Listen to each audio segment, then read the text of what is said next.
The whole spectacle was so smoothly orchestrated that Sonny was almost tempted to believe in it. Of course, he knew better. The only thing Sonny wasn't sure about was whether the bits performed by the Pathfinder and James were rehearsed in advance or improvised on the fly to fulfill their lord's desire to maintain appearances, while having the man who had dared to speak openly against him publicly executed. And that was what this was, an execution. Sonny didn't believe for a second that Gunlog was going to give the brave hunter a chance to leave the Grand Hall alive. No, he wanted him dead, and he wanted everyone to see him die, lest they get the idea that it was possible to run their mouths against him and escape unscathed. And yet, a tiny ember of hope still burned in Sonny's heart. From the looks of it, Juby was an experienced hunter, a capable, seasoned warrior who faced numerous monsters and ended up on top every time. He was very strong, with enough willpower and resolve to crush rocks into dust. Perhaps some miracle would happen. No matter how small, there was a possibility. That's why Sonny couldn't understand why Gunlog would be willing to risk his right-hand man's life in this farce. As though reading Sonny's thoughts, the Bright Lord broke his silence. A challenge? Ah, so be it. This is a sacred tradition indeed. As long as good men are willing to put their lives on the line for the sake of righteousness, depravity cannot win.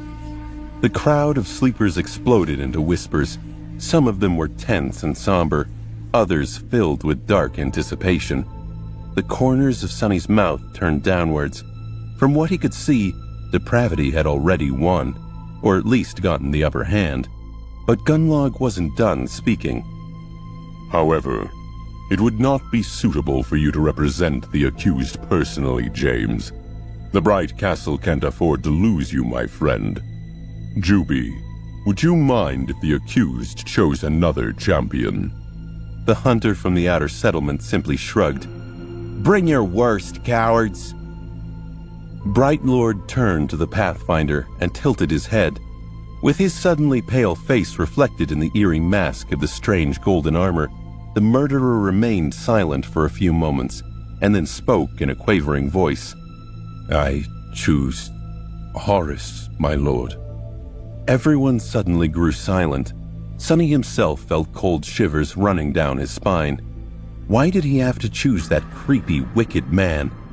In the deathly silence, Juby smirked with grim satisfaction. Even better. It seemed that he had a score to settle with the silent hunchback, too.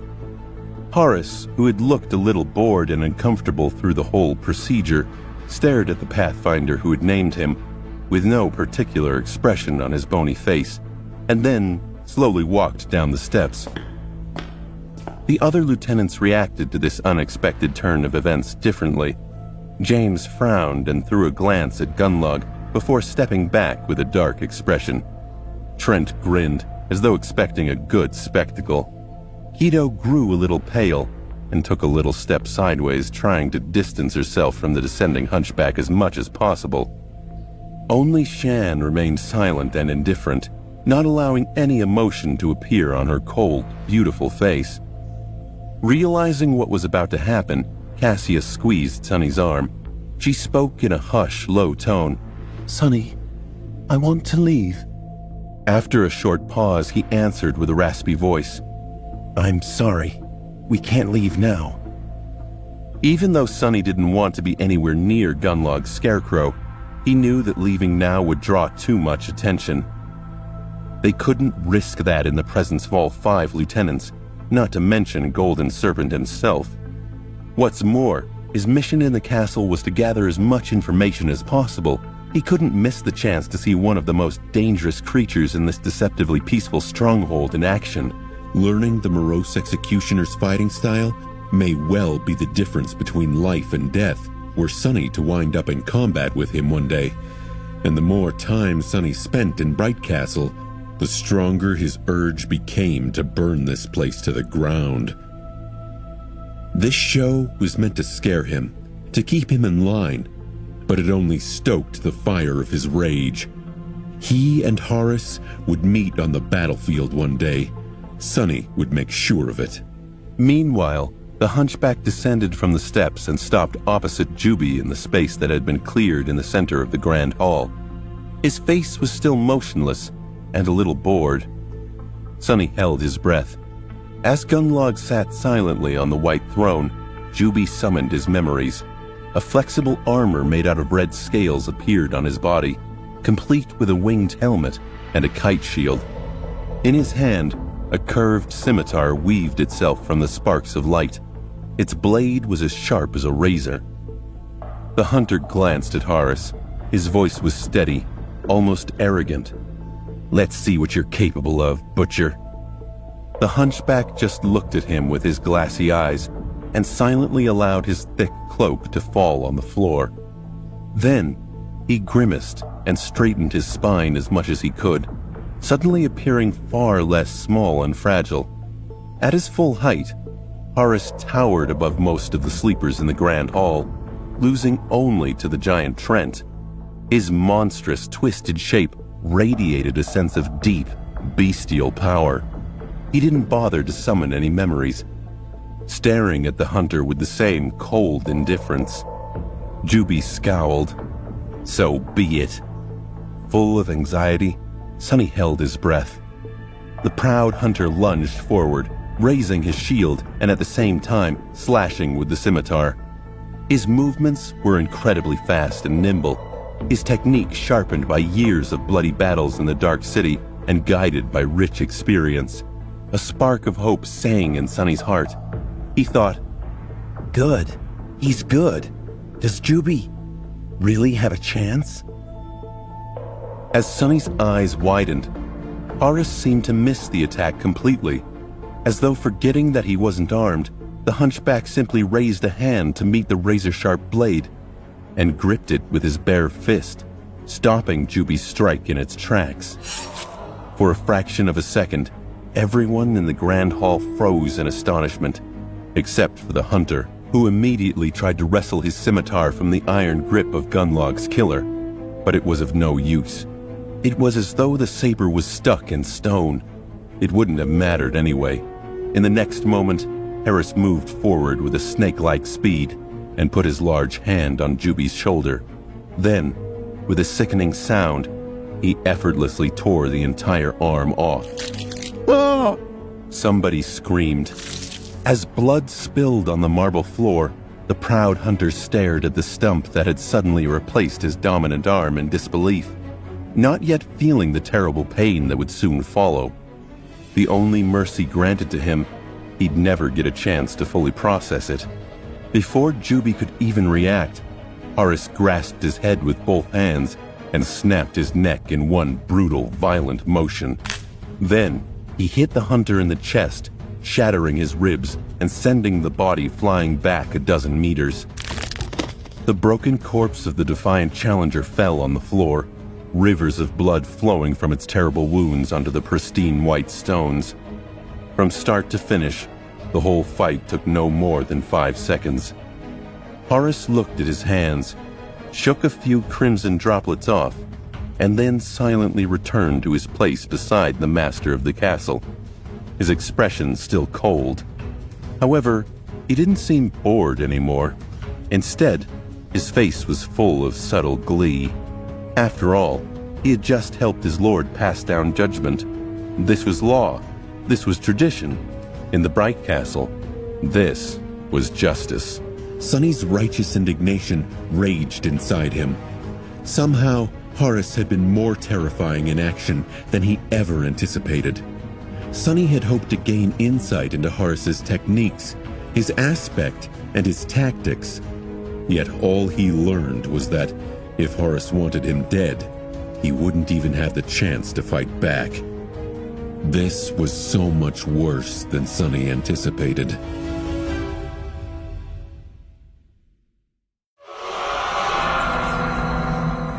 Several hundred sleepers stared at the disfigured body, horrified.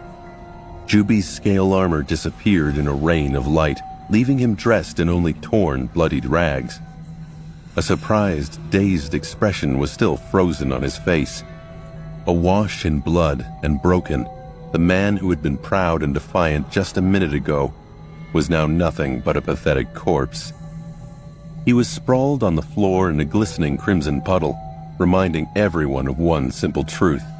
Never, ever dare to disobey Gunlog, the Bright Lord, or you'll end up just the same. Sonny was probably one of the only two people in the Grand Hall who wasn't looking at the corpse. Instead, he was looking at Horace. Horace himself was staring at the wall, absolutely disinterested in the gruesome fruit of his dark labor. Sonny silently chided himself. What else was I hoping for? Stupid hope. Hope is a poison. It will only get you killed.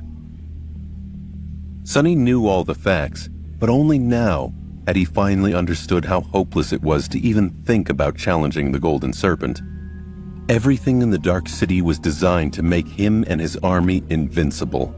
That was how the damn hunchback had managed to defeat the experienced hunter from the outer settlement so easily, using nothing but his raw strength. He hadn't even had to show his aspect ability. Why was the divide in their physical prowess so vast? That was because with every human in the Dark City possessing the same dormant core, there were only two things that could make someone more powerful than the rest: soul essence and memories, and both were monopolized by Gunlog. Only he possessed the manpower and knowledge to freely hunt in the Dark City. This way, he had become the only person with a reliable source of both soul shards and memories in his possession. Whatever crumbs the independent hunters were able to acquire would inevitably end up in his hands too, because Gunlog also controlled the primitive economy in this cursed place.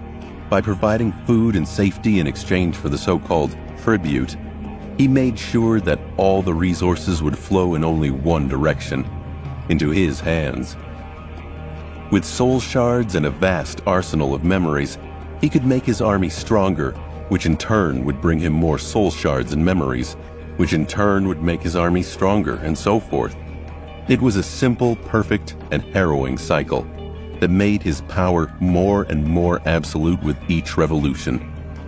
By the time Sonny, Nephis, and Cassia had arrived in the Dark City, the divide between Gunlog's forces and everyone else here was too wide to ever be bridged. Sonny had no doubt that most of the elite warriors of the host had their cores saturated to the brim with soul essence. There was a limit to how many soul shards a nightmare spell carrier could absorb before reaching the bottleneck of their rank. Although few ever reached that point, advancing to the next rank removed that bottleneck and enhanced their bodies according to the saturation level of the core. But with no way to advance, people in the Dark City could only rely on the raw amount of soul essence to accumulate power. This meant that within these ancient walls, sworn into servitude to a single man, there lived the most powerful group of sleepers to ever exist in human history. And this was the man Nephis planned to kill. With a shudder, Sonny remembered Effie's words. "No sleeper can defeat Gunlog. He is impossible to kill." He also remembered dozens of skulls swinging in the wind above the castle gates. Curse it all, what is she going to pull me into this time? I really have to persuade her to give up for once. My life might depend on it. But somehow, he doubted that Changing Star even knew how to give up. At least, not when she made up her mind. Curses. Sonny was so consumed by these dark thoughts that he even neglected to listen to Gunlog's farewell speech. He had the general idea of what kind of bullcrap the bastard was proselytizing anyway. Soon, the Bright Lord had left his white throne and disappeared into the darkness behind it. The lieutenants followed, with Harris being the last one to leave. As soon as they were gone, the body of Juby was unceremoniously dragged away, and a group of handmaidens silently wiped the puddle of blood off the pristine marble floor.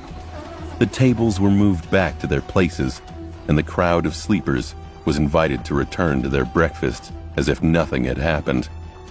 However, Sonny had completely lost his appetite. Leading Cassia away, he glanced at the plates full of food and thought without an ounce of humor, I guess there's a first time for everything. For the remaining 2 days, Sonny had done nothing but frantically gather information. Knowing that he will be leaving the castle soon, he became a little bit bolder in where to send his shadow. He spent a lot of time spying on the hunters and pathfinders, learning their tactics and secrets. He observed how guards were trained. He learned which artisans were important and which were not. The only caste he tried to avoid was the handmaidens. He even studied various engravings and stone carvings that decorated the walls of the castle. Finally, the week they had paid tribute for came to an end. On the dawn of the 8th day, Sunny and Cassia once again appeared in the large hall with beautiful stained glass windows and saw the gates of the castle. Despite the fact that there was nothing outside these gates but a dirty slum, Sunny felt relieved. He couldn't wait to leave this damn place. Why do people even want to live here? As soon as he finished this thought, Sunny realized that he didn't actually know what life in the outer settlement was like. Perhaps the castle was actually a paradise in comparison. I doubt it. How bad can it actually be? I guess they just never lived on the outskirts. Shaking his head, he walked toward the gates. Sunny, wait just one moment, please. Turning his head, Sunny noticed the familiar young man with the thin face and nervous eyes. Today, Harper seemed to be especially hastily distressed. His clothes were a bit less tidy, and there were a few ugly blotches of ink on his parchment. Sunless, and Cassia, right? Goodness. It has already been a week. Where was I? Oh yes, are you guys here to pay tribute for the next one? Sunny stared at him for a few minutes, then forced out a smile and pretended to be sad. No, we haven't been able to, earn shards. So we're leaving. Maybe we'll see each other again someday. Harper opened his eyes wide and stuttered. What? Why would I be... Oh, sorry. I'm very sorry that you couldn't stay longer, but don't despair. Lord Gunlog is truly kind and life is unpredictable. I'm sure you'll be able to come back soon. Sunny gave him a curt nod and turned away. I hope not. Not too soon, at least. With that, they passed through the gates and left the bright castle. The promised castle they had spent so much time seeking and dreaming of. What a disappointment it had all been. Standing under the gray skies of the forgotten shore once again, Sunny and Cassia breathed in the cold, fresh air, and both smiled. Cassia tugged on his sleeve. Sunny, what do we do now? He looked at the pitiful slum that lay beneath them and answered without having to think for too long. What else? We go find Nephis. Sunny wondered what Changing Star had done with the past 7 days. He knew the slums were supposed to be dangerous. He hoped for the best, not sure where to even start looking.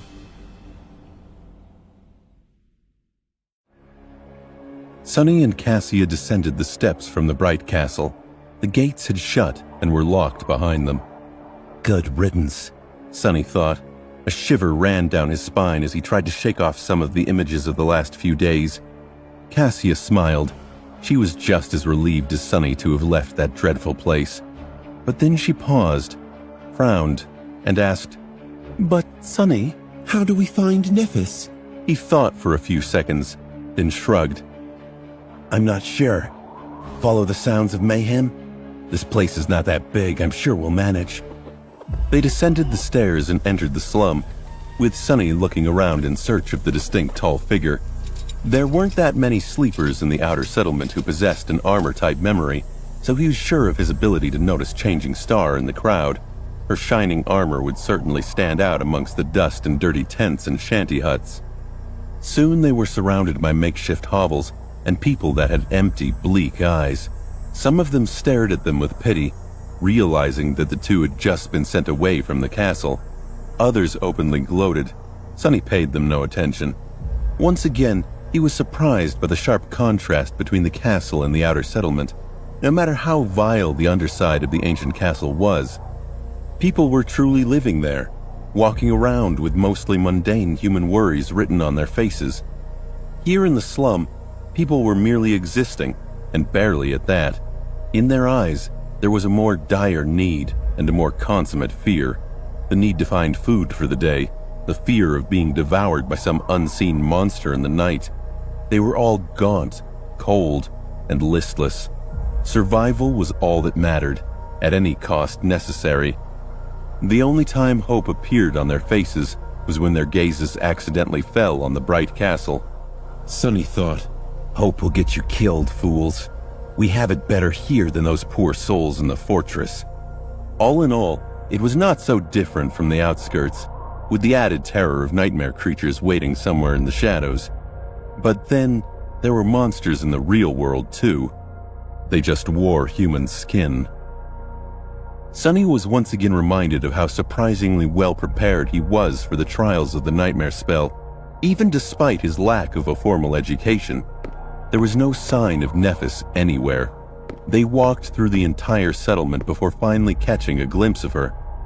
At the very edge of the slum, perched precariously above the vertical fall from the stone platform, stood an uncharacteristically spacious dwelling.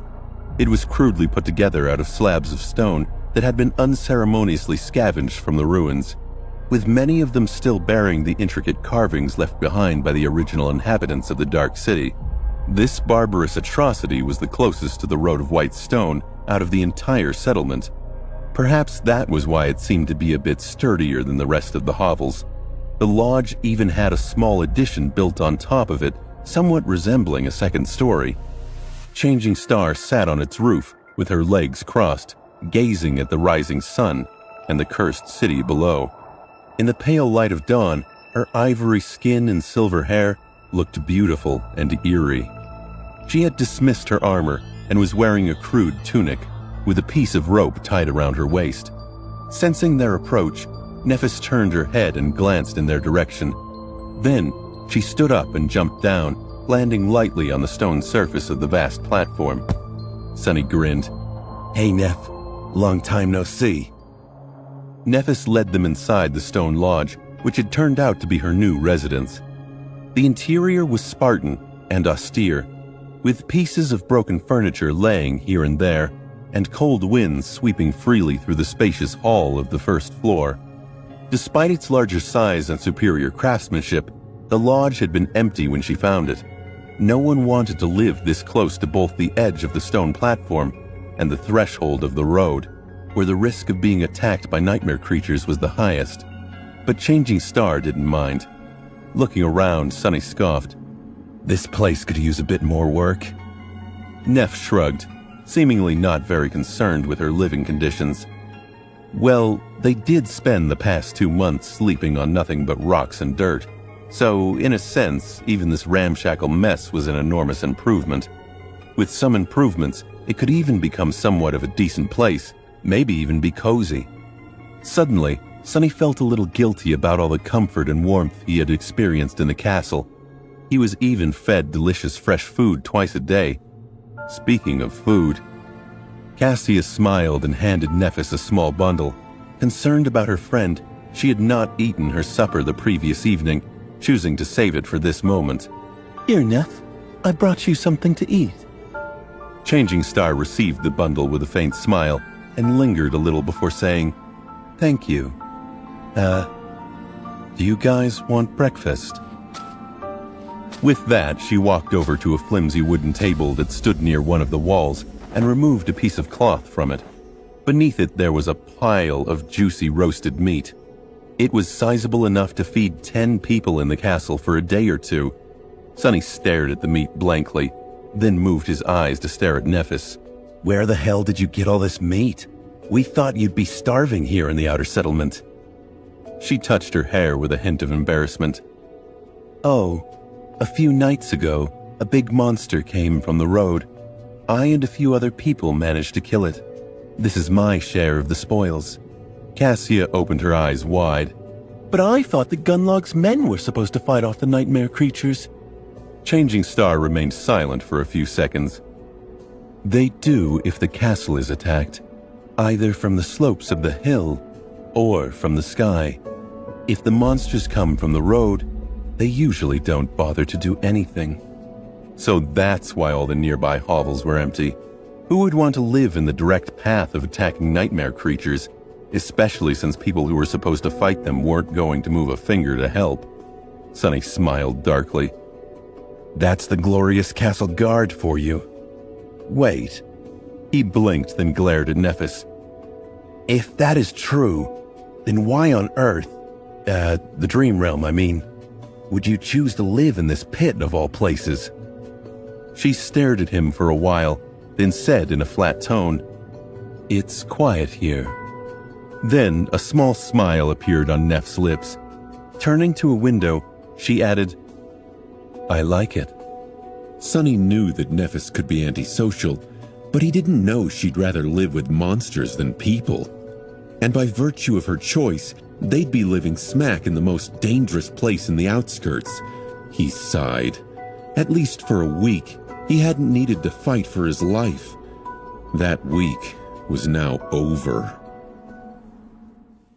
Behind the window, a striking vista of the cursed city sprawled far below. The morning sun washed the ruins in a pale light, making them look menacingly mysterious. Sonny was awestruck by the majesty of the landscape. Okay, I think I see why you like it. Nephis smiled. I mean, what can compete with this killer view? As though answering her words, a ghastly wail resounded from somewhere far away, echoing in the wind like a dying scream. Sonny trembled, his smile dropping quickly from his face. I guess she meant that literally. With a sigh, he put Changing Star's strange choice of habitat at the back of his mind and approached the pile of meat. Let's eat first, then we can deal with everything else. The three of them sat on the floor and ate monster meat, passing around Cassia's beautiful glass bottle between each other. It was just like the good old times, provided that those times were not actually that old. And there had certainly not been anything particularly good about them. Almost. But it was a moment of solace, and the three of them let themselves relish in it. When all three of them were sated, Nephis looked at Sonny with calm intensity. For some reason, he was reminded of the unseen waves of pressure that Gunlog created anywhere he went. I wonder what Gunlog would have made of her. Or how she would have fared had she been the one to go into the castle with Cassia. Sonny kept those thoughts to himself for now. He did not want to continue encouraging Nephis's plan of attack. What have you learned in the castle? He sighed and cleared his throat. This was going to be a long conversation. Sonny started by describing the general order of things in the ancient stronghold. He told Nephis about the 6 different castes and the complex relationships that existed between them, as well as briefly explaining how the members of each caste lived their lives. Sometimes, Cassia would add a few details of her own. Changing Star frowned. Wait, did you say that there were 500 people living in the castle? Sonny gave her a nod. Yes, somewhere around that. Why? She thought for a bit, mulling over his words. Then she said, That doesn't make any sense. There are almost as many people here in the outer settlement, perhaps even more. That would put the human population of the Dark City at around 1,000. Most of them are fairly young, too, which would mean that each year, hundreds upon hundreds of us are sent to the Forgotten Shore, with most somehow managing to survive and reach the Bright Castle. She paused, brows furrowed. But I haven't seen a single sleeper of our crop here in the slum. As far as I know, we 3 are the only ones to come to the Dark City after the recent solstice. Sonny scratched the back of his head and spoke with reluctance. Actually, it's 4. Castor is here also. He's living comfortably in the castle. Nephis suddenly grew strangely animated. Castor Lee, he is here. Sonny bristled. No need to be so enthusiastic, damn it. Sonny tried not to grimace. Yeah, he has been here pretty much this entire time. Actually, Castor told us that there were only 7 sleepers sent to the Forgotten Shore by the spell this year. Strange, I know. He paused for a few moments and then added, Truth be told, I noticed this discrepancy as well, but there is an explanation. You see, there seems to be a pattern to how many people the spell sends here. 15 years ago, when a bunch of crazy humans first laid claim to the castle, there would be just a dozen or so newcomers each year. Then a few dozen, then 100. In the past few years, it has been several hundred each time. Sonny gestured at the three of them. Until this year, that is, when a mere 7 sleepers arrived. Since the spell is obsessed with the number 7, some people believe that this marks the end of a 14-year-long cycle and the first year of a new one. I think it's plausible. Changing Star thought for a bit, then asked, "How does Castor know the total number of new arrivals?" That was a good question, naturally. She rarely left a detail out in her assessments. It was a question that Sonny had asked himself many times before finally convincing himself to go find the handsome legacy and ask him directly. There's an artisan in the castle with a weird type of revelation ability. She can trace the general location of everyone a person has ever met. Castor paid her a bunch of soul shards to check if any of his acquaintances made it to the Forgotten Shore. She told him there were 6. Nephis was silent for a few moments, then simply said, "Go on." Sonny did. He briefly mentioned the main points of everything he had been able to learn, including all the vile crap he had to witness and his own thoughts on how things worked under the pristine white surface of the magnificent fortress. Inevitably, he had to describe how ingenious and unassailable Bright Lord's hold over the Dark City was. Cassia grew pale and quiet during his somber account. Changing Star's face grew darker and darker with each word. When he told her about the travesty of a trial that ended up with Juby's harrowing death, and shared his own thoughts on how powerful the host truly was, the corners of her mouth turned downward. Finally, he came to his conclusion on their current situation. And that is why Gunlog can never be defeated. He controls every facet of life here, both material and abstract. Food, shelter, hope, fear. Everything comes under the purview of his authority, and his authority is absolute. Even power itself is his to give and take. Out here, Gunlog might as well be considered a god. Nephis remained silent for a long time, and then quietly said, "He is not a god. He is just an imposter."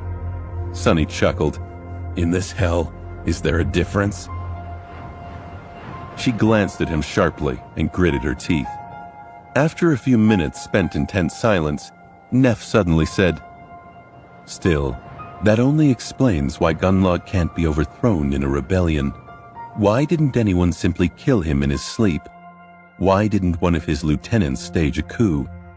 After all, this is how tyrants usually end, by the hand of their most trusted ally." Sonny smiled darkly. Well, that is because up until now, I only told you about his power as a ruler, which is by all accounts nothing short of terrifying. But his personal power, his aspect ability?" He shivered, then added in a hoarse voice, "It's way, way worse." Sonny was silent for a while, then sighed. "Do you remember how Effie told us he might as well be considered immortal? Well, she wasn't wrong. Apart from the fact that Gunlog has probably absorbed more soul essence and has more experience fighting both nightmare creatures and awakened than anyone else on the Forgotten Shore, there's more to him than that." Nephis frowned.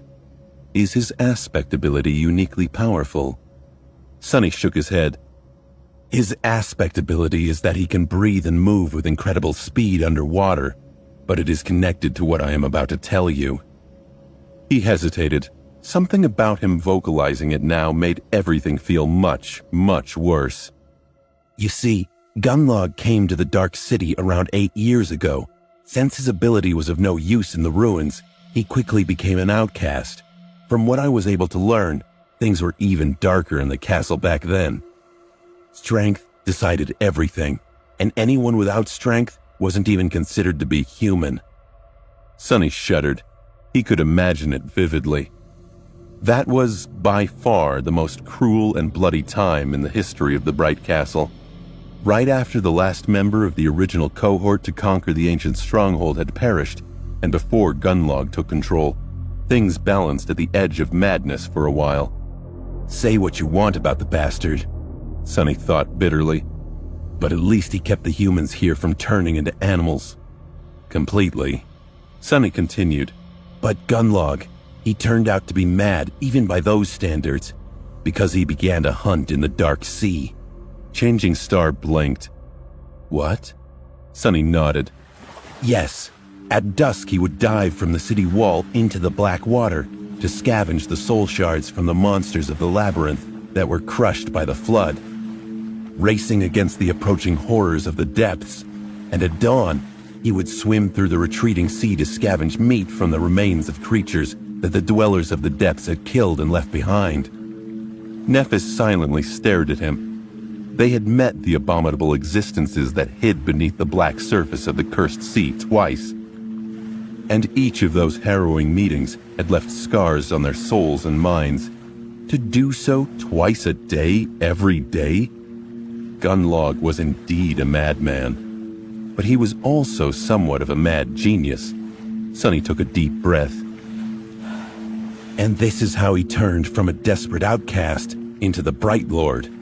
One day, Gunlog was pulled away by a current, and once the sea disappeared, stumbled onto a mortally wounded dying Leviathan. The creature was still alive, but just barely. Knowing that the carrion eaters of the labyrinth will soon come to feast on it, Gunlog began cutting the meat of the creature's bones with his knife. He paused, then said in a strangely dark voice, "By chance, the Leviathan happened to die from its terrible wounds at that exact moment. And since Gunlog's blade was the last thing to cut it, the spell happened to attribute the kill to him, and that kill happened to give him a memory. A wondrous golden armor that no human weapon can even scratch." No one really knew a lot about the dwellers of the depths, but Sonny and Nephis had once witnessed 2 Carapace centurions retrieve 2 transcendent soul shards from the carcass of one of them. This meant that Gunlog's armor-type memory was at least 3 ranks above the soul cores of every human on the Forgotten Shore. Almost every weapon-type memory they possessed was either of dormant or awakened rank. Even if someone managed to kill a fallen creature and acquire an ascended weapon from it, the weapon would most likely still be ineffective against the transcendent armor. And since that damn armor didn't have any openings, Gunlog was invincible. Sonny sighed, his shoulders slumped in defeat. With that armor, he returned to the Dark City, gathered a few supporters, and killed everyone who stood in his way. He managed to seize control of the castle, and no one was able to threaten his reign ever since. All of those who tried, well, their skulls are out there for everyone to see, swinging on chains above the gates of the castle. Nephis remained silent for a long time, staring at the floor. She seemed to be a bit disheartened. Finally, she asked, "What traits does the armor possess?" Sonny shrugged. "Who knows? It's not like anyone who had the opportunity to learn has lived to tell the tale. The only thing widely known about the golden armor is that it is made out of some strange liquid metal, and that it emanates a field of crushing psychic pressure. But even that is not entirely true. Actually, it only affected those who looked at their reflection in the visor. Cassia wasn't affected at all." The blind girl raised an eyebrow, only now learning that everyone except for her always felt incredibly oppressed in Gunlog's presence. For the first time, it seemed that her flaw had finally given her an advantage. It had also allowed Sonny to learn a valuable secret, but he had no time to be happy about it. The most important part of this conversation was drawing close. He had to convince Changing Star to abandon any idea of going against Gunlog. Otherwise, all 3 of them were going to end up dead. Sonny looked at her and asked in a carefully neutral tone, "So, what do you think?" Changing Star was quiet for a while, then suddenly said, "I have also learned something while you were gone." Sonny frowned slightly. Was she trying to avoid this conversation? Feeling heavy and uncertain, he asked, "Really? What is it?" However, in the next second, he had forgotten all about his previous worries, because Nephis looked him right in the eyes and said, There is a gateway here after all. Something exploded in Sonny's mind. What? There is a gateway? Stunned, he stared at Neff with wide eyes. What? How could this be? Why hadn't anyone ever mentioned it? No, it didn't make any sense. Everyone he asked about it said there was no way out. They said we were all stuck here. If there was a gateway, why would people just stay in the Dark City? Why were both Effie and Castor so adamant that there was no way out? Something wasn't adding up. How could people be here for so long, and only someone who has been here for 1 week figured out that they weren't stuck here? That there was a way out? A familiar dark feeling of unease settled in his heart. Trying to compose himself, Sonny slowly said, "Then why hasn't anyone left? Where is it?" Nephis looked at the window, remained silent for a few moments, and then answered in a flat tone, "Where do you think? It's in the Crimson Spire, of course." Sonny's stomach dropped. He couldn't even look at the Crimson Spire without being completely enveloped in a sense of dread and fear. The idea of entering it seemed impossible. What sick joke was this? He either had to spend the rest of his life dealing with Gunlog's tyranny, or try to get into the Spire, and likely die along the way. He honestly wasn't sure which was worse, but he knew he needed to decide. The Crimson Spire. That eerie and ever-present shadow that had hunted him all this time. The Cyclopean tower that stood at the center of the labyrinth. It emanated a harrowing sense of foreboding at all times, and more so when its shadow crept over the landscape. The background for the last part of Cassia's vision. Of course, the damn gateway just had to be in that damned spire. Sonny sighed. This was unexpected news, but it also made a certain amount of sense in the grand scheme of things. After all, Inspector Rock did warn them that should they ever find themselves in a region of the Dream Realm without an established human citadel, they should look for the gateway, either around or inside the most prominent landmark there. The Crimson Spire loomed over the entire Forgotten Shore like an axis connecting heaven to earth. It was hard to imagine anything more prominent. Ever since Cassia had first told them about it, deep down, Sonny always suspected that they were going to end up having to enter that creepy tower at some point. After the revelation that there was no gateway in the human castle, that suspicion only grew stronger. But wait, there was something else that Instructor Rock had told them. Work together to defeat the Gateway Guardians. Weren't those his words? So, who is guarding the Crimson Spire? Glancing at Nephis, he asked darkly, "So, what is inside the spire? I gather that it's not something pleasant, otherwise there wouldn't be 1,000 sleepers choosing to live in a city full of vicious monsters, instead of going there." Changing Star nodded. Without changing her expression, she looked away and answered, "A fallen terror." Sonny's heart skipped a bit. A fallen terror. The nightmare creature one whole class above the dreaded tyrants, with 6 mighty soul cores providing it with profane power, would certainly do the trick. So, going there is suicide.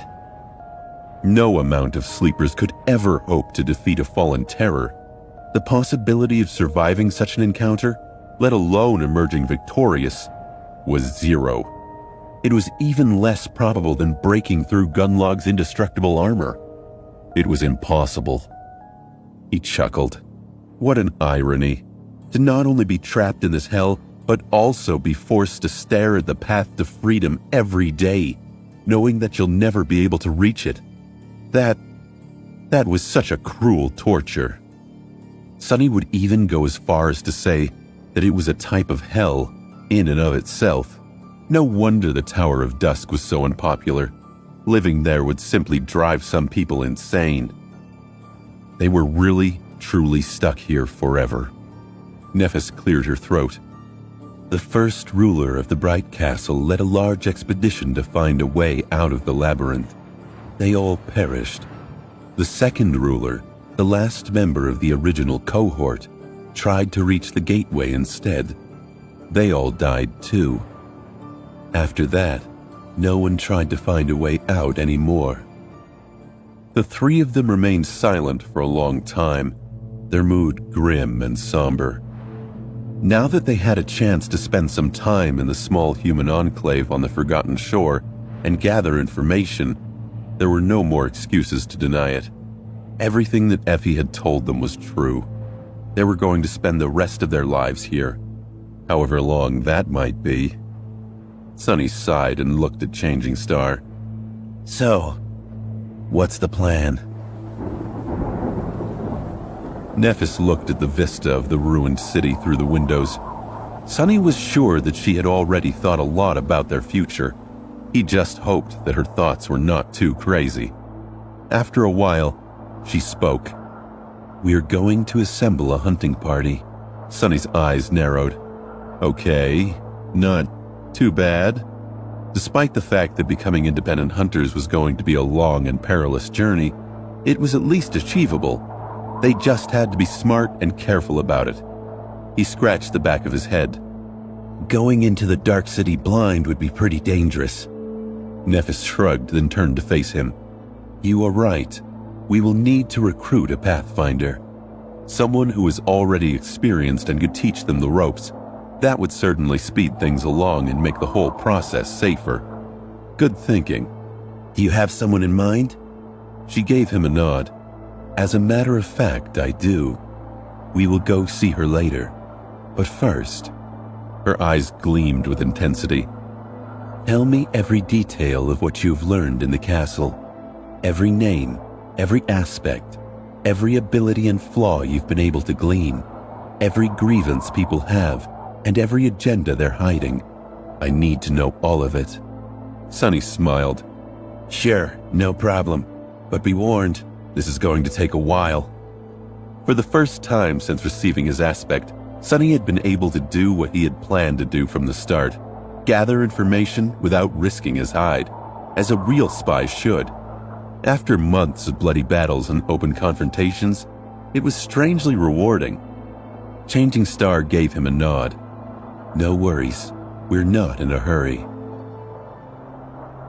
Several hours later, Sunny was finishing his winding report, his voice hoarse from all the talking. Is actually the same Pathfinder who the hunter from the outskirts settlement, Juby, accused of using another human being as monster bait. A real nasty fellow. He's an incredibly formidable fighter and is good at his job. But his personal habits, well, the man is a degenerate gambler. He spends all his shards in Ako's gambling den, then refuses to pay and hurts anyone who dares to object. He took a deep breath, then added angrily, Some people even say that this whole challenge happened because he wanted to hunt a powerful monster to pay off a part of his gambling debt. He's one hell of a bastard. Then Sunny thought for a while, scratched his head, and said, I think that covers pretty much everything. Of course, there are a lot of things I wasn't able to learn at all. Nephis was in deep thought, digesting the mountain of information that Sunny had thrown at her. Her face was cold and distant.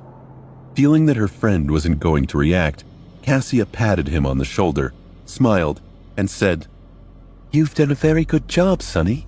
This is amazing. He blinked and looked aside, slightly embarrassed. Ha, thanks. That is what my aspect is actually for, after all. The whole monster-slaying thing is nothing but an unfortunate misuse of my talents, honestly. He added to himself in his head, Yeah, I would much prefer to stay hidden somewhere safe and let my shadow do all the work. The shadow slightly turned its head and threw a menacing look his way. It was not amused. Sunny smiled and looked at Nephis. So, who is the Pathfinder you want to recruit? There can't be a lot of experienced hunters in the outer settlement, right? And each of them must have their hunting party already. How are we going to persuade one to join us? Changing Star lingered, then said in a strangely tense voice, Yes, everyone who is worth something has their own party, except for one person. but persuading her won't be easy. Sonny's head tilted to the side. Oh? Who is that? Nephis chewed her lip for a moment. Actually, you already know her. It's Effie. Sometime later, Nephis, Cassia, and Sunny were standing in front of Effie's makeshift cabin. Just like Changing Star's patchwork dwelling, the cabin was constructed out of mismatched stone blocks that had been scavenged from the ruins. It was reinforced with monster hides here and there, and seemed to be built slightly better than the rest of the hovels in the outer settlement. There was a large bestial skull hung above the door, its thick forehead split apart by a devastating strike of some sharp weapon. Glancing at the skull, Nephis took a step forward. They waited a moment, but no response followed. Sunny sighed. Maybe she's not home. Instead of an answer, Changing Star frowned and banged on the door with her fist. The first strike was somewhat gentle, but by the last, the bestial skull was on the verge of flying off the wall. A sleepy and irritated voice sounded from the inside. I swear to gods, whoever you are, you'd better be a nightmare creature. A few moments later, Sunny heard the sound of footsteps approaching the door. Before it opened, though, Nephis suddenly spoke. Sunny, turn away. Hearing a strange urgency in her voice, he scowled and did as she had asked. Your shadow, Sunny too. wondered, what is going on? Are we expecting trouble? As he was staring away from the cabin, the creaking of wood informed him that the door was flung open. Who the hell is... Oh, it's you. He swore he could hear Neff's teeth grinding against each other. A few seconds later, Changing Star spoke, her tone especially flat. Put on a memory, Effie, please. Sunny jumped, nearly turning his head, but stopped himself. Wait, what? Why would she... Oh.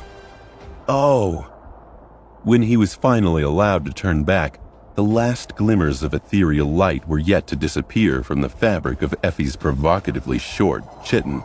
She wasn't wearing anything underneath either. Here, better?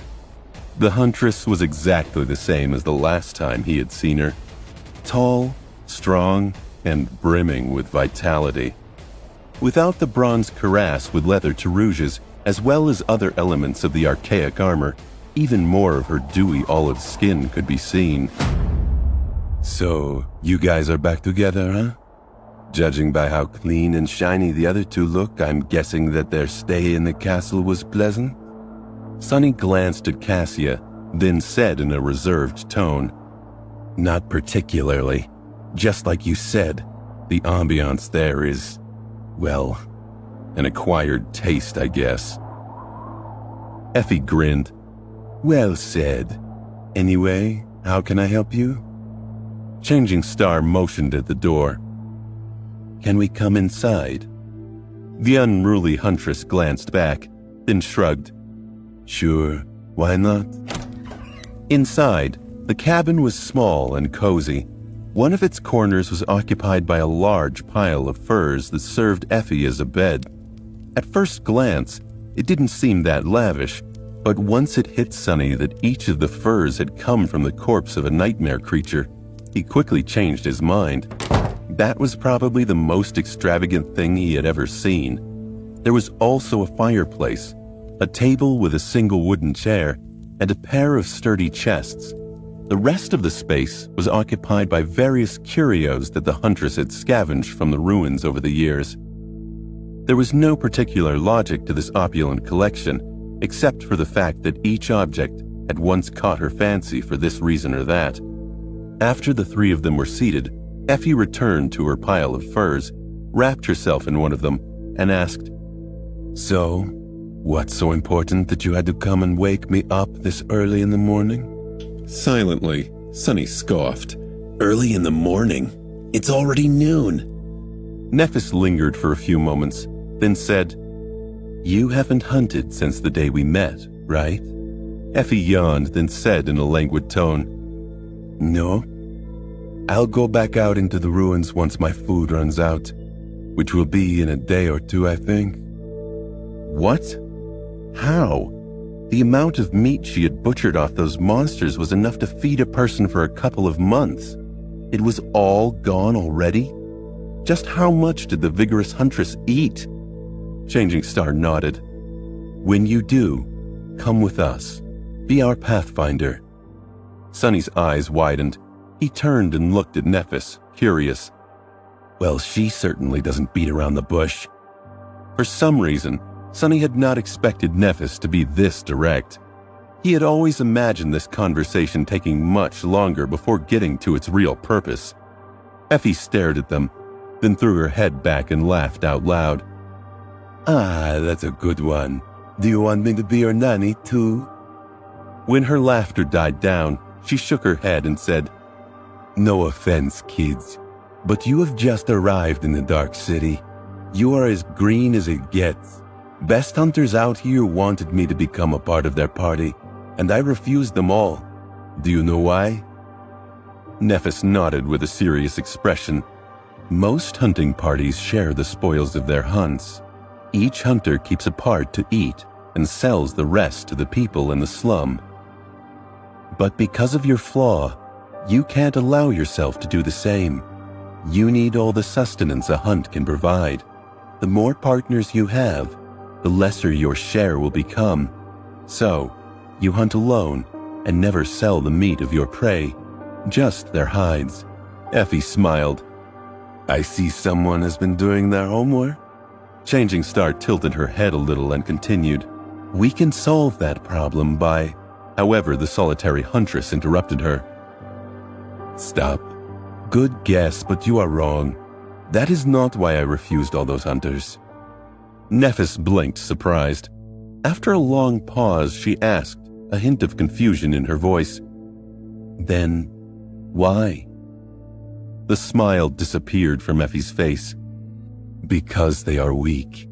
Every one of them is weak. Even the most successful of them are. And do you know why? Something dark gleamed in her hazel eyes. They are weak because Gunlock will never allow anyone strong to exist outside of his control. So, I am not going to be your pathfinder. Sorry, princess. Changing Star froze, obviously flustered by that answer. She opened her mouth to say something, then closed it again and awkwardly pressed her lips together. No matter how much she had honed her social skills during their journey through the labyrinth, this conversation still seemed to be too much for her. In the ensuing silence, Sunny suddenly spoke, his voice calm and yet slightly provoking. He's allowing you to exist. Effie looked at him, raised one eyebrow with a smile, and didn't say anything. Finally, Nephis was able to compose herself. We might be new here, but we are not weak. Between the two of us, Sunny and I had killed dozens upon dozens of awakened creatures in the labyrinth. The huntress interrupted her once again. Even if that's true, that was there. Out here in the Dark City, things are very different. The two of them stared at each other, one with a relaxed smile on her lips, the other with stubborn flames burning in her eyes. Sunny gritted his teeth. Oh, I don't like this. Eventually, Changing Star grimaced and said, So, if we prove that we have strength, you might reconsider? Effie chuckled. Damn, you say it like it's easy. You do know how many people can't even step a foot into the ruins, right?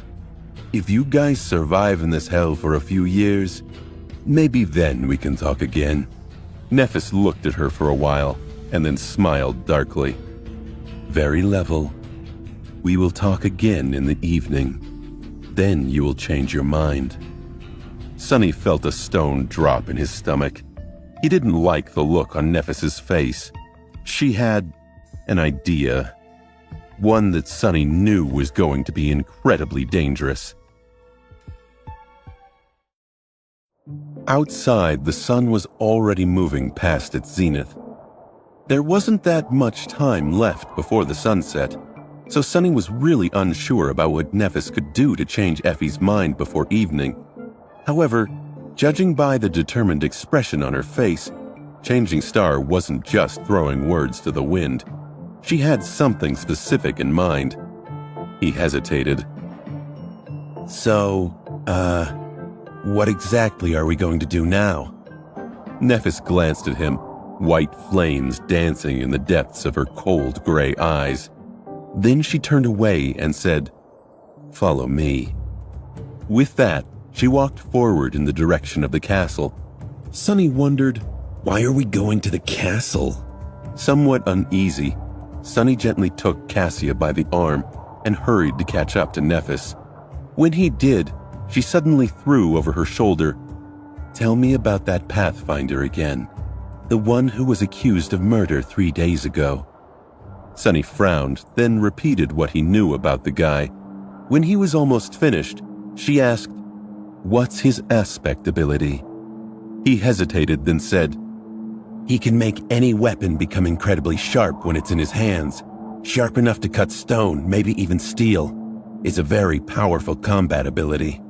Changing Star was quiet for some time, mulling over that information. Then she asked, "What about his flaw?" Sunny shook his head. "That I have no idea about. People are very protective of their flaws, even more so in the castle. Not everyone goes around telling everyone about their greatest vulnerability like that lunatic Effie." Cassie, who seemed to be very protective of him today, decided to support his claim. "Sunny is right, Neff.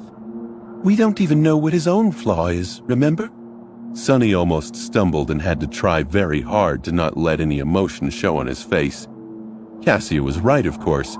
While Changing Star and she had shared their flaws with him, Sunny never reciprocated the gesture, for obvious reasons. Nephis silently nodded and didn't comment on it further. It seemed as though her mind was on something else. Phew. Soon, they scaled the magnificent stairs and were approaching the gates of the castle. Sunny was growing increasingly nervous about Neff's intentions. Neff, what exactly is your plan? What do you need us to do?" She shrugged, then said in her usual indifferent tone, "You don't really need to do anything. Just follow me and try to look, virtuous." Look virtuous? What is that supposed to mean? The guards standing watch in front of the gates blocked their path with contemptuous and suggestive looks in their eyes. Contempt was directed toward Sunny, while the rest was directed toward the girls, of course. Stop. What business do you have in the Bright Castle? Want to pay the tribute? Or maybe want to get paid instead, if you know what I mean. Both of them laughed, leering suggestively at Cassia and Nephis. It made Sunny's blood boil. Nephis looked at them with a calm expression, and then said, "I want to go inside, but I'm not going to pay the tribute." The laughter suddenly stopped. The guards looked at them with a bit of amusement, a harsh and dangerous light finding its way into their eyes. Have you lost your mind, wench? Why are you here if you're not going to pay tribute? Stop wasting our time. Changing Star stared at them, with no emotion whatsoever showing on her beautiful ivory face. Then, she said in an even and steady voice, "I'm here to invoke the right of challenge." For a few seconds, everyone stayed silent. Sunny's heart was beating like a wild beast in his chest. Mad. She's gone mad. But no, Changing Star was not mad. Although Sunny liked to joke inwardly about how crazy Nephis was, she was anything but. In fact, her ability to remain cool-headed and rational in any situation was one of the main reasons that made her so dangerous, which meant that there was some opportunity she saw here that he didn't. At least, he hoped that was the case. He looked up at the castle, and all he felt was dread. Meanwhile, one of the guards frowned. "Stop joking around, little girl. Shut your mouth and get lost if you want to live." Nephis didn't move. Instead, she said, "I'm not joking." The other guard stared at her, then shook his head. Those slum rats have really all gone crazy, huh? I thought that this recent show would teach them a lesson, but it seems as though it didn't do enough. He sneered. Listen, little miss. The right of challenge is no laughing matter. It's a fight to the death. No one is going to go easy on you just because you have a pretty face, and certainly not just because you're a girl. Do you understand? Changing Star simply nodded. The guard waited for a while, looking at her tall figure and the crude tunic that she wore, then chuckled. The sound of his laugh made Sonny sick to his stomach.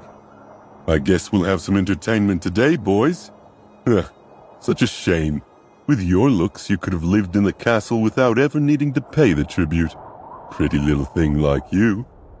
Shaking his head, he turned around and gestured for the three of them to follow. The other guard stayed behind, a bewildered and darkly excited expression on his face. With the sound of the rusty chains swinging in the wind, invading their ears, Sonny, Nephis, and Cassia passed beneath the hanging skulls and entered the castle. Inside, everything was exactly the same. Even Harper was still sitting behind his opulent desk, writing something on a piece of parchment. Hearing the sound of footsteps, he raised his head and threw a furtive glance in their direction. An expression of confused surprise appeared in his eyes. Sunless and Cassia, what are you guys doing back here? Sonny felt the desire to palm his own face. When he had said to the gaunt young man that they might see each other in the future, he certainly did not mean that that future would be on the same damn day. Not knowing about the thoughts raging in his head, Harper smiled. Oh, did you guys get lucky and come into some shards? Back all ready to pay the tribute? Sonny gritted his teeth and forced out a weak smile. No, not exactly. A guard walked up behind them, grinning menacingly. He clasped his hand on Nephis's shoulder. Oh no, Harper. These slum rats have requested the right of challenge. Looks like we got a little show today. Harper dropped his quill. You what? Sonny gulped. Being reassured that his assumptions were correct only made him feel worse. He looked over at Nephis. Her face remained stoic. She was frustratingly calm. Sonny's head hung low. How on earth were they going to make their way out of this one alive?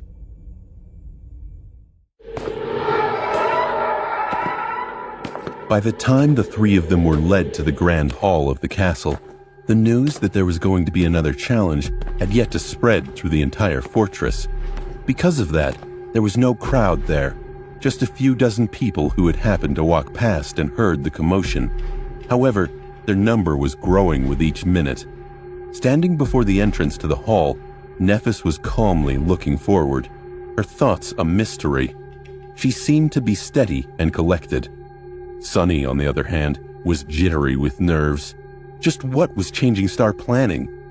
Glancing around to make sure that no one could eavesdrop on their conversation, he leaned to her and whispered, "You're not really going to fight one of Gunlog's lieutenants, are you?" He left off his unspoken follow-up to that question. Because that would be suicide. No matter how talented and strong Neff was, she couldn't hope to win against someone like that. At least not before absorbing enough soul shards to even the odds at least a little. Those people had not gotten to where they were by pure accident either. They had talents of their own. Nephis didn't turn her head. She simply said, "The walls have ears." Sonny gritted his teeth and was about to retort, but at that moment, the guard that had led them inside appeared from the grand hall, threw a dark look at them, and spat. Come on in, fools. Changing Star simply walked forward, leaving Sonny and Cassia no choice but to follow. Inside the hall, a small crowd of people were staring at the entrance. When they saw Nephis, a wave of confused whispers ran through their ranks. "Who is that? Never seen her before. There's something strange about that girl." The whole situation was much less ostentatious and theatrical than that on the day of Juby's death. Most of the lieutenants weren't even here, not to mention the Bright Lord himself. Only the leader of the hunters, James, was sitting on the steps leading up to the empty white throne. On his face, there was a slightly sullen expression. To Sonny's relief, Horace was nowhere to be seen. When the guard led the three of them inside, James raised his head and glanced in their direction with a frown. "Did I hear it correctly? One of you three wants to invoke the right of challenge." Nephis took a step forward, looked him right in the eyes, and answered in her usual indifferent voice, "I do." Her calmness was in direct contradiction with the heavy meaning behind those words. It was the polar opposite of the impassioned, scornful, furious speech of condemnation that Juby had given in this hall 3 days ago. The confused frown on James's face deepened. "You do know what that means, right, little girl?" She continued to stare at him without showing any sign of fear, then repeated, "I do." The tall hunter sighed. "Listen, it is indeed true that anyone has the right to invoke the right of challenge, but throwing your life away is a really stupid thing to do. I'm sure that you had to suffer a lot to make it this far. Everyone here did, pretty much. So how about you think about it some more and reconsider?" His voice wasn't unfriendly. It actually seemed pretty sincere, as though Gunlog's lieutenant really did not want to see her die for no reason. However, his words fell on deaf ears. Neff just tilted her head a little and said, "No need." James sighed again, then shook his head. "Fine, have it your way then. Who are you here to accuse?" Sonny already had the idea. That's why he wasn't surprised to hear her next words. "I am here to accuse the Pathfinder, known as Andel." Andel was the person whose crime had led to Juby's challenge, and then death. As another wave of whispers rose from around the crowd, James blinked. With an unhappy scowl on his face, he said, "As I've told the last time, I am the leader of both hunters and pathfinders. Any crime they commit while performing their duties is my crime. So, I will be the one to answer for it. Are you sure you want to challenge me, kid?"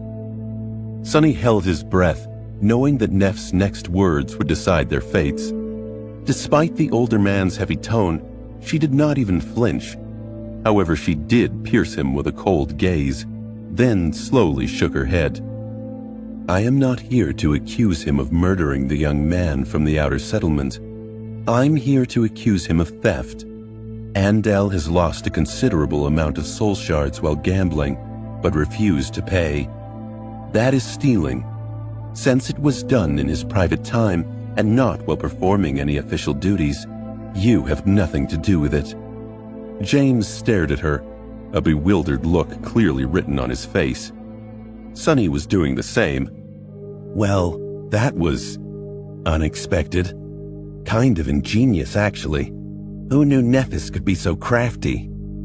By shifting the accusation from a crime committed during a hunt to a misdemeanor that had nothing to do with Andel's role as a pathfinder, she effectively prevented any of the lieutenants from fighting on his behalf, at least if they remained true to their claim of being just. But was a seasoned pathfinder any less of a threat than one of Gunlog's proxies? And would James even allow a challenge like that to proceed? As though responding to his questions, the tall hunter raised his eyebrows and said in disbelief, "What?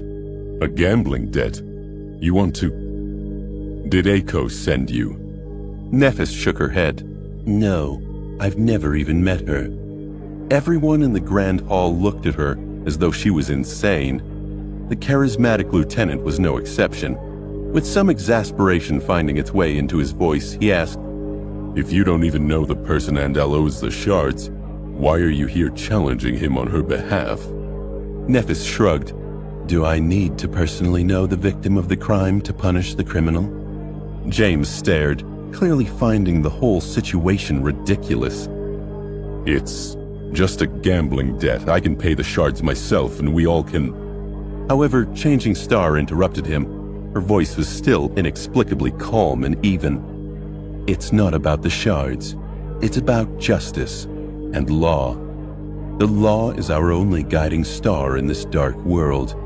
Without its light, there's only darkness." Her words echoed in the Grand Hall, putting a grim expression on James's face. By repeating what Gunlog had said there a few days prior, she left him with little choice but to satisfy the request for a challenge. After all, going against it would be tantamount to going against the Bright Lord's will. Sunny stifled a laugh. How devious. Did she learn all that from me? The hunter looked away with regret, remained silent for some time, and then spoke to one of the guards in a dark tone. Go and bring Andel here. Tell that bastard that after he kills this stupid girl, he and I will have a long conversation about his life choices. Then he glanced at Neff and said, And you, say your goodbyes and prepare for battle. Oh, right. What is your name? Tell us. That way you will at least be remembered. Looking him right in the eyes, Nephis stayed quiet for a bit, and then answered. Her clear voice resounded loudly in the grand hall. I am Changing Star, of the Immortal Flame Clan. Suddenly, everything became silent. Everyone grew quiet. Even James seemed to be slightly stunned by that proclamation. The only person to not react to it at all was Castor, who had entered the grand hall a bit earlier and was now standing by one of the walls, watching Nephis with an indecipherable expression. Her full name was shocking to hear for two entirely different but equally earth-shattering reasons. First, she had called herself not by her human name, but by her true name. In the entire history of human civilization, only a handful of Awakened had managed to earn a true name in their first nightmare. Needless to say, none of them were among the 1,000 sleepers currently trapped on the Forgotten Shore. Even Gunlog himself did not have one, but Nephis did. And Sunny too, of course, but no one had to know that. Second, she had announced herself to be a legacy, and not just any legacy, but one from the legendary Immortal Flame Clan, a clan that had been responsible for propelling the entire human species forward not once, but twice. First by helping conquer the second nightmare, then the third. The combination of these facts was enough to set off a metaphorical explosion in the middle of the Dark City. If this was true, then she could be considered to be an almost messianic figure here on the Forgotten Shore.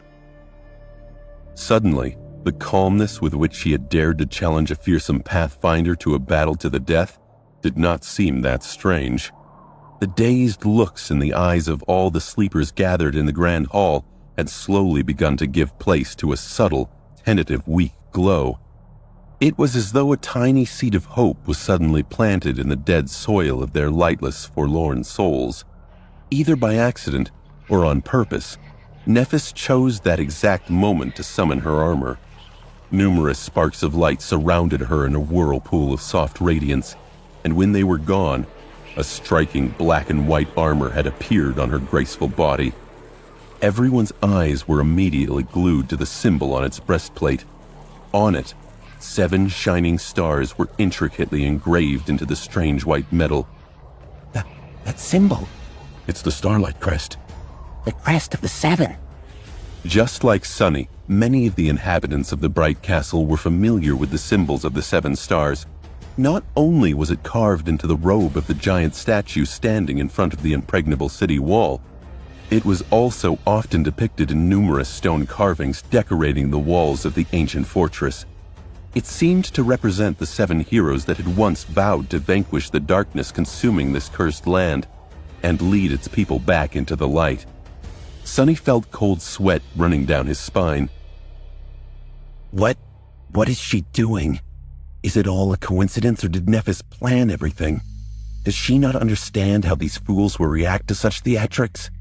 If they get the wrong idea and start running their mouths about how she is some sort of heavenly savior, Gunlog will soon come knocking on our doors. Sunny tried to remember what Nephis had said when they were on their way. Had she told him to follow her lead and try to look virtuous? Sunny stared at her back, stumped. How would he even do that? There had never been a single drop of virtue in his entire body. Meanwhile, James had finally managed to compose himself and threw an evaluating look at Changing Star. If there had been nothing but neglect and discard in his eyes before, now there was a hint of dark wariness in them. Slowly, the leader of hunters smiled. "Ah, in that case, nice to meet you. I must say it's a very impressive name you have there. Makes one wonder where it came from." The implication behind these words was easy to understand. James was insinuating that Nephis was lying.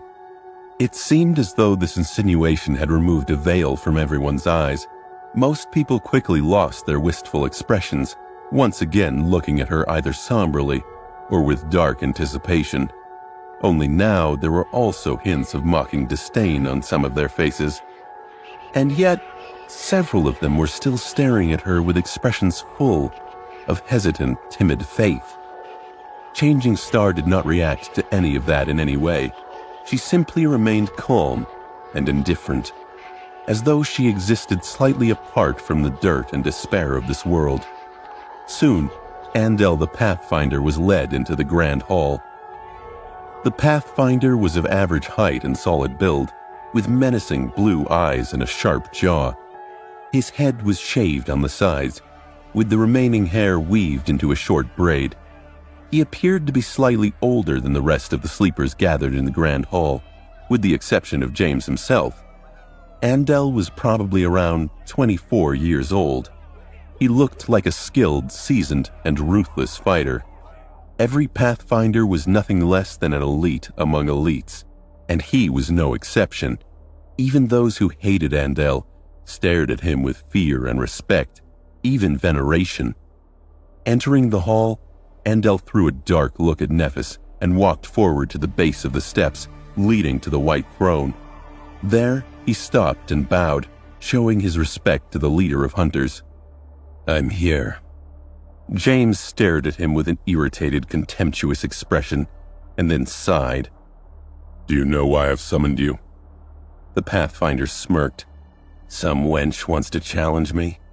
Good. I was very sad to let Horace have all the fun last time." Several angry whispers sounded from the crowd, but no one dared to reveal their hatred toward the arrogant murderer openly. The corner of James's mouth turned downward. He remained silent for some time, and then said in a dangerous tone, "Fun? Did you say fun? Well, Andel, if you lacked excitement in your life, you should have just told me. How about this? After you kill that girl, I will show you what real fun is." With that, he gestured to the guards that the fight could begin. Andel frowned a little, but then turned around with a dark smile on his lips. Sunny and Cassia were led to the side, where they joined the crowd of spectating sleepers. By that point, there was a considerable amount of them gathered in the hall. Everyone looked at the fearsome Pathfinder and Nephis with a mix of tension and anticipation. Some were here just to see a macabre show, waiting with excitement for blood to flow. To them, it didn't matter who lived and who died, although none believed that the girl from the outer settlement had any chance of surviving a duel against the experienced Pathfinder. Others wanted to see Andel punished for his crimes, but even these people seemed to believe that Nephis was doomed to die. They just hoped that she would manage to make the bastard bleed a little before she did. Perhaps only Sunny, Cassia, and Castor knew that the result of this fight was not as predictable as everyone seemed to think. Not wasting any time, Andel summoned his weapon and walked towards Changing Star. In his hand, a vicious, crudely forged falchion suddenly gleamed with polished luster, its edge turning sharper than that of a razor. With a shudder, Sunny realized that not even the Starlight Legion armor would stop such a blade. The Pathfinder's movements were soft and deceptive, betraying years of experience in bloody battles against both nightmare creatures and humans. The dark smile had never left his lips, and there was bloodlust burning in his eyes. After years spent hunting monsters, he looked like a monster himself. However, Nephis just stood there calmly and watched him approach, not even trying to summon her sword. What is she doing? Trying to mimic Horace? When the distance between them shortened to that of only several steps, everyone held their breaths. Suddenly, Andel flourished his cleaver and lunged forward with astonishing, almost inhuman speed. His push was so powerful that dust flew into the air from under the soles of his boots. Sonny clenched his fists. What is she? Just a fraction of a second before the magically enhanced blade cleaved her apart, Nephis suddenly sidestepped the strike and threw her arms into the air, simultaneously summoning her longsword. The ethereal sparks of light passed through the blade of Andel's falchion, forming into silvery steel only on the other side of it. The Pathfinder's eyes widened. Forever. Without anything separating it from the enemy's flesh, the longsword that had just formed from thin air behind the falchion bit into his neck, cleanly severing Andel's head from his shoulders. As blood shot into the air from the Pathfinder's neck, his head rolled on the floor like a macabre ball and stopped near the steps that led to Gunlog's white throne. It seemed as though all oxygen was suddenly sucked out of the great hall. In the deathly silence, Andel's body heavily fell on the white marble. Everyone was staring at Nephis in utter disbelief. The sleepers, the guards, even James. Honestly, Sonny himself was a bit stunned. Of course, he had suspected the Changing Star might win the duel, but even he did not expect that she would kill an actual Pathfinder, one of the most fearsome warriors in the Bright Castle, with just one strike. Dismissing her sword with a cold expression on her face, Nephis walked over to the marble steps, picked up the severed head by the hair, and looked up at the leader of the hunters. Then, with a well-practiced polite smile, she said, "Oh, it was nice to meet you, too." Nephis may have looked like an incredible badass in the moment, but the truth was that she had just kicked the hornet's nest, and she had done it intentionally. The display had been too grand, too provocative, not to elicit some form of retaliation from the castle. And for what? To convince Effie to join them? Surely that was not worth declaring yourself as Gunlog's enemy. Sonny swallowed the lump in his throat as he imagined the coming repercussions. He was certain they'd be swift.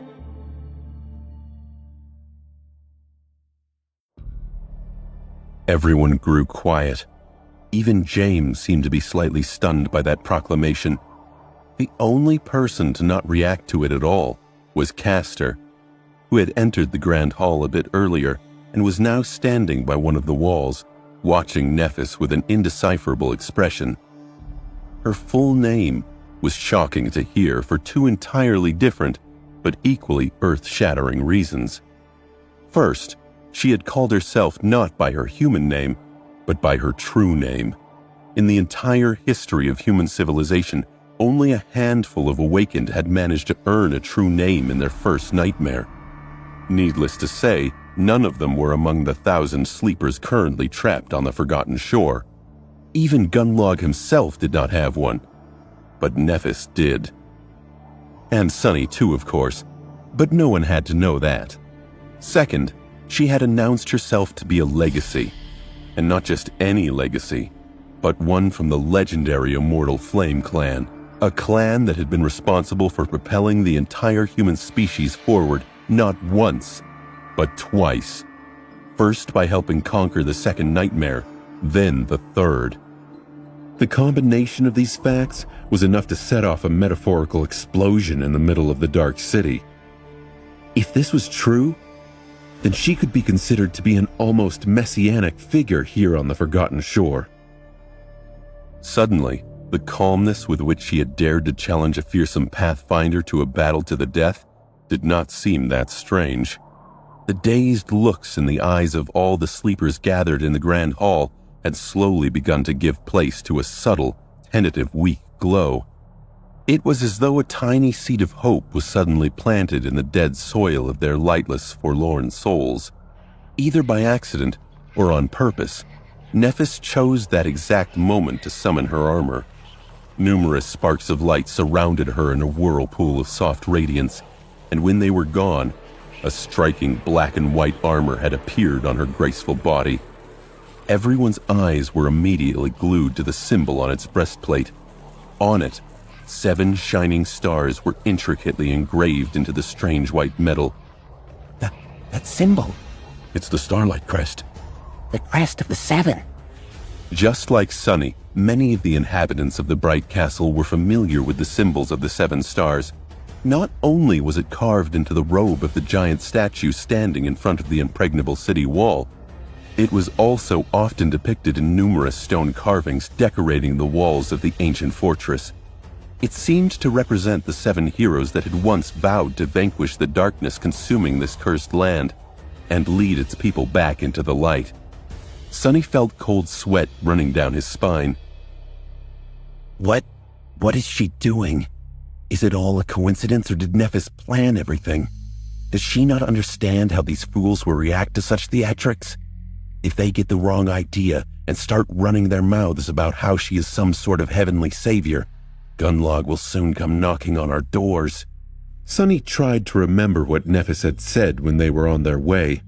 Had she told him to follow her lead and try to look virtuous? Sunny stared at her back, stumped. How would he even do that? There had never been a single drop of virtue in his entire body. Meanwhile, James had finally managed to compose himself and threw an evaluating look at Changing Star. If there had been nothing but neglect and discard in his eyes before, now there was a hint of dark wariness in them. Slowly, the leader of hunters smiled. Ah, in that case, nice to meet you. I must say it's a very impressive name you have there. Makes one wonder where it came from. The implication behind these words was easy to understand. James was insinuating that Nephis was lying. It seemed as though this insinuation had removed a veil from everyone's eyes. Most people quickly lost their wistful expressions, once again looking at her either somberly or with dark anticipation. Only now there were also hints of mocking disdain on some of their faces. And yet, several of them were still staring at her with expressions full of hesitant, timid faith. Changing Star did not react to any of that in any way. She simply remained calm and indifferent, as though she existed slightly apart from the dirt and despair of this world. Soon, Andel the Pathfinder was led into the grand hall. The Pathfinder was of average height and solid build, with menacing blue eyes and a sharp jaw. His head was shaved on the sides, with the remaining hair weaved into a short braid. He appeared to be slightly older than the rest of the sleepers gathered in the grand hall, with the exception of James himself. Andel was probably around 24 years old. He looked like a skilled, seasoned, and ruthless fighter. Every Pathfinder was nothing less than an elite among elites, and he was no exception. Even those who hated Andel stared at him with fear and respect, even veneration. Entering the hall, Andel threw a dark look at Nephis and walked forward to the base of the steps leading to the white throne. There, he stopped and bowed, showing his respect to the leader of hunters. "I'm here." James stared at him with an irritated, contemptuous expression, and then sighed. Do you know why I've summoned you? The Pathfinder smirked. "Some wench wants to challenge me? Good. I was very sad to let Horace have all the fun last time." Several angry whispers sounded from the crowd, but no one dared to reveal their hatred toward the arrogant murderer openly. The corner of James's mouth turned downward. He remained silent for some time, and then said in a dangerous tone, Fun? Did you say fun? Well, Andel, if you lacked excitement in your life, you should have just told me. How about this? After you kill that girl, I will show you what real fun is. With that, he gestured to the guards that the fight could begin. Andel frowned a little, but then turned around with a dark smile on his lips. Sunny and Cassia were led to the side, where they joined the crowd of spectating sleepers. By that point, there was a considerable amount of them gathered in the hall. Everyone looked at the fearsome Pathfinder and Nephis with a mix of tension and anticipation. Some were here just to see a macabre show, waiting with excitement for blood to flow. To them, it didn't matter who lived and who died, although none believed that the girl from the outer settlement had any chance of surviving a duel against the experienced Pathfinder. Others wanted to see Andel punished for his crimes, but even these people seemed to believe that Nephis was doomed to die. They just hoped that she would manage to make the bastard bleed a little before she did. Perhaps only Sunny, Cassia, and Castor knew that the result of this fight was not as predictable as everyone seemed to think. Not wasting any time, Andel summoned his weapon and walked towards Changing Star. In his hand, a vicious, crudely forged falchion suddenly gleamed with polished luster, its edge turning sharper than that of a razor. With a shudder, Sunny realized that not even the Starlight Legion armor would stop such a blade. The Pathfinder's movements were soft and deceptive, betraying years of experience in bloody battles against both nightmare creatures and humans. The dark smile had never left his lips, and there was bloodlust burning in his eyes. After years spent hunting monsters, he looked like a monster himself. However, Nephis just stood there calmly and watched him approach, not even trying to summon her sword. What is she doing? Trying to mimic Horus? When the distance between them shortened to that of only several steps, everyone held their breaths. Suddenly, Andel flourished his cleaver and lunged forward with astonishing, almost inhuman speed. His push was so powerful that dust flew into the air from under the soles of his boots. Sunny clenched his fists. What is she? Just a fraction of a second before the magically enhanced blade cleaved her apart, Nephis suddenly sidestepped the strike and threw her arms into the air, simultaneously summoning her longsword. The ethereal sparks of light passed through the blade of Andel's falchion, forming into silvery steel only on the other side of it. The Pathfinder's eyes widened. Forever. Without anything separating it from the enemy's flesh, the longsword that had just formed from thin air behind the falchion bit into his neck, cleanly severing Andel's head from his shoulders. As blood shot into the air from the Pathfinder's neck, his head rolled on the floor like a macabre ball and stopped near the steps that led to Gunlog's white throne. It seemed as though all oxygen was suddenly sucked out of the great hall. In the deathly silence, Andel's body heavily fell on the white marble. Everyone was staring at Nephis in utter disbelief. The sleepers, the guards, even James. Honestly, Sunny himself was a bit stunned. Of course, he had suspected that Changing Star might win the duel, but even he did not expect that she would kill an actual Pathfinder, one of the most fearsome warriors in the Bright Castle, with just one strike. Dismissing her sword with a cold expression on her face, Nephis walked over to the marble steps, picked up the severed head by the hair, and looked up at the leader of the hunters. Then, with a well-practiced polite smile, she said, "Oh, it was nice to meet you, too." Nephis may have looked like an incredible badass in the moment, but the truth was that she had just kicked the hornet's nest, and she had done it intentionally. The display had been too grand, too provocative, not to elicit some form of retaliation from the castle. And for what? To convince Effie to join them? Surely that was not worth declaring yourself as Gunlog's enemy. Sunny swallowed the lump in his throat as he imagined the coming repercussions. He was certain they'd be swift.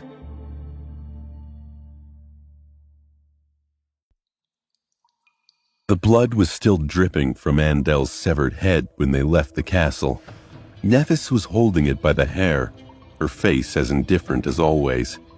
It seemed as though carrying human heads was not even something worthy of changing facial expressions. Suddenly, Sunny saw Changing Star in a new light. It was a long time since he had last been wary of her, but now he was starting to wonder. Just how many people had she killed in the past?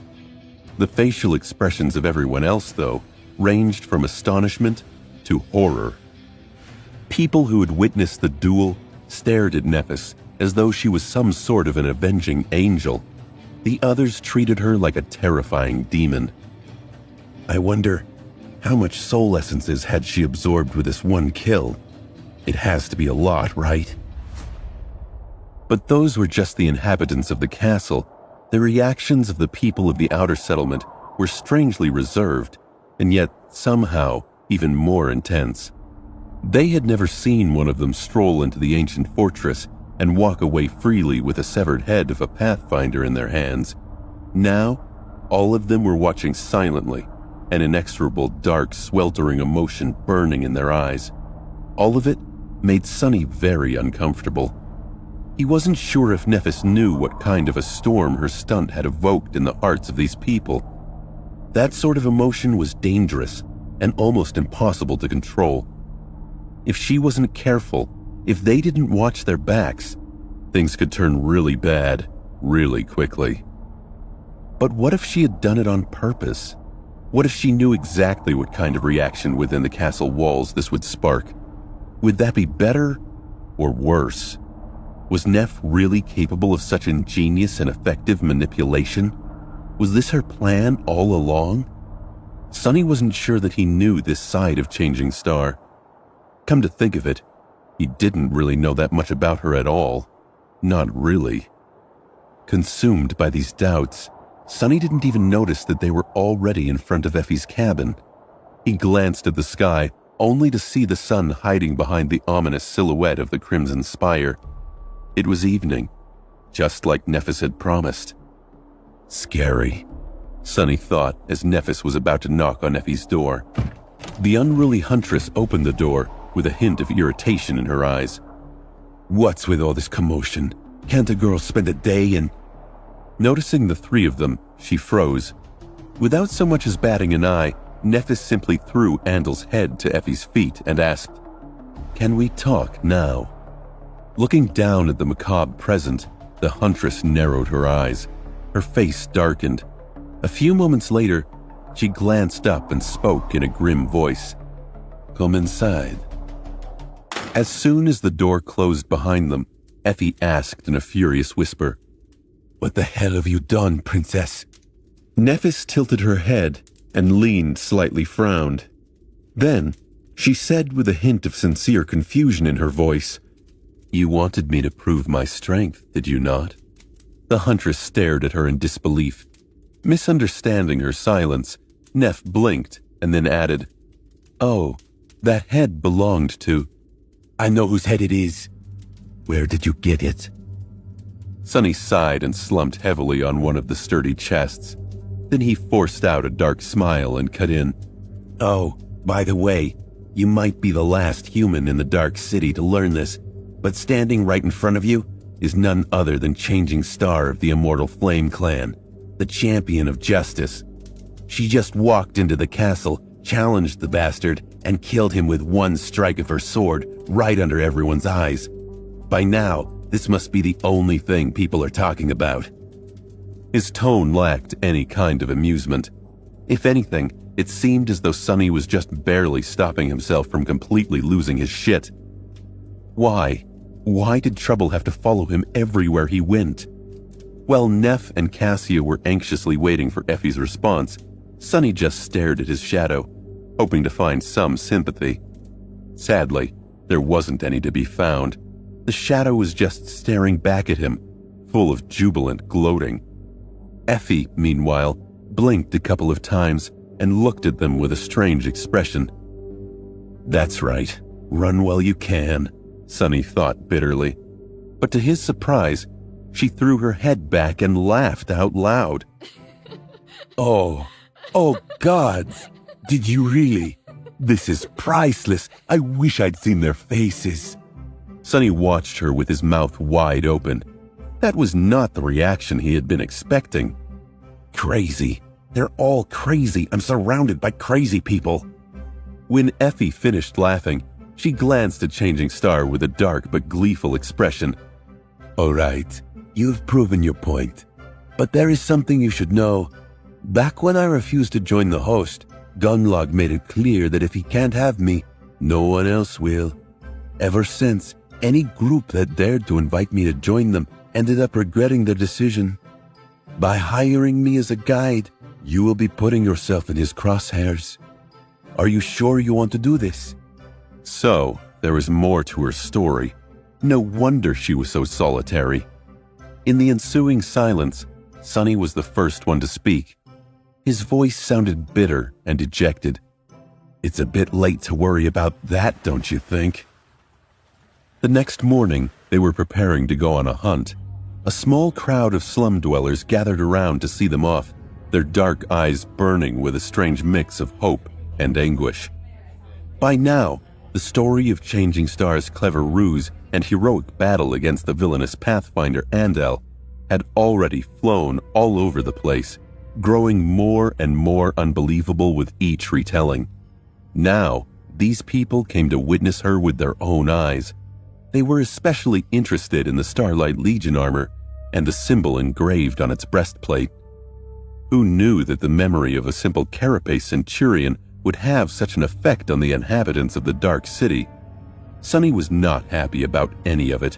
The last thing he wanted was this level of attention on his actions, let alone his whereabouts. But even worse, everyone was learning his face. With fame like this came more questions. The previous evening, he had a chance to ask Nephis a few questions after they had returned to their lodge. However, he kept most of them to himself, not knowing how to properly express his feelings. In the end, he only asked about how she had managed to defeat her human opponent, who was much more powerful in terms of physical prowess, so easily. Changing Star's answer was very simple. She just shrugged and said, "An old legacy trick," which pretty much explained everything and nothing at all. And now they were going into the Dark City to hunt monsters. When the four of them were ready to set off, a sudden hum of voices made them turn around. The slum dwellers stepped aside, letting a tall young man walk through. Sonny frowned. Great, what is he doing here? Walking closer, Castor stopped a few meters away from them and gave a polite bow. "Lady Nephis, Huntress Athena, Cassia, Sonny, good morning to all of you. I, Castor of the Lee clan, would like to join your hunting party. Will you have me?" Everyone grew quiet for a few moments. Despite Sonny's dislike of the handsome legacy, having him on their side would be an incredible boon. Genius fighters like Castor were hard to come by anywhere, let alone on the Forgotten Shore. He felt torn. A buzz of whispers rose from the crowd. People were shocked to see a warrior from the castle volunteering to join an outer settlement cohort, and one of such fearsome reputation, too. After some time had passed, Changing Star simply shrugged, "If you want." Just like that, the proud scion of the Lee clan had become the 5th member of their hunting party. It was strange to see the numbers grow after months spent alone in the labyrinth, but that was probably inevitable. What else did Sonny expect? That it would be just the 3 of them forever? I guess it was to grow the group or end up utterly alone again. Together, the 5 sleepers left the slum of the outer settlement behind and stepped onto the road of white stone that led into the cursed ruins. There was no telling what they'd find lurking within the ruins. Sonny had yet to learn firsthand what terrifying and deadly creatures hid in the shadows. He had been happy to avoid them up until now. Now, he was off to seek them out.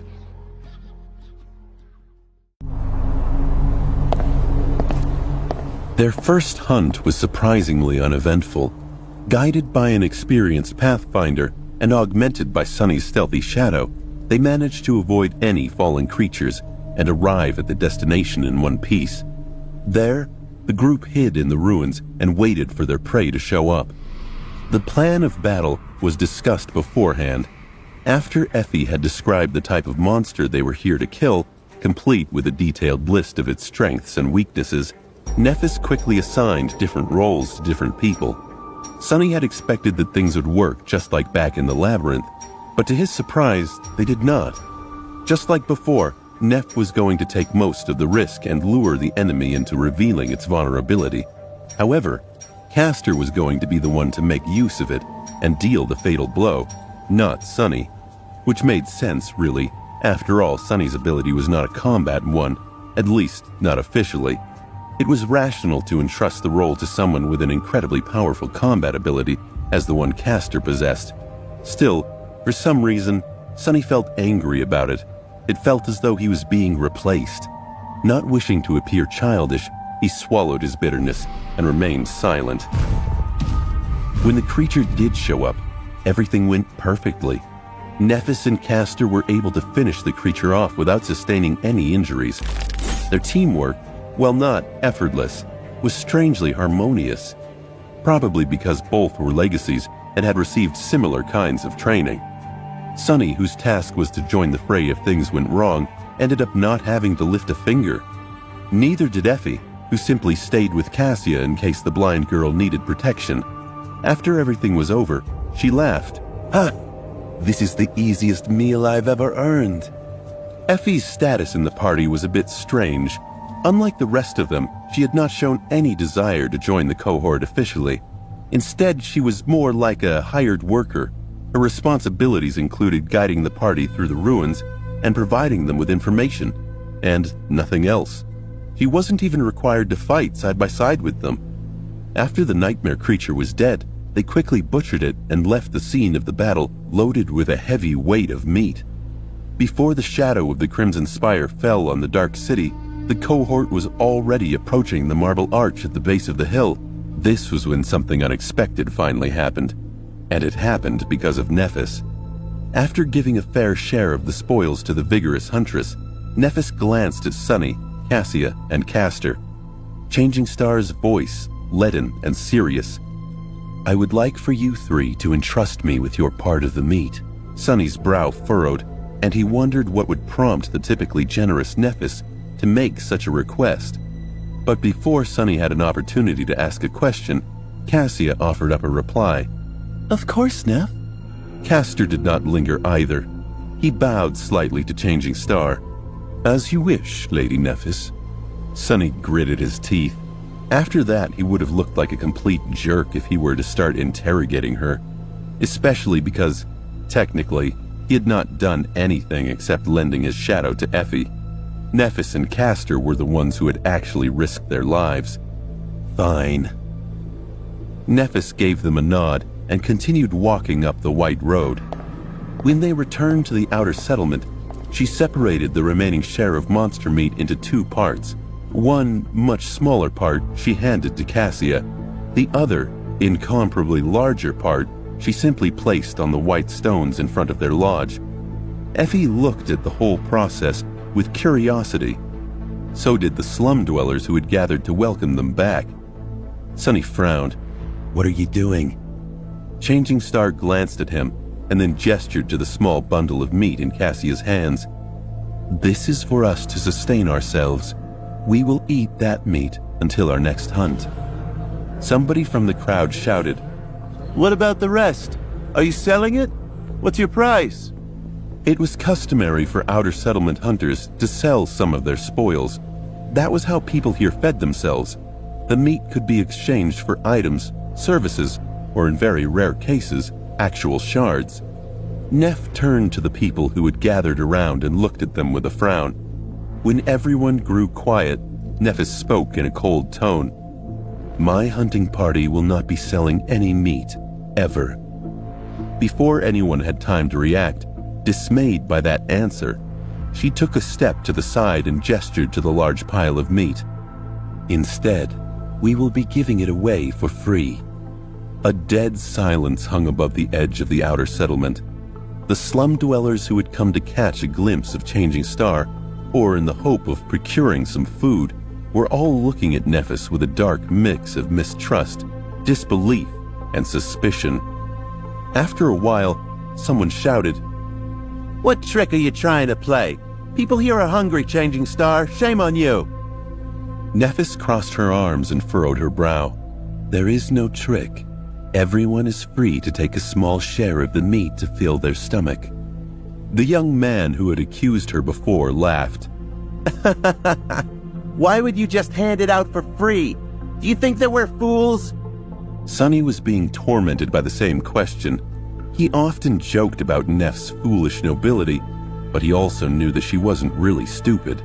She always had a reason for everything she did, even if those reasons sometimes seemed insane to him. Lately, he even started to suspect that Neff was much more cynical and pragmatic than he had ever given her credit for. It's just that her version of cynicism was very different from his own. Meanwhile, Nephis pierced the shouter with a cold scowl. There was a hint of anger in her voice. Why? Am I not a human? Are you not humans? Does a human need a reason to help others of her kind in this cursed place? She took a step forward and looked at the gathered people, making them shiver under her heavy gaze. Shame on me. No, shame on you all for forgetting who you are. We are people, not beasts. In the real world or the dream realm, this is who we are. Her words echoed above the white stones, mixing with the howling wind. Now, come forward and take some food if you're hungry. The slum dwellers were still not convinced. However, their hunger was stronger than their wariness. Soon the first of them stepped forward, tentatively took a small strip of meat, threw a furtive glance at Nephis, and then hurriedly walked away. When the others saw that nothing happened to him, they became braver. Young men and women dressed in rags formed a messy line. One by one they came forward, received their tiny piece of meat, and then disappeared with haste, afraid that it would be taken back. Slowly, a new kind of light appeared on their faces. It was the same timid, weak emotion that Sonny had noticed in the eyes of the castle inhabitants after Neff had announced her name. It was something that precipitated hope, or maybe faith. With a dark expression on his face, Sonny looked up at the tiny silhouettes of guards observing them from the walls of the magnificent fortress. Nephis was right when she said that they were all still people. However, she was wrong about everything else. Because people were much worse than beasts, and he knew that in a treacherous place like this, kindness would surely be punished. Two questions remained. How long would they have to wait to find out what Gunlog's punishment would be, and how deadly that response would be?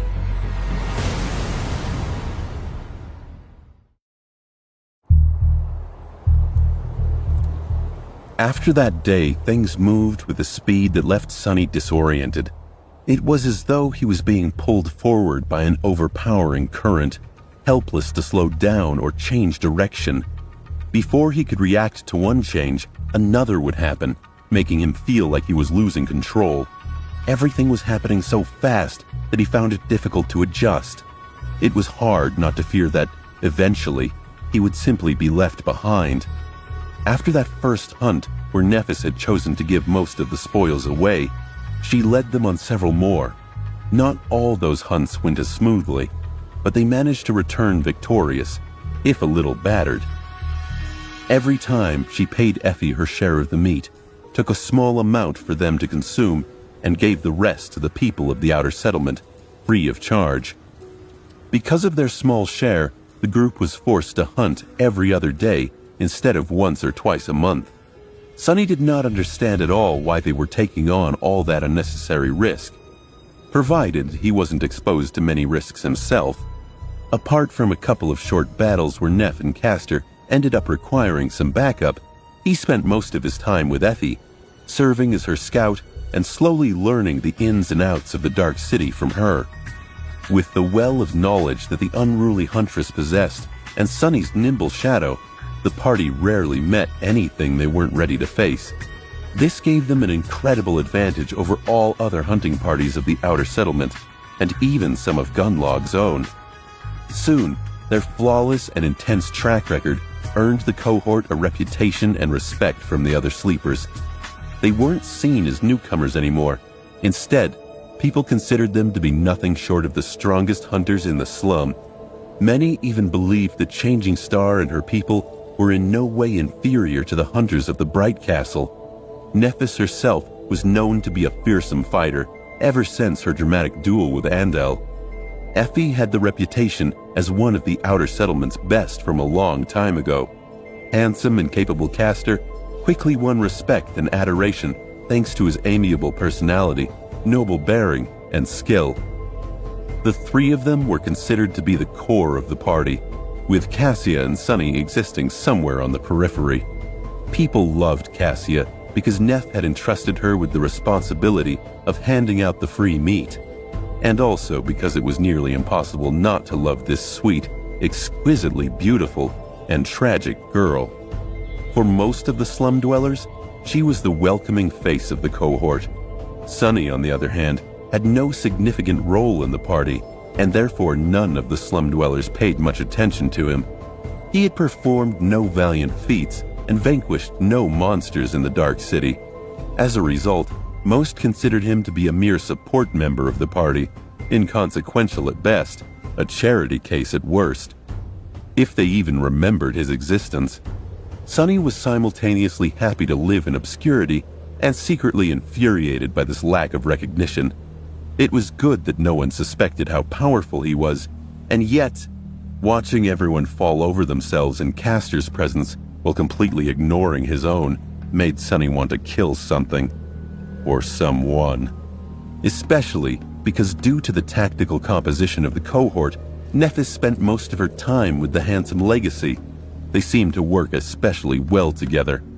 When this frustration threatened to overwhelm Sunny, he would go away, find a quiet corner, and train until every muscle in his body hurt. Usually the whistle of the Midnight Shard's blade cutting air was enough to calm him. He trained his swordsmanship day after day, finding strange comfort in it. At least this was something he could control. Of course, Sunny was never entirely relaxed. In fact, with each day, he grew more and more anxious, because other things were changing as well. After each hunt, Changing Star would provide the dwellers of the slum with free food. At first, they treated her with distrust, then with gratitude, and finally with something akin to reverence. The strange light that Sunny had noticed in their eyes after the first time was slowly growing brighter and brighter. Some people even started jokingly calling her Saint Nephis, as though she was some sort of an angel. However, he felt that these words strangely contained less and less humor with each day. It was very creepy, not to mention dangerous. The more people looked at Nephis like she was their personal savior, the more he feared how drastic Gunlog's reaction would be. If history had shown anything, it was that kings never went easy on meddling messiahs. And throughout all of that, the same question continued to torment Sunny. Was all of this an accident, or had Nephis done it on purpose? As time went by, more and more random people joined their group. They weren't hunters, just forlorn young men and women from the outer settlement who wanted to help. They'd tend to the monster hides that the cohort brought back from the hunts, maintain various tools and gear that needed to be used, assist Cassia with handing out food, and do other kinds of small but useful things. Soon, the ramshackle lodge was full of them. Sunny didn't even know all of their names. It seemed as though every day someone new would appear, acting as if they had always been part of the group. What's worse, not all of them seemed to know who he was either. Multiple times, Sunny remembers bumping into one of these smiling newbies and having them ask, "Are you new?" Of course, those bastards never asked Castor if he was new. Everyone managed to know who he was. Sunny felt like he was slowly becoming a stranger in his own home. The feeling was rather unpleasant, not to mention how perfectly it fit all his insecurities. What's worse, these new people made him uncomfortable. He wasn't sure of whether they were Changing Star's helpers or if they were her followers. Were they loyal or devout? One night, after a couple of weeks of this, he was suddenly woken by Cassia tugging on his sleeve. "Sunny, wake up." A moment later, he was already on his feet, ready to summon the Midnight Shard. A light coming from the other room told him that Neff was awake too. Sunny's heart beat inside his chest. He wondered if Gunlog had finally made his move, if one of these new followers was a spy. "What's wrong?" Cassia covered the candle she was holding in her hand, and answered in a worried voice. Something is coming from the road. I've dreamt of it. Knowing what had to be done, Sonny simply nodded, gripped Cassia's shoulder, and gave it a reassuring squeeze. We'll take care of it. Then he walked over to meet Nephis. Since their lodge was on the edge of the slum, right in front of the entrance of the ancient road, they had no choice but to fight. That night, the three of them, Changing Star, Sonny, and Castor, battled a devil that had wandered up the hill. They were able to lay the beast long before it made it to the outer rim of the settlement. When dawn came, terrified people walked out of their hovels on shaking legs and saw the horrible marks left on the white stones by the beast's claws, as well as puddles of blood, both human and that of a monster, steaming in the morning cold. They also saw Changing Star leaning tiredly on her silver sword. Sonny, who was sitting with his back against the wall of the lodge and breathing heavily, was looking at her too. Back when he was describing to Nephis why Gunlog could never be defeated, he had told her that every facet of life here was under his control. Food, safety, hope, fear, even power itself. Now, Changing Star had given these people food. By protecting the outer settlement, she had given them safety. She had given them hope. There was also the fear that the inhabitants of the castle felt after Nephis had easily beheaded one of their pathfinders. All that remained was power. Finally, the question that pressed heavily on his mind had an answer. No, none of this was coincidence. Everything that had happened, from choosing the outermost building in the slum as their base, to insisting on giving away the food for free, was part of Changing Star's strange but methodical plan. She knew what she was doing all along. But why was she doing this? What was her ultimate goal? Uneasy, Sonny stared at Nephis and wondered about the future. He wondered if he'd ever truly known her.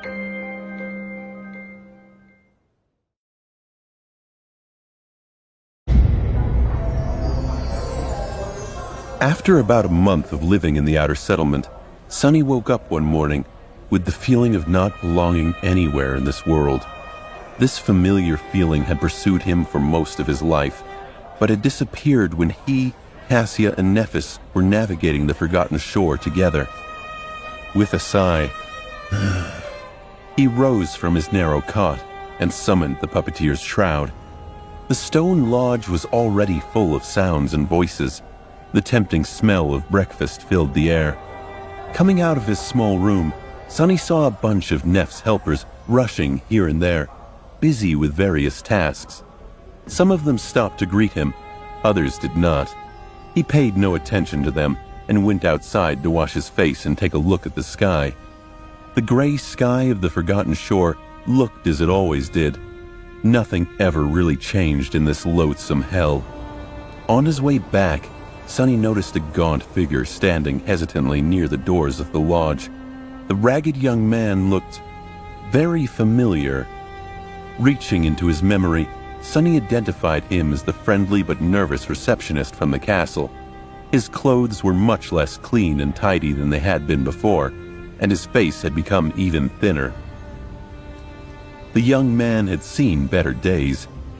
Sonny was curious why he'd have strayed from the castle.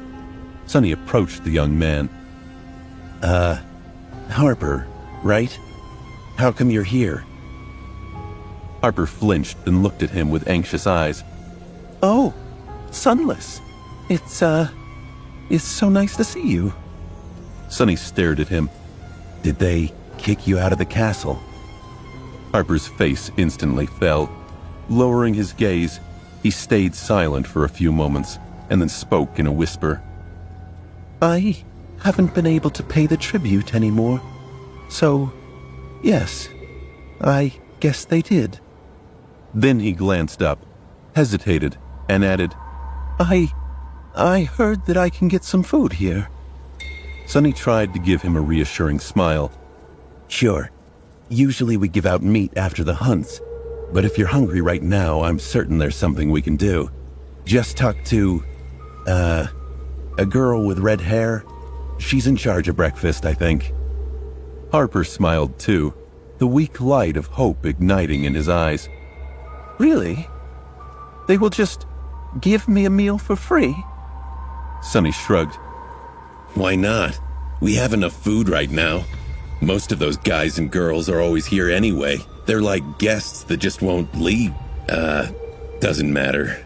They help around, doing this and that, to express their gratitude, I guess. If you feel guilty just eating for free, ask them for a chore. This might not be the Bright Castle, but you'll see that life here can be tolerable here as well. Guiding the gaunt young man inside, Sonny directed him toward the kitchen and sighed. Even castle dwellers were now coming to their lodge. If this went on, he would have to share his room with some random stranger. What a joke. Entering the main hall, he noticed Nephis and Castor standing near the window, discussing the approaching hunt. This morning, there were several hunters from other parties surrounding them.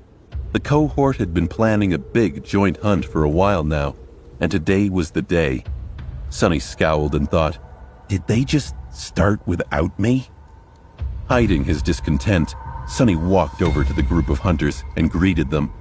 Castor smiled at him, while Nephis simply nodded. The other hunters glanced at the new arrival and didn't pay him much attention. Their indifference stung, and Sonny silently chastised these strangers. Fools, if you knew who stands before you.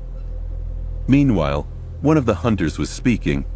South of the collapsed lighthouse is a good choice, but the awakened creatures living there have incredibly sharp hearing. Attacking them in large numbers won't be easy. In the past month, their lodge had gone through a transformation. The remnants of broken furniture were long gone and replaced. Some of the new pieces of furniture came from the ruins. Some were made right here by the craftsmen of the outer settlement. There were monster hides and decorations hung on the walls, making the space look neat and presentable. These days, the lodge appeared as the headquarters of a small but prosperous awakened cohort. There was even a large map of the Dark City on one of the walls, with various symbols marking all kinds of useful information. Currently, the hunter was pointing at a particular spot on the map. This spot right here is much more promising. Blood fiends are known to dwell in these parts. They hibernate during the day, so if we manage to find a lair or two... Castor shook his head. The area you're suggesting is too close to the territory of those strange living statues. We all know how formidable those bizarre creatures are. I still think the south of the lighthouse is better. We just need to think of a way to deceive the hearing of the monsters. Suddenly finding something that he could be helpful with, Sonny interjected. I have a bell that can... However, his voice drowned in the buzz of the conversation. No one paid attention to his words. Embarrassed, Sonny inhaled deeply and waited for a few seconds. We can use one of my 2 sound-producing memories too. But right at that moment, Castor seemed to come up with a brilliant idea. Everyone listened to him, turning their backs on Sonny. It was as though he was completely invisible. Sonny stood there for a minute or two, feeling awkward, angry, and utterly stupid. He shot a look at Nephis to see if she picked up on his annoyance. She wasn't even paying attention. So, he turned around and walked away. Finding his way to the roof of the lodge, he climbed on top of the second-story addition and sat there solemnly, watching as the sun slowly climbed up. After a while, Sonny sighed and closed his eyes, letting the shadows slip back into the building. Just as he had expected, no one even noticed his absence. Not surprised, he sent the shadow around the lodge, watching all the people who were busy making Neff's mysterious plan happen. Everyone seemed full of energy, enthusiasm, and a sense of belonging. Why was he the only one who couldn't fit in? Even that guy from the castle, Harper, had already found some friends. He was currently helping the red-haired girl who was in charge of breakfast wash the dishes. Sonny frowned. Something wasn't quite right with Harper. He couldn't put his finger on it, but the gaunt young man seemed a little off somehow. Forgetting about his bad mood, Sonny concentrated on watching the timid sleeper. Harper seemed to do just what any newcomer would do, helping people, learning their names, and asking questions about how things worked in the Changing Stars party. It seemed as though he wanted very badly to stay in the lodge and become useful, which was understandable. But something was wrong. Sonny's suspicions were confirmed when, about an hour later, Harper left the lodge and went back into the slum. With the shadow stealthily following him from behind, the gaunt young man made sure that no one saw him and hurriedly dove into a secluded alley. Deep in the darkness of that alley, a man was waiting for him. Sonny frowned, recognizing one of the high-ranking guards from the castle. The guard glared at Harper and spoke in an unfriendly tone. Well? Harper looked down, his fear and anxiousness apparent. Yes, sir. I've done what you told me. It wasn't very hard." The guard smiled. Good. It seems that you want to return to the castle. Harper glanced up, a desperate light igniting in his eyes. "Really? So, I can return, even though I don't have any shards to pay the tribute?" The smile disappeared from the guard's face. You will be able to return after you gather all the information that I told you to learn. If you do, I'll invite you inside myself. No need to even worry about the tribute. But remember, I need to know everything about the core members of the cohort, including St. Nephis herself. Their aspects, their abilities, their flaws. I even want to know what hand they use to wipe, understand? Harper paled. "But, sir, things like that, it won't be easy to learn them, especially for a simple servant like me." The guard frowned. Didn't you say that you knew 2 of the cohort members already? This is why I gave you this chance to begin with. Did you lie to me, boy? The gaunt young man flinched. No, I do know them. I spoke with Lady Changing Star's scout already. He is a friend of mine." A wide, menacing smile appeared on the guard's face. Well, what's the problem? Get that fool talking. Rats like him will tell you everything as long as you pay them a little attention. Believe me, I'm willing to bet that this useless freeloader is walking around full of jealousy and delusions of grandeur.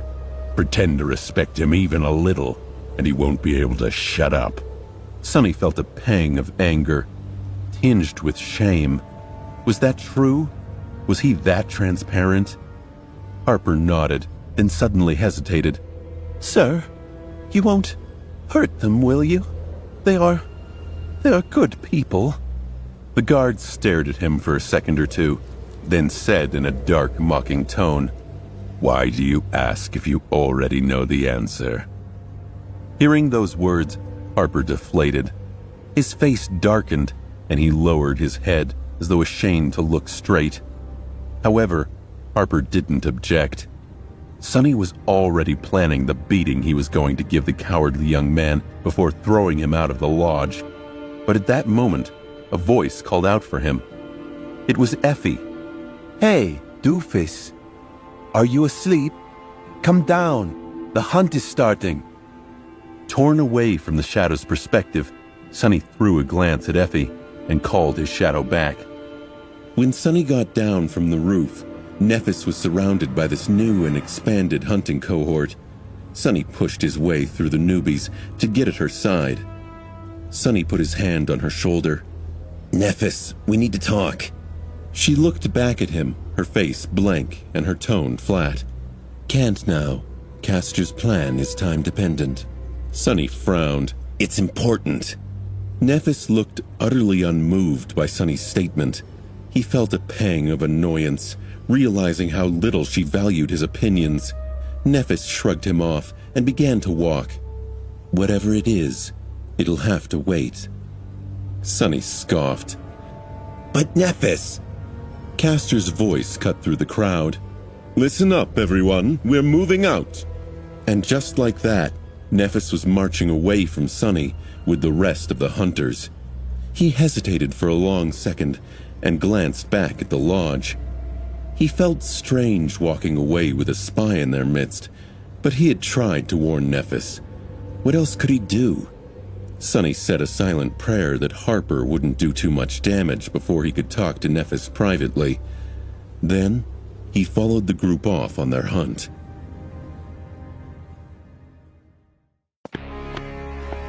Effie walked down the winding stone pathways of the dark city. As the scout, she always led the way. Per usual, Sonny was at her side in case his aspect would be useful. But Sonny's mind wasn't truly on the hunt, not after discovering Gunlog had embedded a spy in their camp. He had tried to report this news to Nephis, but she was clearly not interested in his input now that she had a loyal cadre of sycophants. Nephis was a few paces behind Sonny, with Castor and the bulk of their hunting force. She was a natural at commanding the men, but this was the first time they tried hunting in this configuration. Normally, Nephis only took her core party members, but now that the lodge was stuffed with followers, it stood to reason they should try to expand the operation. More mouths to feed, after all. It was just past noon as the usual hunting party broke east, heading east to the massive ruin of a collapsed lighthouse that was situated at the edge of the city. There were almost 20 of them gathered together, all told, but everyone was careful and quiet as they made their way through the deadly maze of narrow streets. The plan was as straightforward and simple as possible. However, nothing was ever safe in the dark city. Everyone was prepared for the worst. And pretty soon, their fears came true. Halfway to their destination, a sudden sound made Effie freeze in place. Raising a fist to signal everyone to stop, she peered into the fog, a dark and foreboding expression on her face. Feeling that something bad was about to happen, Sonny commanded his shadow to return to him. He had sent it further ahead as a scout, and it would take a few minutes for it to reach him. Sonny fell back a bit, positioning himself in a spot to protect Cassia should things go sideways. His hand was ready to grasp the hilt of the midnight shard out of the air. For a few moments, everything was quiet. Then, Effie's pupils suddenly widened. Scatter! As soon as the word left her mouth, the experienced hunters dashed in different directions. Sonny himself grabbed Cassia and lunged to the side, dragging her along with him. Then, something large and heavy crashed from above into the cobblestones where the sleepers had been standing just a second ago. Luckily, most of them were already somewhere else due to Effie's timely warning. However, a couple of people were a little late to react. Their screams drowned in the sickening sound of tearing flesh. Sonny cursed. His shadow was nowhere near yet, leaving him with no choice but to fight without its aid. He spun around, summoning the midnight shard, and froze for a fraction of a second, all blood draining from his face. Out there, in the middle of the street, a massive winged creature was standing on the cracked cobblestones, its pale body and black feathers stained by the blood of the unfortunate hunters. Its terrifying beak was open, revealing rows of sharp, needle-like fangs. It was a spire messenger. As Sonny watched, momentarily paralyzed by fear, a red tongue snaked out of the creature's maw to lick the blood off its face. Sonny screamed silently, "Move!" Shaking off the paralysis, Sonny gripped his sword and prepared to fight for his life. He was acutely aware that he held not only his fate, but that of poor Cassia as well. After that, everything happened incredibly fast, but also felt like an eternity. The hunters had a simple choice to make. Either separate into smaller groups and retreat into the ruins, risking encountering something equally as, or even more terrifying, or stand their ground and try to drive the fallen beast away. Without having to discuss it, everyone chose the second option. No matter how dangerous, a familiar enemy is always better than the unknown. The surviving hunters attacked the abomination with all they had. Even though their memories had no chance of breaking through the skin of the terrible creature, each strike still hurt it. Those who had aspect abilities capable of dealing direct damage immediately used them, hoping to at least disorient the beast. Of course, no ability of a sleeper could ever hope to wound a fallen beast. However, if their assault was ferocious enough, the messenger could retreat to search for easier prey. If it only made the abomination angrier, however, most of them were going to die. More than anything, trying to resist creatures of this rank was nothing but a gamble. For several seconds, it wasn't clear which way the situation would turn. The messenger easily shrugged off the rain of attacks and lashed out with its beak, piercing one of the hunters clean through. Ah! Despite the man's mighty build and heavy armor, another was almost torn apart by terrifying talons. But at the last second, Castor managed to pull the young man away thanks to his incredible speed. Sunny waited at the back, covering Cassia and praying that his shadow would come back in time to give him a chance of dealing damage to the damned creature. But in the end, it was Effie who dealt the decisive blow. Summoning her weapon, she leapt forward. Sunny could see her lean, powerful muscles moving like wire ropes under the olive skin. As though turning into a spring, her whole body tensed and then exploded with momentum. There was enough force behind her attack to split a mountain apart. Miraculously, the tip of her weapon managed to break the pale hide on the messenger's chest and stab deep, causing a stream of blood to shoot out. The creature screamed and then lashed out with its powerful paws at the huntress. A large round shield appeared on Effie's left hand. Digging the soles of her sandals into the ground, she leaned forward and received the terrifying blow. The cobblestones under her feet cracked, but the huntress remained standing. Spitting a mouthful of blood, she grinned crazily and twisted her weapon, causing more damage and pain to the messenger. It seemed as if the fallen creature did not expect to meet such fierce resistance from a bunch of ants, not to mention being hurt by them. Letting out another scream, it waved its wings to send the sleepers flying back, picked up the dead hunters, and jumped into the air. Soon, the abomination turned into a dark spot in the skies. All that remained behind were puddles of blood, broken stones, and the moans of battered humans. Somehow, they had survived. Well, everyone that Sunny knew survived at least. Effie straightened, dismissed her shield, and glanced down. Damn, I think my arm is broken. With blood running down her chin, the huntress laughed. And leaned on her weapon, visibly exhausted. Sunny wanted to congratulate her on that awesome strike, but then something registered in his mind. Suddenly cold, he stared at Effie's weapon. She had always acted as a scout, holding back and letting Nephis, Castor, and Sunny do the fighting.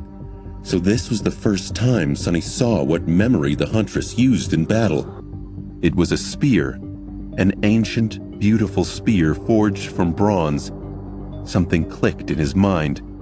Disparate pieces of information connecting, and then everything exploded.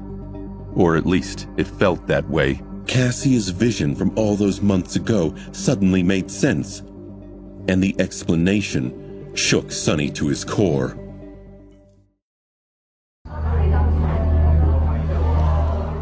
As the spire messenger disappeared in the distance, the members of the hunting party huddled together, regrouping. Sunny himself stood in stunned silence. Effie approached with a smirk. Hey, doofus, are you okay? Sunny reacted after a second or two, raising his head and staring at Effie with empty eyes. Yeah, I'm fine.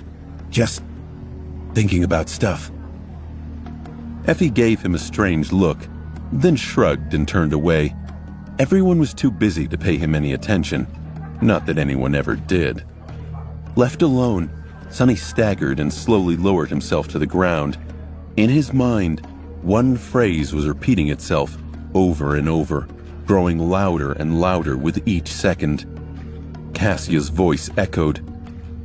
A woman with a bronze spear, drowning in a tide of monsters. A woman with a bronze spear.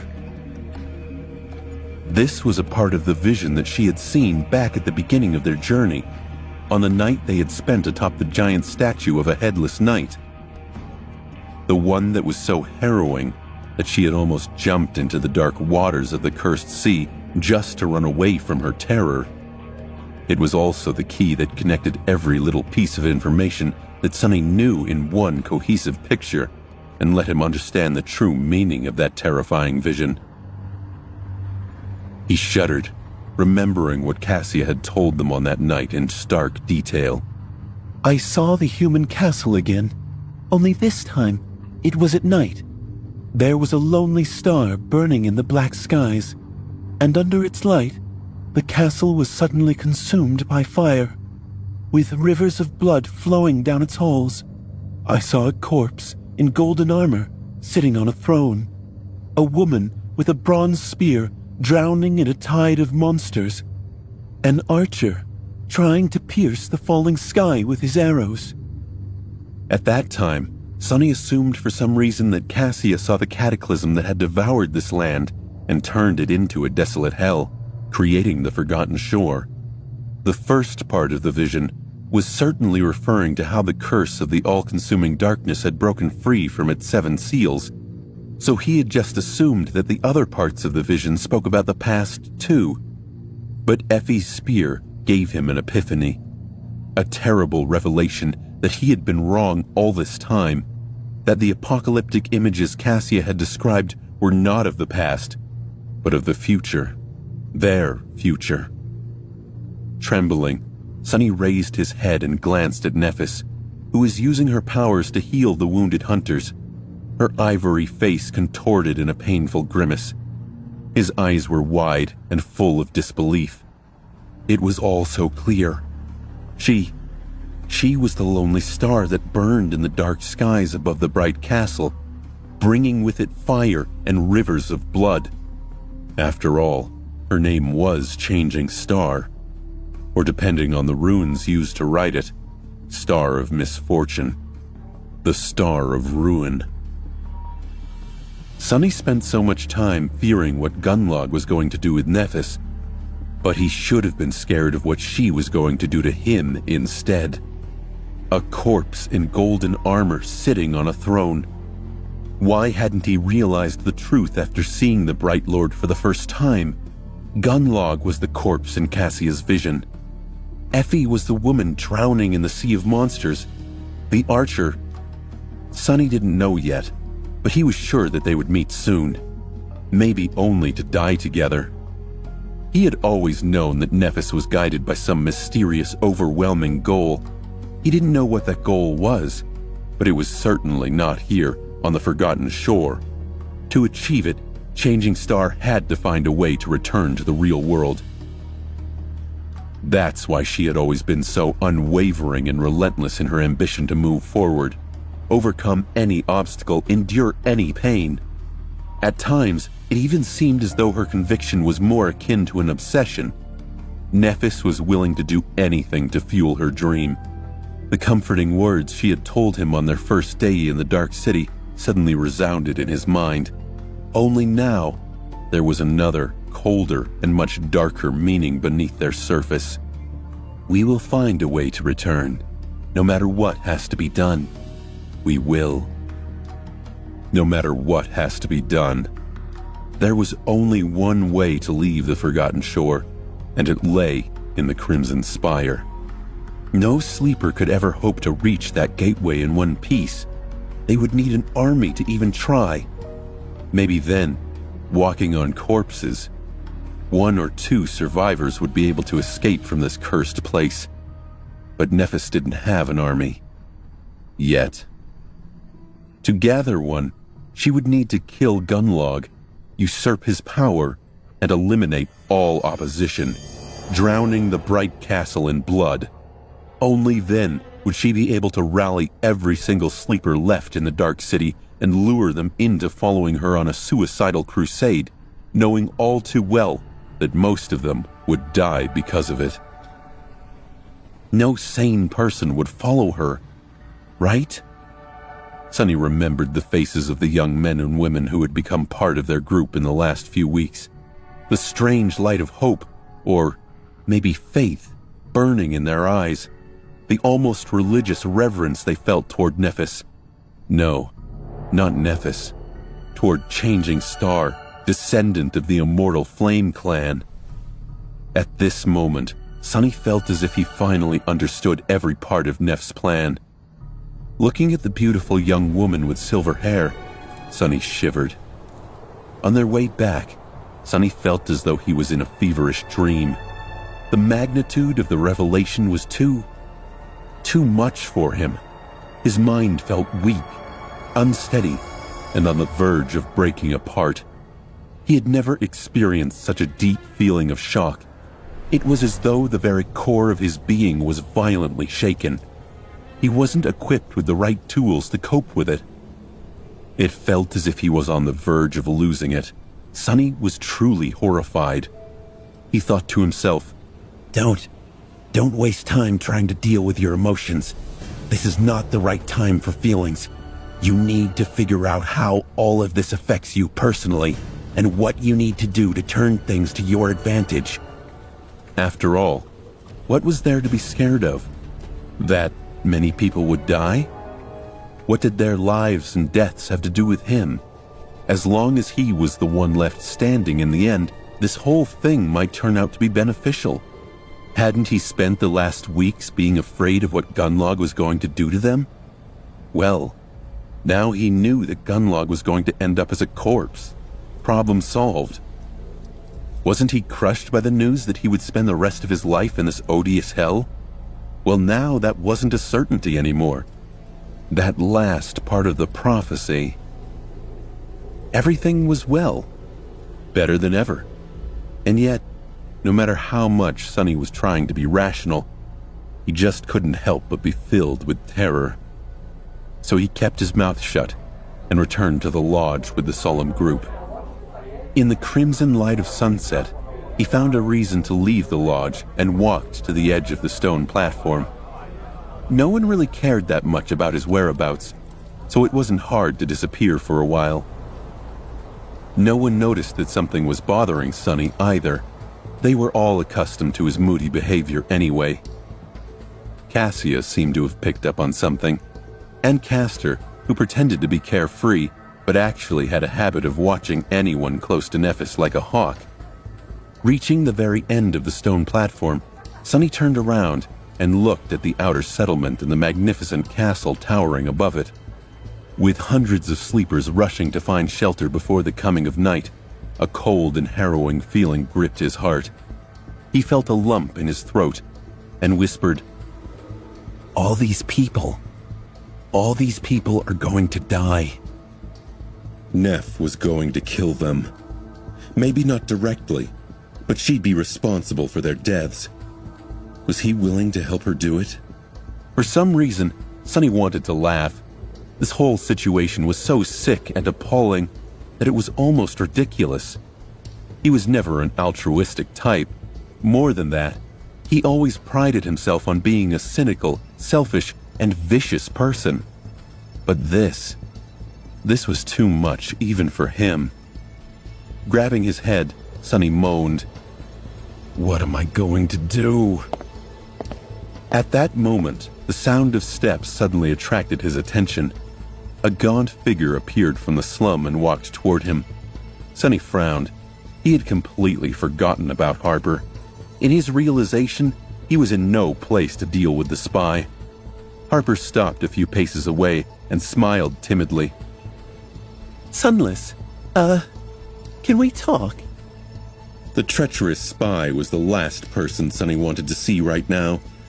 Though, if Harper was going to make any serious effort to stop Nephis, he could be a tool. Of course, he was a threat as well. This conversation would have to help Sunny determine whether the pathetic child was friend or foe. Harper stared at him with that pathetic, timid smile frozen on his lips. In his eyes, there was fake friendliness, worry, and desperation. For some reason, Sonny felt a violent urge to erase the smile from his face. Sonny felt the urge to scream, "You scum!" But he just barely managed to control himself. In his rattled state, he was having trouble controlling his emotions. Something must have shown on his face, because Harper suddenly blinked and took a step back. But Harper's devotion to his mission overpowered his unease. Harper forced himself to move closer to Sonny. He hesitated for a few moments and finally spoke up. I wanted to thank you for inviting me into your home this morning." Sonny looked at the gaunt young man. In the twilight of dusk, his pale face was hidden in deep shadows. "No problem. Nephis wants us to welcome anyone who needs help." Sonny reminded himself in his mind, "Think, Sonny, think." But his brain was refusing to obey. Most of it was drowning in the sea of cold terror that had been summoned by his realization about the future. What little remained of him was utterly disoriented. Sonny raised one hand and rubbed his face. Silently, he told himself, "He's a spy. He's here to make it easier for Gunlog to kill us. What should be done?" Sonny wanted to give the cowardly young man a beating and throw him out of the lodge, but that would be a wrong decision. The best thing to do was not to expose the unfortunate spy, but to feign ignorance and feed him false information. Yeah, that was the optimal way to deal with moles.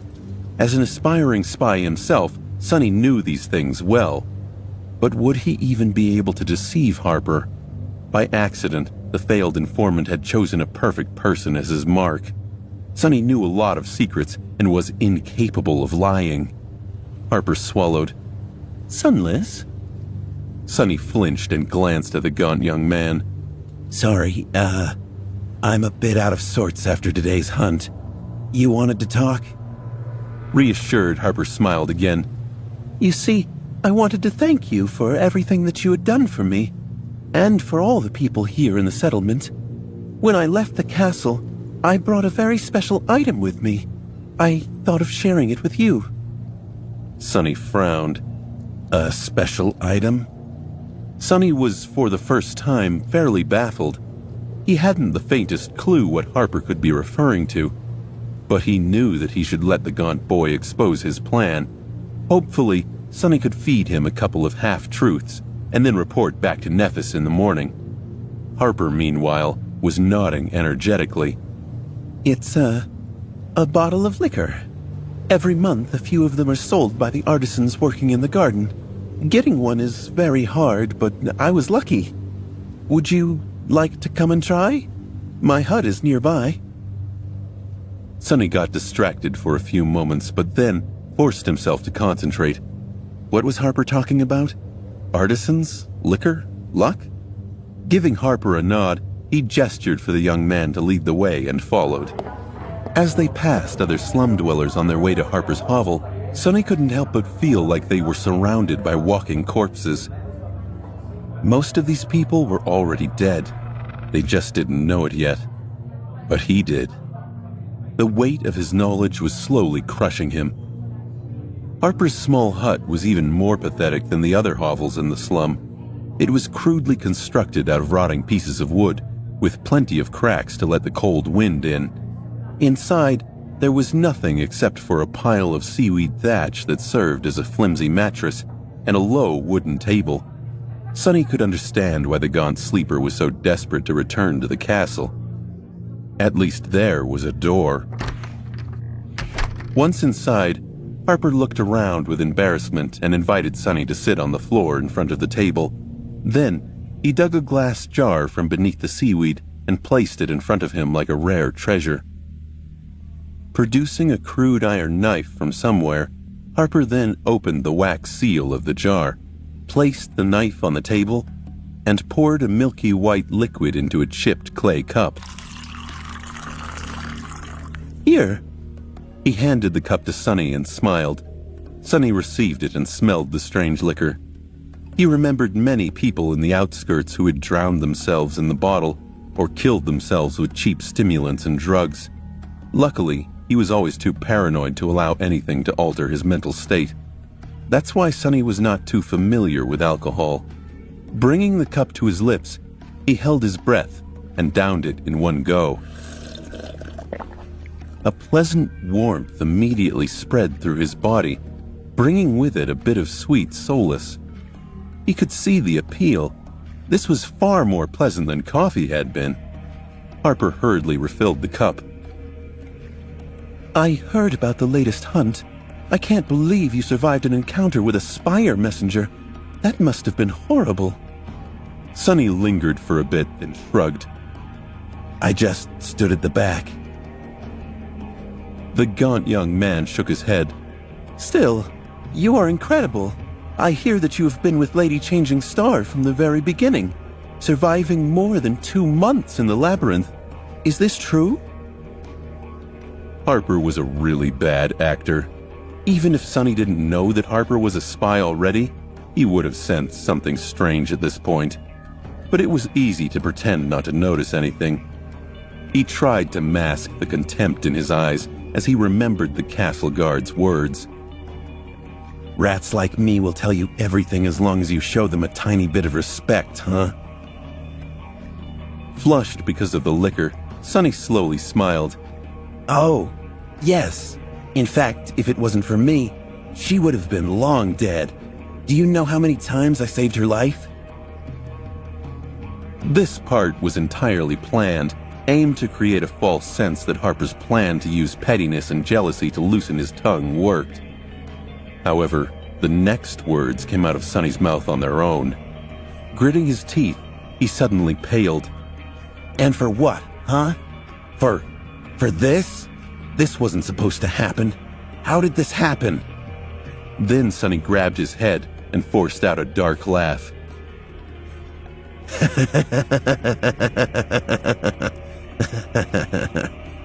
Mistaking his terror for the sign of the liquor doing its job, Harper got a little braver.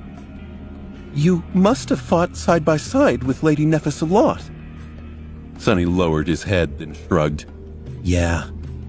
The gaunt young man hesitated for a few moments, then cautiously asked, "So, you must have seen her aspect ability." Learn your enemy's abilities, learn their flaw, learn their vices. That's how you kill them. Staring at Harper, Sonny suddenly remembered his first battle after meeting Nephis. Back then, she asked him if he had ever dissected a dead carapace scavenger to learn its weaknesses. That's what the cowardly sleeper was doing right now, dissecting them, even though they weren't dead. Yet. Sure, it can be used to heal. Harper's eyes gleamed. "So, she's a healer. Of course. Such an ability suits Lady Changing Star very well. Everyone knows that she's an angel." Sonny took a breath and thought to himself, good. His first goal was achieved. Sonny had successfully created a misunderstanding, leading Harper to believe that Neff's aspect was limited to healing. There had to be other spies in the slum, of course, with them collaborating on that statement by recounting how she had healed the wounded hunters today. Gunlog and his people would most likely believe that Changing Star had no offensive ability. Who would ever assume that her flames could both heal and destroy? Harper, meanwhile, was pouring more liquor into the cup. "By the way, I've always wanted to ask, do you know how Lady Nephis received her true name?" Maybe because of his terrible state of mind, or maybe because of the liquor, or maybe simply because of a momentary lapse of judgment, Sonny didn't think his next words through well enough before answering. Probably the same way I did.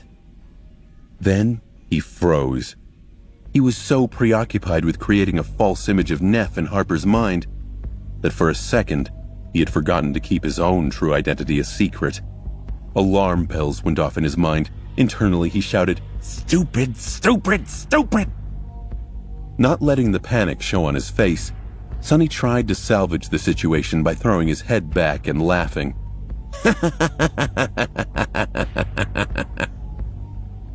creating an impression that his last statement was a joke.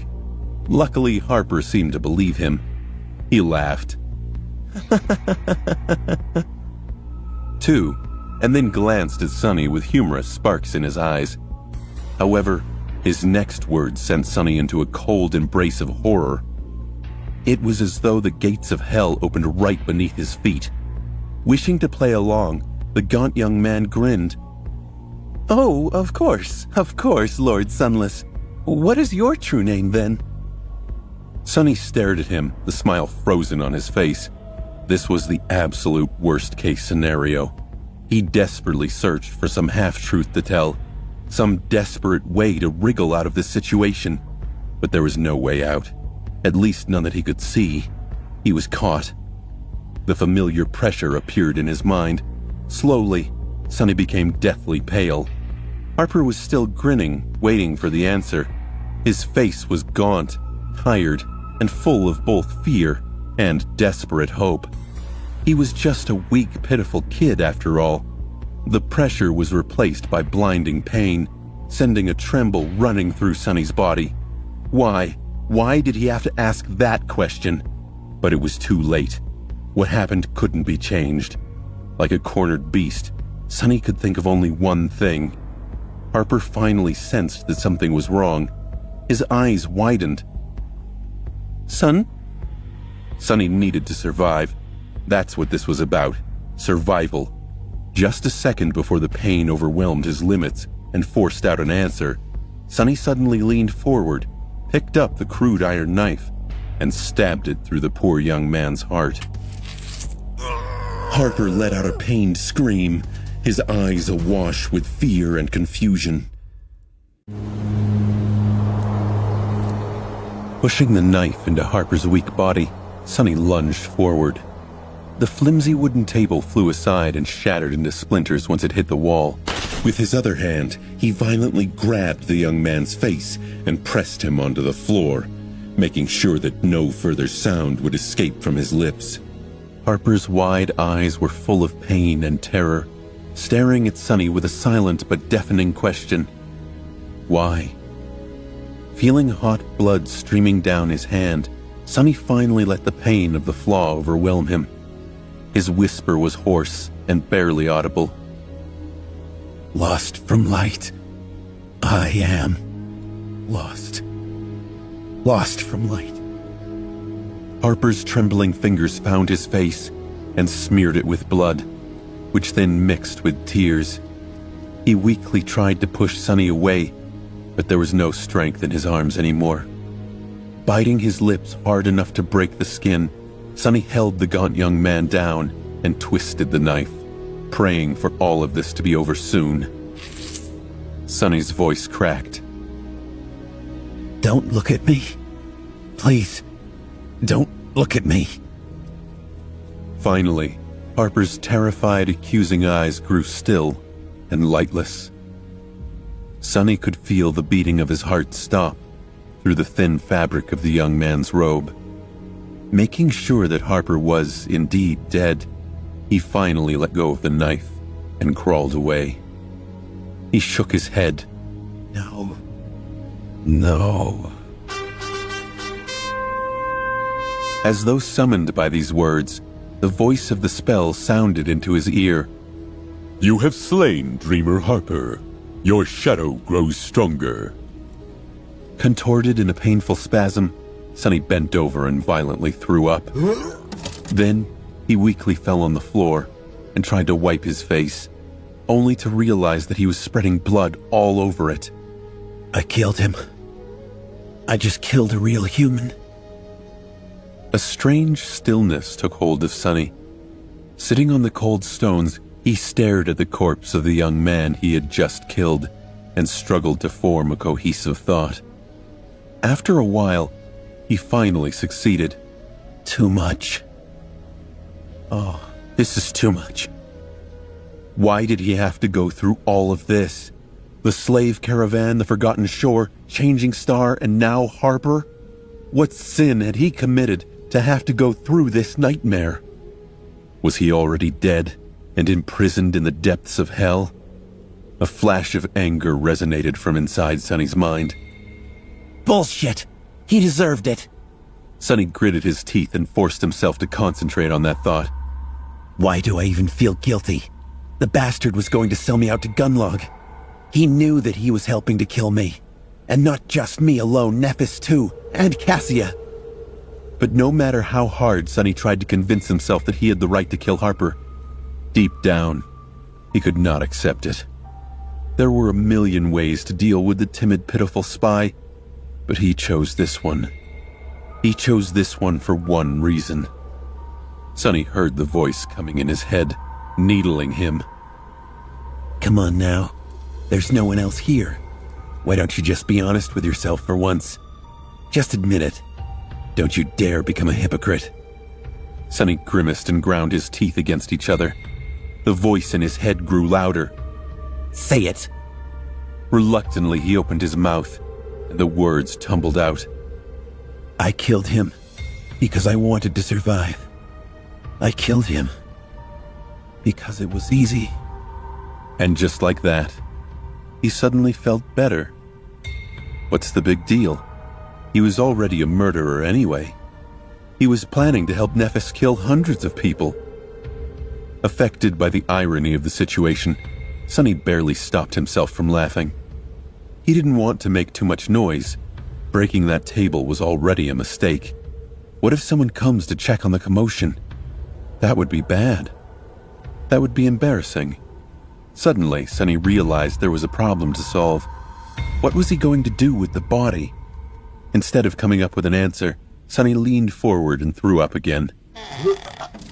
The slow, long squeak of the door broke Sonny from his daze. He looked to the door of the hut, and there, in the doorframe, his face pale, stood none other than Castor. With a stunned expression on his face, the proud legacy was taking in the sight. The broken table, the smell of alcohol in the air, the bloodied body with a knife sticking out of its chest, and the disheveled Sonny, kneeling on the floor, his hands and face smeared with fresh blood. This is not... However, no words came to his mind. No matter what he would say, the situation was not going to appear any better. Looking him straight in the eyes, Castor asked with horror in his voice, "Sonny, what did you do?" Sonny blinked and stared at the handsome young man. After a few moments, he opened his mouth and the flaw did its work. Words flowed from his lips. What do you think? I killed the bastard. His voice was calm and nonchalant. It didn't matter how Sonny felt inside. In front of Castor, he couldn't show any weakness.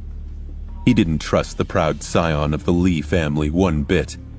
There had always been something off about him. So, if there was ever a time for acting, it was now. Especially because, unlike everyone else in the slum, Castor already knew that Sonny wasn't as useless as everyone believed. He had known it ever since that night when the three of them fought a devil together. Killed the... Why did you kill him? Sonny stood up and shrugged. He was asking too many questions. Castor opened his mouth, stunned, then closed it again. After a few moments, he suddenly frowned. What kind of questions? It seemed as though Castor had realized something. Sonny began to wonder what he was even doing here. Sonny continued to focus on sounding casual. Oh, you know, do I know Nephis well? What her ability is? How did she get her true name? Stuff like that. Without giving Castor the ability to react, Sonny wiped his hands with a bit of seaweed and pressed on.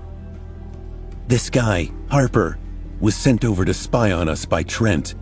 I caught him making a report to a castle guard officer this morning.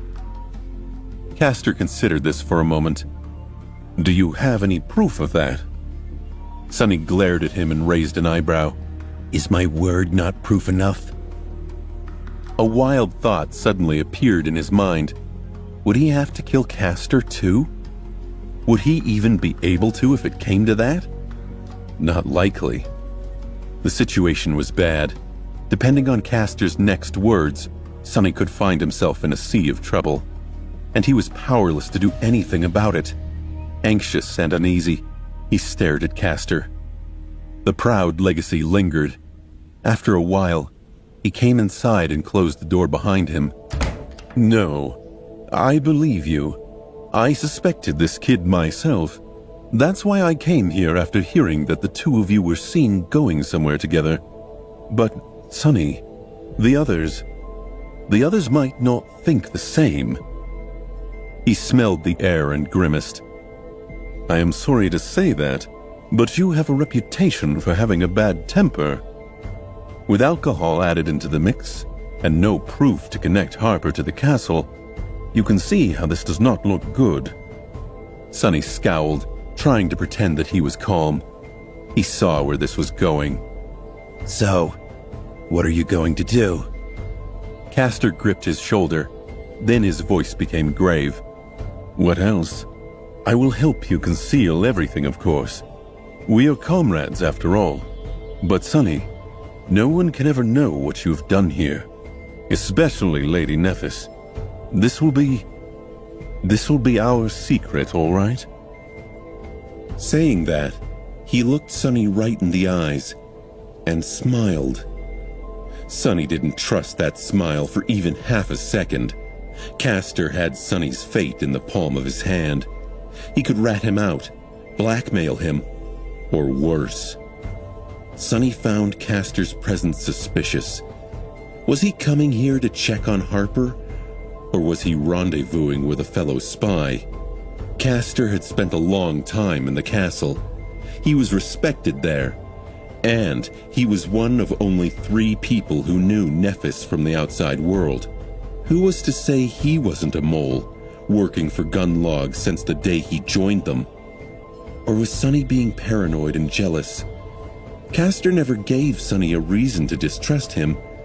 Not yet, at least. Either way, Sonny smiled back at Castor. Because he was caught red-handed, he had no other choice. Thank you, Castor. I owe you one.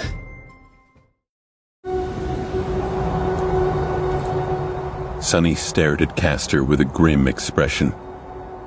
Despite the amiable smile and reassuring voice, he knew what the handsome legacy was doing.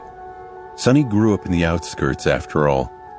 Castor had said, "I will help you," but what he meant was, "Now I own you." Because there was no better leverage than a gruesome secret, this help of his would come at a price. Sonny silently berated himself for going along with this. But what choice did Sonny have? Unless he was ready to fight and kill Castor right there and then, thus silencing the only witness of his crime forever. He couldn't refuse. He may have even tried such a maneuver if Castor wasn't such a strong fighter. This was, after all, the man he saw pin Nephis. Plus, neither he nor Castor really knew how the rest of the group would react to this news. True, they could make assumptions, but nothing was set in stone. As long as Sonny was alive, there was hope of turning things around. Somehow. For now, his main goal was to buy time. He just had to get through this, one step at a time. Sonny glanced at the dead body laying at his feet and took a step back, escaping the quickly growing puddle of blood. His face remained calm, but a small, almost imperceptible shiver ran through his body. So, what do we do now? The proud legacy lingered, then replied in a solemn tone. "First things first, we can't let anyone see you like this. Wait here for a while. I'll bring something for you to clean yourself." Sonny sighed. He didn't really want to stay anywhere near Harper, but Castor was right. Walking around covered in blood was a bad idea. And then what? Castor hesitated. "Then we will need to get rid of the body, but it won't be easy to do without being noticed. If not by slum rats, then by guards. Don't worry, though. I'll think of something. Just wait for me to return." Sonny hesitated, wondering if he could trust the legacy. What was going to stop him from returning with a crowd of people? But No, having Sonny in his pocket would benefit Castor more than getting rid of him completely. Still, he sent the shadow to keep an eye on things after the handsome young man went away. Left alone with the corpse, Sonny sighed and sat on the floor, resting his back against the flimsy wall of the hut. He was so tired. The night was slowly descending on the ruins, drowning everything in comforting darkness. Of course, he could still see the bloodied body laying motionless on the stones beside him. For the first time, Sonny wished that his eyes weren't able to pierce through the shadows. Harper's eyes were still open, staring at him accusingly. Sonny swallowed the lump in his throat. I am stuck with you forever, aren't I? Without even looking into the soul sea, Sonny knew that a new shadow had joined the silent ranks of every creature he had ever killed. All Sonny could do was wait, and the wait was excruciating. Seconds felt like minutes, minutes like days, and as time slowly crawled, his paranoia only grew. Meanwhile, it was taking Castor a long time to gather everything he needed without raising any suspicion. He had to avoid prying eyes and waste a lot of time conversing with people who constantly wanted to win his attention. At some point, even Cassia talked to him.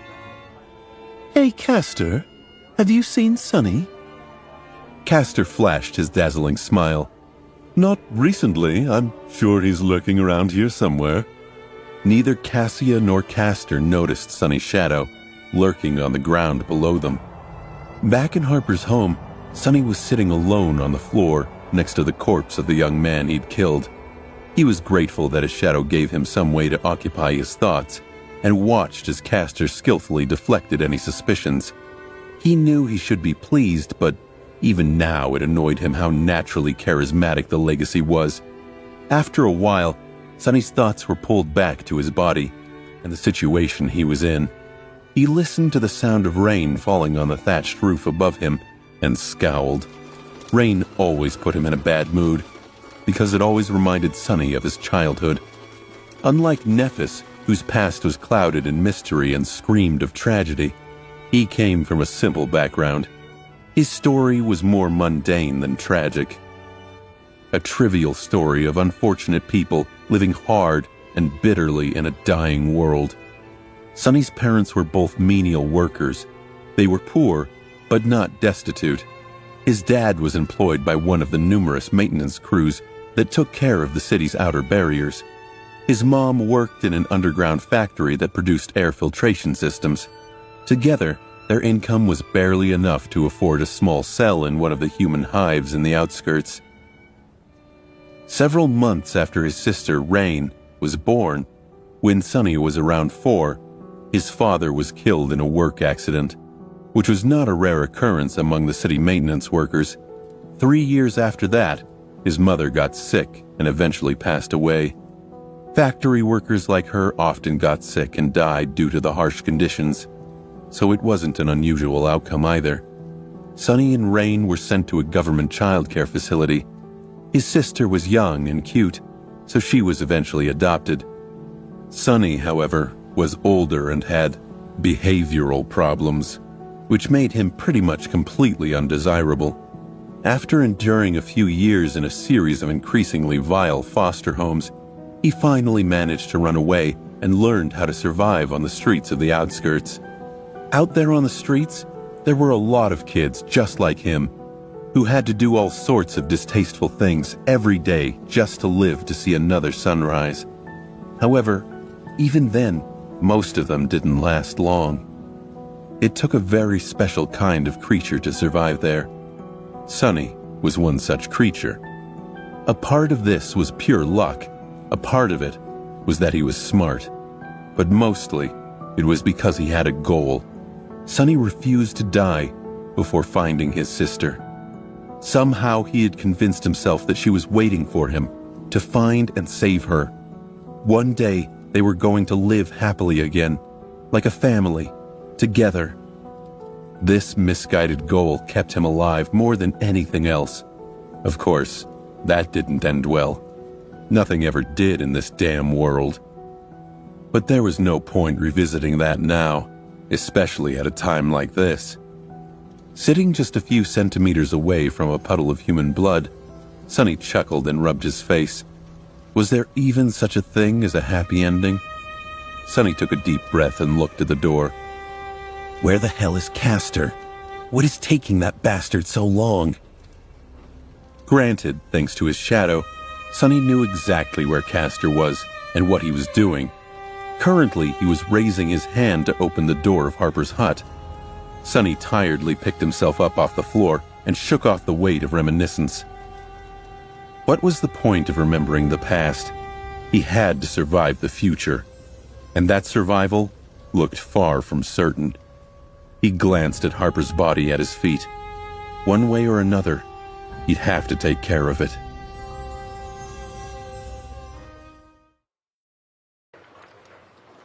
Castor brought Sonny water, strips of cloth, and a crude tunic. While Sonny was washing the blood off his body, the proud legacy carefully moved Harper's corpse into a corner, buried it under the pile of seaweed thatch, and wiped the blood off the floor as much as he could.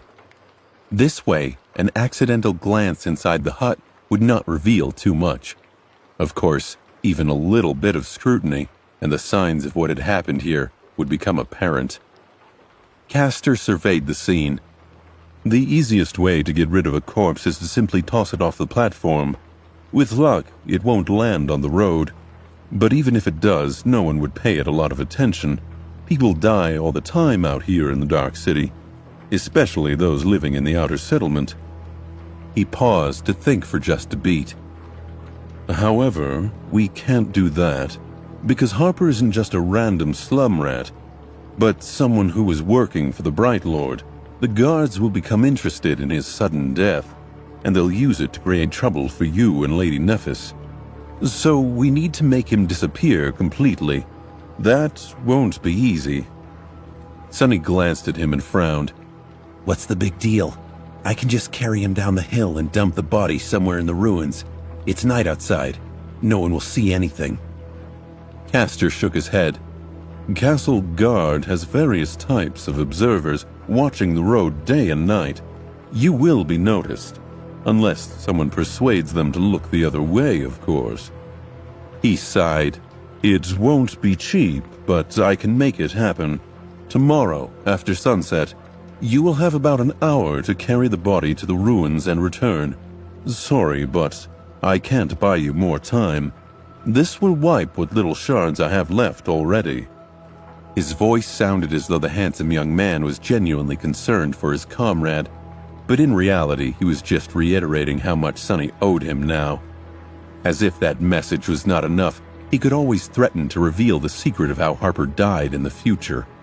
Castor had him in the palm of his hand. Sonny smiled darkly. And what do I do until then? The legacy shrugged. Just act natural, and try not to speak to anyone. You're kind of a loner as it is. No one will suspect anything. After that, he thought for a few moments and added, Oh, this. No one should enter this hut for a long while. Harper lived in the castle for these past few months, so people in the slum won't notice his absence yet. Neither will guards, since he made a report recently. We should be fine. Sonny stared at him with a strange expression. Castor's brow furrowed. What? Sonny shook his head. Nothing. I'm just wondering how many bodies he made disappear already. Castor frowned. This is my first, actually. In the Dark City, it is usually more advantageous to leave the body somewhere where everyone can see. That made sense. Why kill someone if not to make others think twice before attacking you in the future? Sonny was a real amateur when it came to murder. He really could not compete with the legacies. Just like that, they left the pitiful hut behind and returned to the lodge. With no one paying him any attention, Sonny returned to his room and sat quietly on his narrow cot. He thought that he wouldn't be able to sleep that night, tormented by both the knowledge of what Nephis was planning and the memories of Harper dying by his hand. But in the end, his exhausted consciousness slipped into oblivion as soon as his head touched the pillow. In the morning, Sunny woke up with a start, expecting a crowd of furious slum dwellers to be rushing inside, all eager to, well, what could they do? If push came to shove, very few of them could harm him. It didn't matter, though, because no one was there. The room was devoid of anyone but him. After hesitating for a while, he decided to act as he would on any other day. Leaving his room, Sunny walked outside to wash his face. Neff's little helpers either greeted or ignored him, just like usual. Their smiles were friendly and fleeting. No one looked at him twice. Strangely disturbed, Sunny escaped the lodge and looked up at the sky. Nothing had changed. Everything was the same as it had been yesterday, and every day before that. How could this be? He had violently murdered someone, but no one seemed to care. The world had moved on without Harper, indifferent to the pain and horror that were now frozen forever in the dead eyes of the timid, pitiful young man. Even the guards did not seem to notice the disappearance of their spy. Sunny rubbed his face, hiding a pained grimace. His head hurt with a terrible migraine. He silently hissed to himself, If they don't care, why should I? Forget about that fool. But he did care. Irrational as it was, he felt compelled to mourn the death of his victim, even if he was the only one who would. Maybe because this situation was eerily identical to how he had always imagined his death would go, utterly unnoticed. Discarded and forgotten, with not a single soul to care that he had ever existed. Returning inside, Sunny entered his room and sat on the cot staring at the wall. He spent most of the day there, going out only once to pretend to train with the Midnight Shard. While he was repeating his fighting forms, he thought that he caught sight of Nephis observing the movements of his sword with a frown on her face. But a second later, she was distracted and drawn away by the never-ending torrent of tasks required of her. The voice in Sunny's mind sneered, Good riddance. Go chat with Castor, see if I care. His sudden anger surprised Sunny. Well, at least it was better than the grim apathy that reigned over him this whole day. He frowned. What's wrong with my mind lately? It's like I'm back on the Ashen Barrow. Sunny dismissed the Midnight Shard and returned to his room. However, someone was waiting for him there. It was Cassia. The blind girl stood silently with her back to the door, holding the wooden staff in her hands. Her face was unusually still. It almost looked bleak. Sunny's heart skipped a bit. He wondered if there was some way she had found out about Harper. How could she know? Forcing out a fake grin, he made his voice sound cheerful. Oh, hey Cass. Do you want something? She turned to him, and after a moment of hesitation, smiled. However, something about her smile was off. It was almost as though it was forced as his own. No, nothing in particular. Sunny blinked a couple of times. Meanwhile, Cassia raised her hand and found his shoulder. No, actually, I have a present for you. He raised his eyebrow. Present? She nodded. In the next moment, a spark of energy suddenly traveled from her body into his. Sunny flinched. The voice of the nightmare spell sounded. You have received a memory, Endless Spring. He squinted, confused. Wasn't Endless Spring that pretty glass bottle of hers, the one that contained an almost endless amount of water? Why are you giving this to me all of a sudden? She was silent for a few moments, then gently shook her head. I just wanted to. Why? Can't I give you something after everything that you have done for us? Sunny hesitated. I guess you can. I just didn't expect it. Cassia gripped his shoulder and remained motionless for a weirdly long time. Then she looked away and said, her voice light and even, We'll meet again soon, Sunny. He patted her hand and said, a little embarrassed, Of course we will. Where would I go? This lodge is too small for us not to bump into each other all the time anyway. She slowly removed her hand and chuckled. Yeah, you're right, of course. I'll go now. With that, she turned away and headed for the door. Sunny stared at her back and shrugged. All right. Bye. Reaching the doorway, Cassia froze for a second. Without turning her head and letting him see her face, she lingered for a while. Goodbye, Sunny. If not for Cassia's prophetic gift, Sunny may have written off the odd interaction without a second thought. But all sorts of alarm bells sounded in his head. Cassia knew what was coming. So why was she saying goodbye? And why was she doing it now? Sunny tried to feel comfortable as he moved about his day in the lodge, though it seemed impossible to act normal. His odd interaction with Cassia plagued his mind, and on top of that, there was the constant fear that anything he said or did might somehow lead to suspicions about Harper's death. He had to be conscious of his every move. Did he look too comfortable surrounded by the meaningless babble of Nephis' followers? They normally annoyed him, so maybe he should seem less casual. It was all an infuriating mind game he was playing against himself. For the rest of the day, Sunny had nothing to do but count the hours until sunset. When the night descended, he would have to return to the scene of the crime he had committed, retrieve the body of his victim, and carry it into the ruins under the cover of darkness. Sunny thought, How did it come to this? And retreated to his room. Alone in his tiny room, he stared at the wall and waited.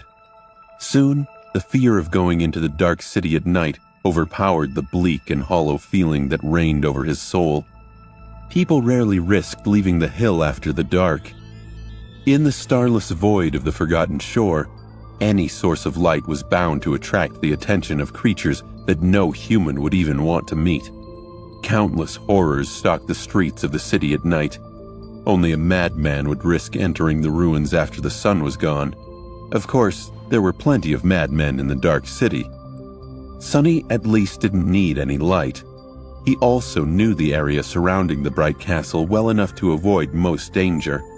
The weeks he had spent learning from Effie didn't go to waste. He reassured himself. I should be fine. With the shadows hiding his every movement, Sunny was sure of his ability to at least run away should something happen. Still, with each passing minute, his heart felt colder and colder. When the shadow of the Crimson Spire drowned the world and colored his thoughts with the eerie feeling of dread, he gritted his teeth. He took a deep breath. It's almost time. However, before the sun completely disappeared, another unexpected guest appeared at the doorstep of his room. Looking at Sunny with a scowl, Nephis gestured for him to stand up and spoke in an even tone. Come with me. Sunny's heart skipped a bit. This was certainly out of the norm. Nephis had been practically ignoring him for weeks. This couldn't be good. Suppressing the sickly fear of being caught, he lingered for a few moments, then slowly stood up and followed Changing Star out of the lodge. Together, the two of them walked to a secluded part of the slum. Neff remained silent, not even looking in his direction. She seemed calm, like always. Sunny, however, struggled to keep himself from panicking.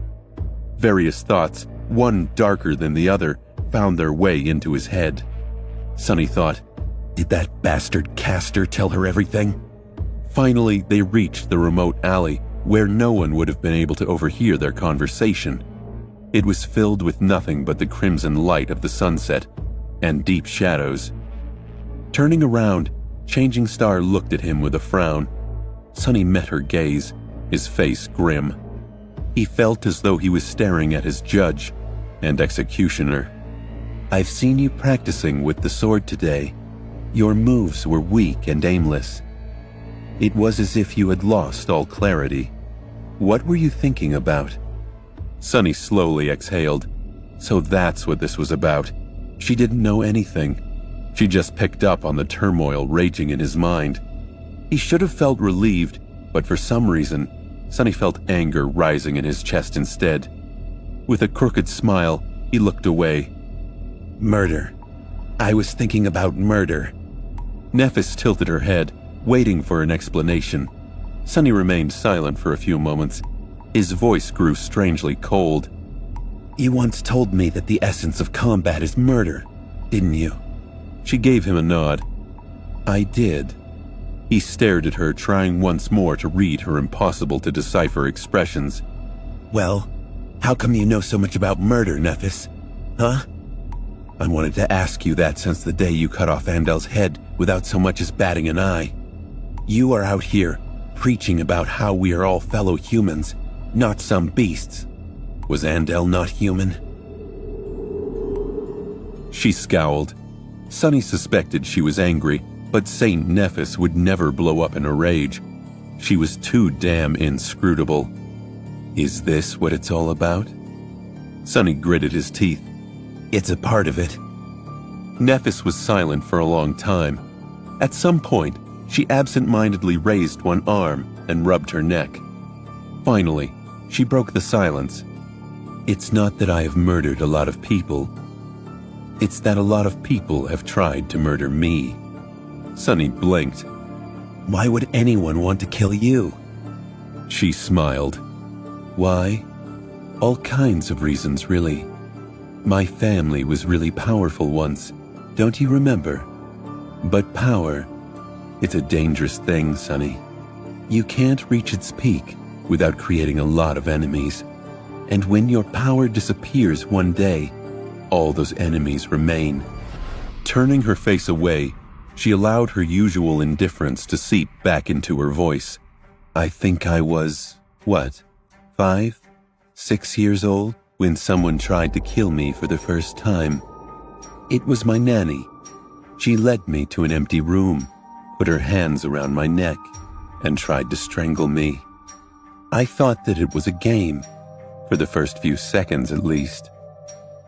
Nephis looked at him with white sparks dancing in her eyes. That was how I learned what weakness is. Luckily, my teacher happened to walk by. He rushed inside the room and used his aspect ability to kill my nanny. That was how I learned what strength is. So yes, I'm not a stranger to severed heads, Sonny. Is that what you wanted to know? He stared at her, then slowly shook his head. He thought Nephis had brought him out here to confront him with his evil deeds, and instead, she was opening up about her own past traumas. He'd never known her to be so honest and open. It was jarring. How frightened she must have felt. How powerless. Powerlessness. He knew how it felt all too well. Somehow, Sonny had never imagined that the proud and indomitable changing star had tasted it too, was shaped by it, just like he was. Meanwhile, Nephis smiled, but there was no humor in her eyes. So then, what did you want to know? Sonny? What is this all about? Do you think I haven't noticed the way you were staring at me ever since we fought the Spire Messenger? Come clean with it. You owe me at least this much. He glared at her for a long time, a storm of emotions written on his pale, grim face. Finally making a decision, Sonny gritted his teeth. Harper's fate was something he was stuck with, but he could confront Nephis about her plan and tell her he'd assembled the pieces of Cassia's vision. He had to get the truth. I want to know what your real goal is. I want to know if it's all worth it. Changing Star frowned. There was a hint of surprise visible in her cold gray eyes. My goal? Isn't it obvious? She gestured to the slum that surrounded them and the magnificent castle towering above it. I'm trying to help these people. What else? Sonny sighed. Then, turning his face away, he asked, Hey, have I ever told you about my sister? Nephis blinked. No. Why bring this up all of a sudden? He smiled wistfully. I just was reminded of her recently, so I thought I'd share. Our parents died when we were little. She got adopted, but I ended up on the streets. Life didn't go so well for me, though. I was stuck on the street. It was pretty unsavory. So, young as I was, I simply imagined that it was the same for her. That's why I got obsessed with the idea of finding her. I had this fantasy in my head, you know, of saving and protecting her, becoming a family again. Sonny grimaced. But how could a penniless undesirable like me find anyone? You know how the city databases are. Even if they're functional, unsealing anything requires you to be a documented citizen and one with a considerable rank. However, I was ready to do anything to find her. So, I saved up money. A street kid can't earn much, but even then, I saved up as much as I could. A dark expression appeared on his face. Even if I had almost nothing to eat, I would keep putting away the pathetic amounts of credit I had earned through doing all kinds of horrid crap. And after 4 or 5 years of this, by the time I was nearly 17, I finally had enough to hire a private investigator. He smiled. There was this detective who sometimes hired us nobodies to gather information for him. His services weren't cheap, but I trusted him. Or more trusted in him, at least. I gave all my money to that guy and told him to find my sister. And you know what? He did. One day, about a month after we made the deal, he gave me a piece of paper with an address written on it. So I went there. Nephis hesitated for a few moments, then asked in a quiet voice, "So what happened? Did you meet your sister?" Sonny rubbed his face and glanced at the sky. Sort of. I actually met her near the tram terminal. Only that time, I didn't recognize her. You see, despite my lofty ideas of being her savior, I couldn't even really remember what she looked like. There was this girl, around 12 years old, wearing a tidy school uniform. She was walking in the same direction as me. I only realized that it was her after she entered the house from the address. He was silent for a while, then continued, his voice strangely emotionless. It was already dark. I think it was raining. The house was situated in a really nice district. They had the whole house to themselves. Just one family living in it. Can you imagine? Well, I guess you can. Anyway, there was even a lawn and a window. A big window that poured in from outside. Watching them through that window was almost like watching a television show. Sonny remembered the splendor of it, his embarrassing astonishment, and tried to smile. However, he failed. Standing in the shadows just outside the edge of that light, I observed her family for a while. She had parents who loved her and treated her well.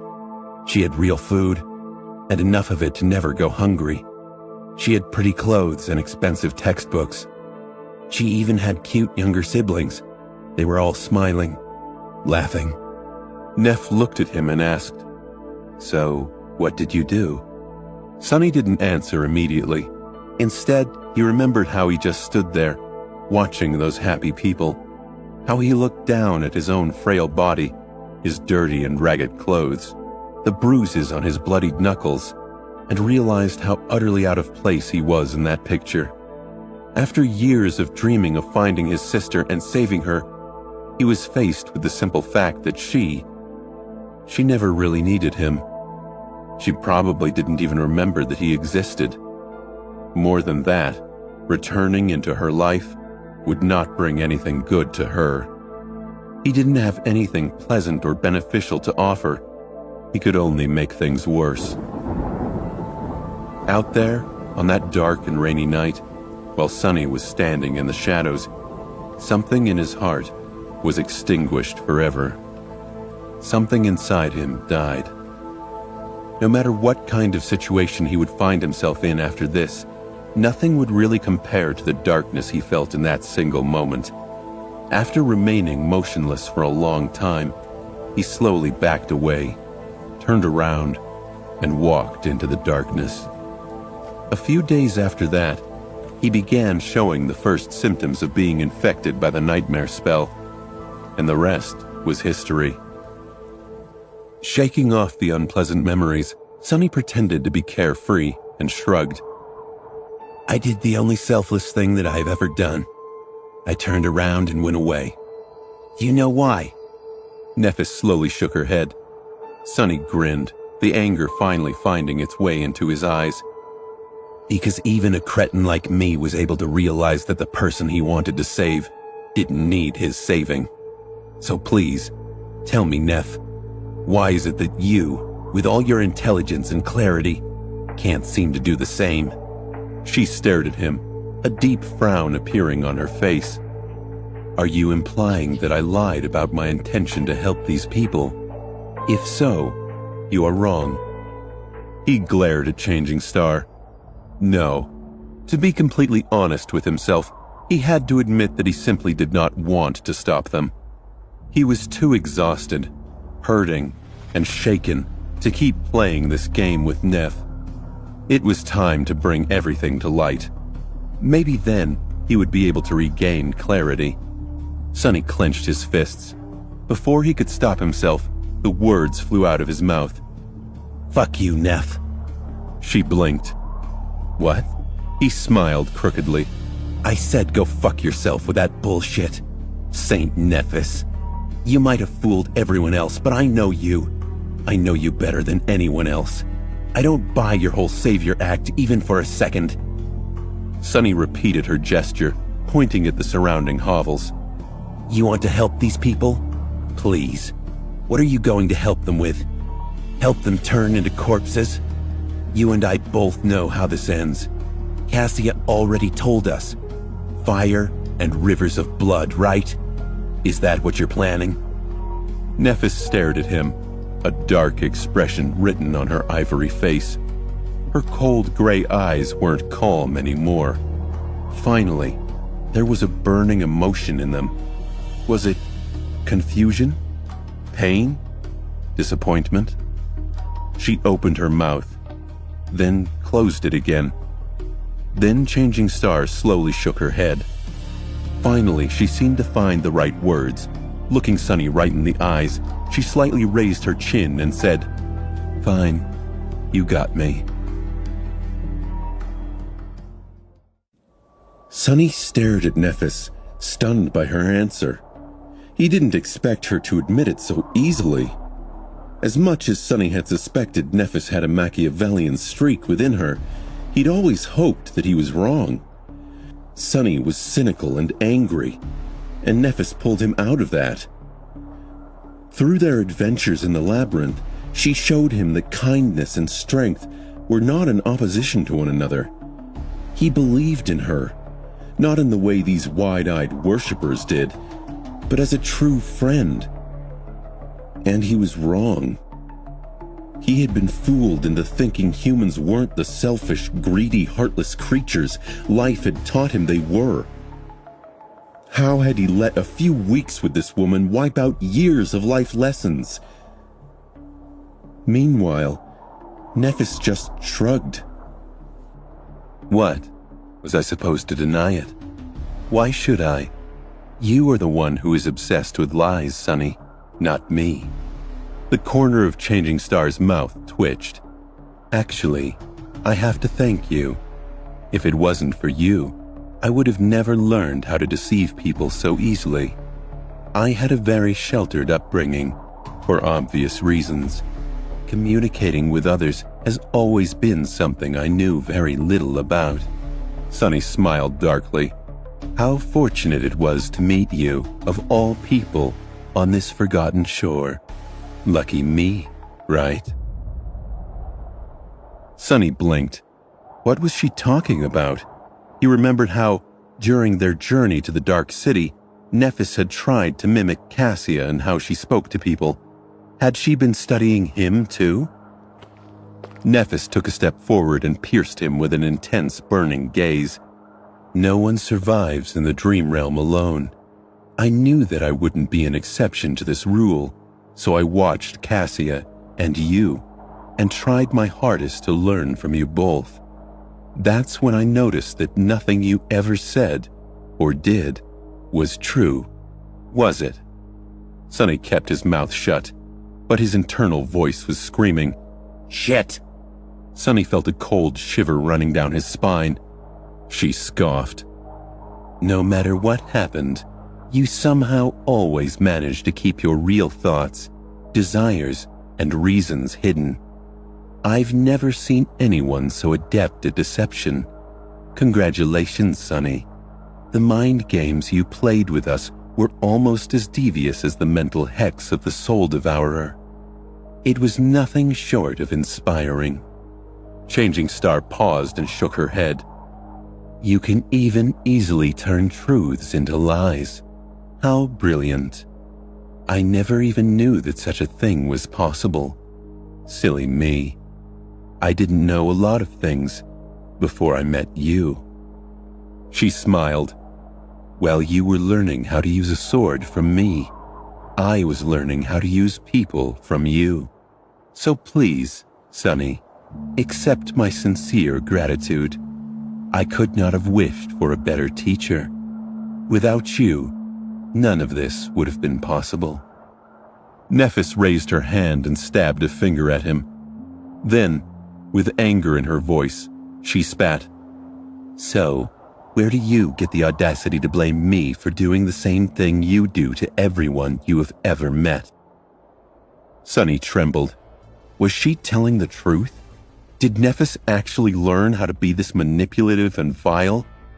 From him? Oh no. Someone that inexperienced couldn't have found a worse role model even if they tried. What a cruel twist of fate. To be sent into the dream realm together with a damaged, vicious man like him. Sonny gritted his teeth. That's not the same. Changing Star scowled. How is what I'm doing different? I haven't told a single lie to these people. I gave them just enough truth to make them deceive themselves, just like you taught me. But what? Now that it was turned around on you, it is suddenly not fair? Now you won't settle for anything less than the whole truth? She smirked. Fine, I'll tell you. Yes, you are right. There's going to be fire and rivers of blood. That is my plan. So what? How is it worse than this pathetic, hopeless existence? It isn't. I'm going to kill Gunlog. After he is dead, the Bright Castle will become engulfed in a civil war, with each of the 5 lieutenants vying for the throne. And I'm going to kill them too. And when I am the last one standing, her eyes glistened, I will gather those of us who remain alive and make a road of bones for the lucky few to reach the gateway. That is my promise. That is the salvation I offer to the people of Dark City. A chance to return to the real world or die like a human should, standing tall and with a sword in their hand, instead of living in fear like a rat. I thought that you, of all people, would understand.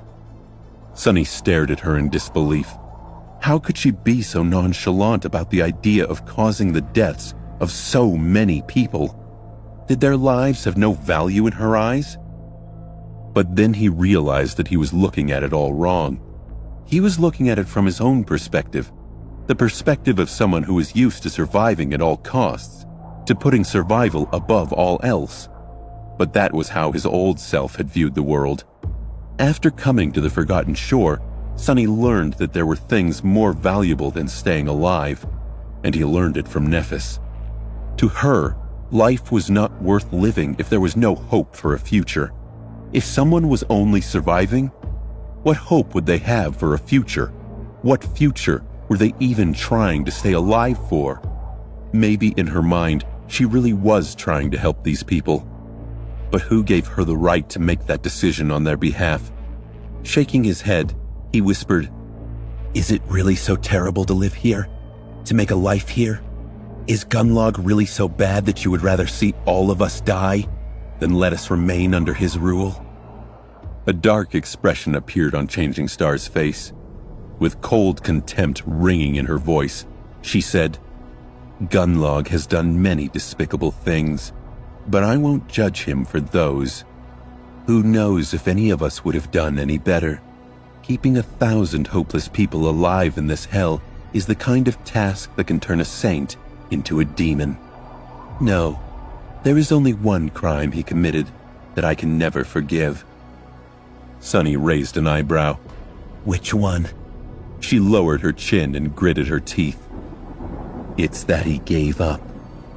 She looked at Sunny and continued, her voice full of intensity. It's that he never even tried to reach the gateway, with so many years to prepare and hundreds of powerful fighters under his command. Do you really think that there was nothing he could do to enter the Crimson Spire? No.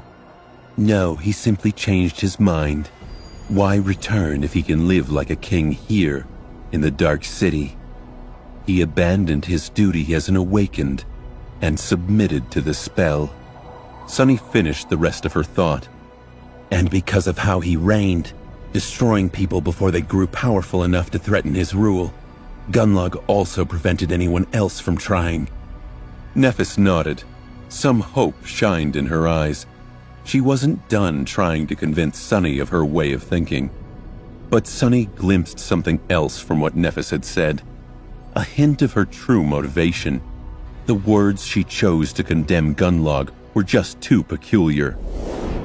Despite the fact that the Bright Lord had committed all sorts of atrocious acts and caused the deaths, humiliation, and sorrow of countless people, the thing that enraged Changing Star the most was not his corruption and cruelty, but something entirely different. The fact that he had submitted to the spell and failed to complete his trial.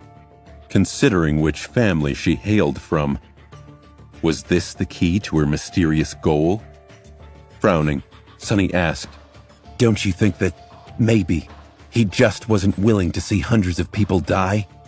All these young men and women living in the outer settlement and the Bright Castle. How many of them are you ready to sacrifice to achieve your goal? Silence hung between them, thick with tension. Sunny feared what Nephis would say next, thinking it might confirm his suspicion. Nephis straightened her back and glanced at him. Once again, her eyes were firm and calm. Without pausing to think, she spoke, without a shadow of a doubt in her voice. All of them, of course.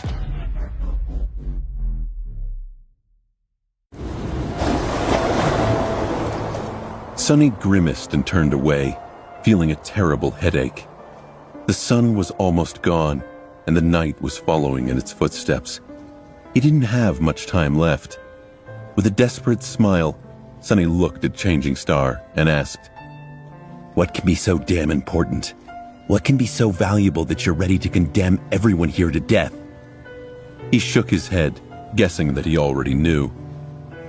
Don't tell me that it's some stupid crap like bringing the glory of the Immortal Flame Clan back. Duty of the Awakened? What? You gave a terrible oath to become the first human to conquer the fourth nightmare like your father conquered the third, and your grandfather the second? Or even worse, is it something even more foolish? Are you planning to save the damn world? Nephis stared at him for a few moments, and then grinned. Something dangerous and unfamiliar awakened in her eyes. No, not completely unfamiliar. It was the same strange maniacal glimmer he had seen once before, right after saying the three strange words to her. Aster, Song, Veil.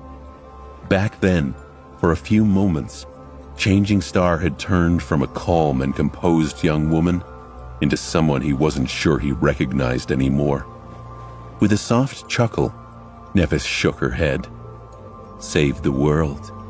No, I'm not going to save the world, Sunny. Then, the smile disappeared from her face, and white flame suddenly ignited in the depths of her cold gray eyes. With dark and frightening conviction, she said, I'm going to destroy it. Her words echoed in the darkness, making Sunny feel an irrational feeling of dread. He stared at her, both failing to comprehend and afraid to believe in what he had just heard. Destroy the world? What? Deeply inhaling the cool air, Changing Star looked up at the sky. This world, Sonny, this cursed place, the dream realm. No, I won't be the first one to conquer the fourth nightmare. I will be the first one to conquer every nightmare. I'll go through them one after another, destroying anything and anyone who stands in my way. And when I get to the heart of the nightmare spell, I'm going to obliterate every part of it. I'm going to rip it to shreds. I'm going to decimate and bring it to ruin. She looked him in the eyes and said, "You think Gunlog can stop me? You think a fallen terror can stop me? Those 3 ghouls can stop me? No, Sonny, nothing will stop me. Anyone who dares will die. I'll kill them all." Taking a step back, Sonny stared at her with wide eyes. He shivered, feeling something cold touch the back of his neck. Then he grimaced and asked, a hint of anguish in his voice, "Why? Why do you want to destroy the spell so much?" A corner of Changing Star's mouth curled up slightly. After a few moments, she simply said, "Because I hate it." Sonny blinked, stunned by the simplicity of that answer. If it was someone else, he would have thought that they were lying. But Nephis lived in a strange, stark world.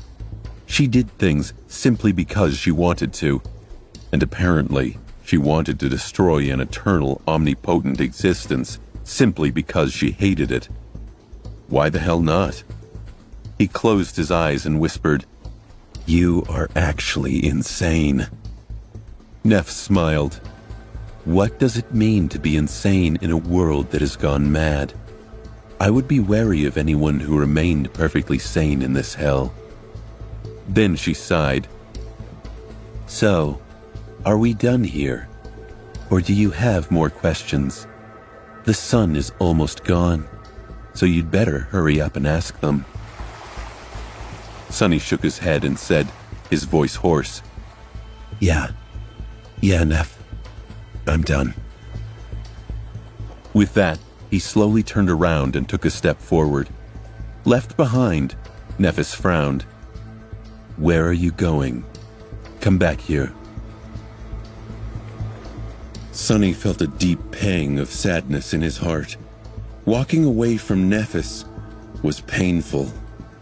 On paper, the things she was suggesting, escaping from the Forgotten Shore and ending the scourge of the nightmare spell, sounded almost heroic. But there was an unhinged madness in her mannerism, a callousness that left Sonny numb. Worst of all, Sonny got the sense that Nephis only let her mask slip because she assumed Sonny would agree with her. He was cynical and callous and dark. He hated the world and hated this damn spell. He should agree with her. He should fight side by side with her to glory and freedom.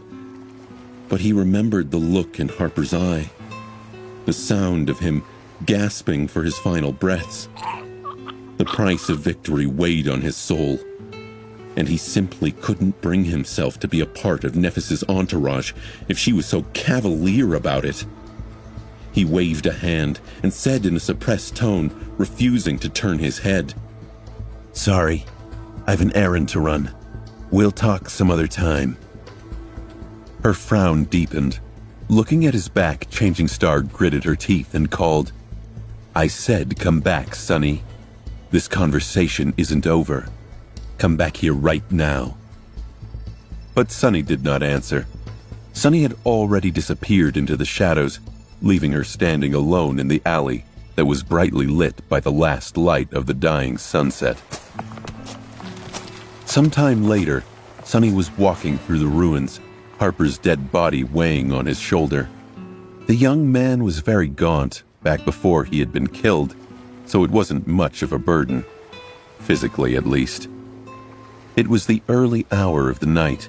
Surrounded by nothing but darkness, Sonny was left alone with his thoughts and emotions. But strangely, both his heart and mind were empty. He couldn't be bothered to think or feel anything right now. It was all just too much and too sudden. Plus, he would much rather concentrate on not stumbling on some horrific monster. Ending up eaten by a nightmare creature right now would be very ironic, but still unpleasant. He felt guilty about murdering Harper, but not enough to want to die while trying to dispose of the body. He would much prefer to not die for his sins. Luckily, the area he was traversing was familiar to Sonny.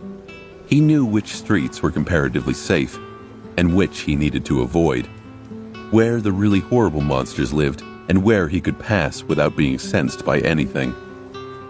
Finally, judging that he was far enough into the ruins, he found a partially collapsed house. He climbed over the rubble, then hesitated for a few moments and threw the corpse inside. Harper's gaunt body rolled down the rocks and disappeared into the interior of the house, where no one would ever see it. Here, done. That part, at least, was finished. It was time to go back. Sonny turned around and stared at the distant silhouette of the tall hill, with the magnificent castle standing on its top. Right now, hundreds of people were sleeping there, either in the pitiful hovels of the outer settlement or in the safe and warm rooms of the ancient stronghold. Nephis, Cassia, and Effie were there.